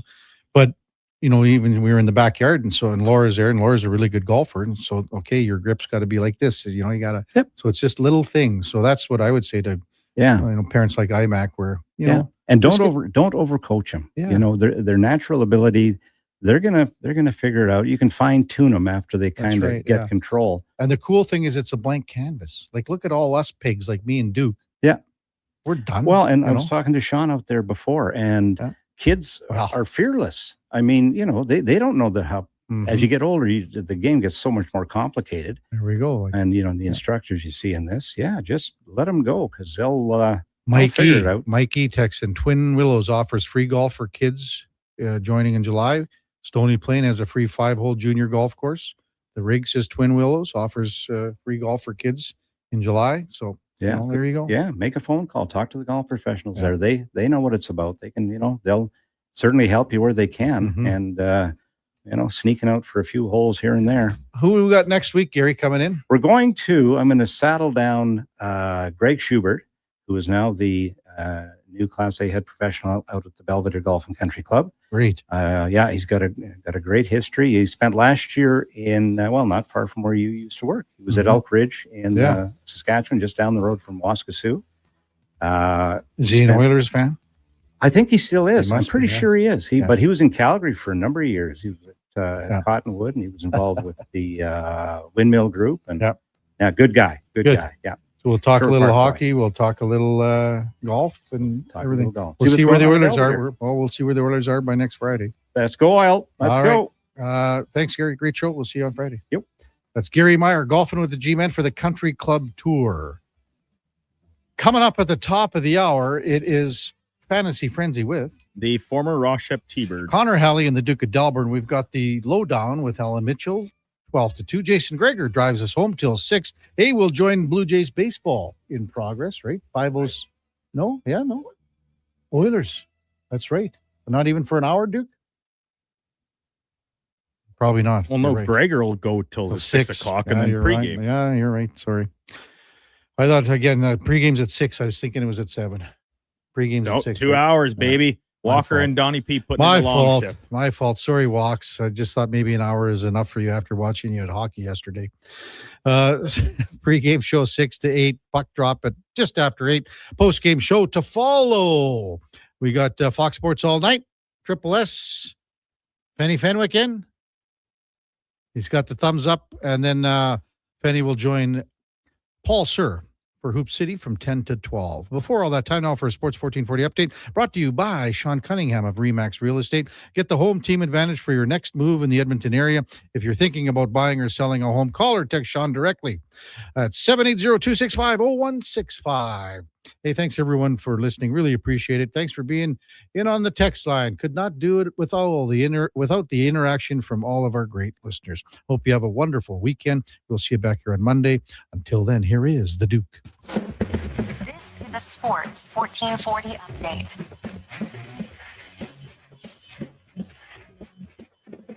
Game day for the Edmonton Oilers down in Anaheim as they take their 1-1 split from the opening two games of the series to SoCal. Puck drop just after 8 o'clock. Pre-game coverage starting right here on Sports 1440 at 6. Other games, the Stanley Cup playoffs tonight. Montreal at home against the Tampa Bay Lightning. That series tied at 1. Puck drop coming up just after 5 o'clock. And then at 7:30, Vegas heads to Utah to take on the Mammoth for Game 3 of that series. Also tied at 1 game apiece. In the association tonight, trio of playoff games. Sixers at home against the Boston Celtics, tied at 1 game apiece. Tip-off at 5. At 6, Houston hosting the Lakers. LA up 2-0 in this series.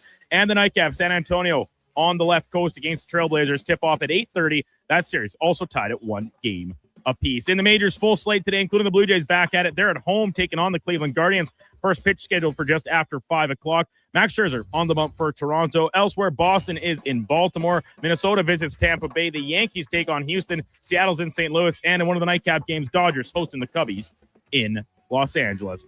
Finally, NFL draft round number 2 set to get underway coming up at 5 o'clock this afternoon. San Francisco first on the clock with pick number 3 and following in order to open up round 2. Arizona, Buffalo, Vegas, and the New York Football Giants. Coming up on Sports 1440, it is Fantasy Frenzy with Hallie and Douglas. I'm Brennan.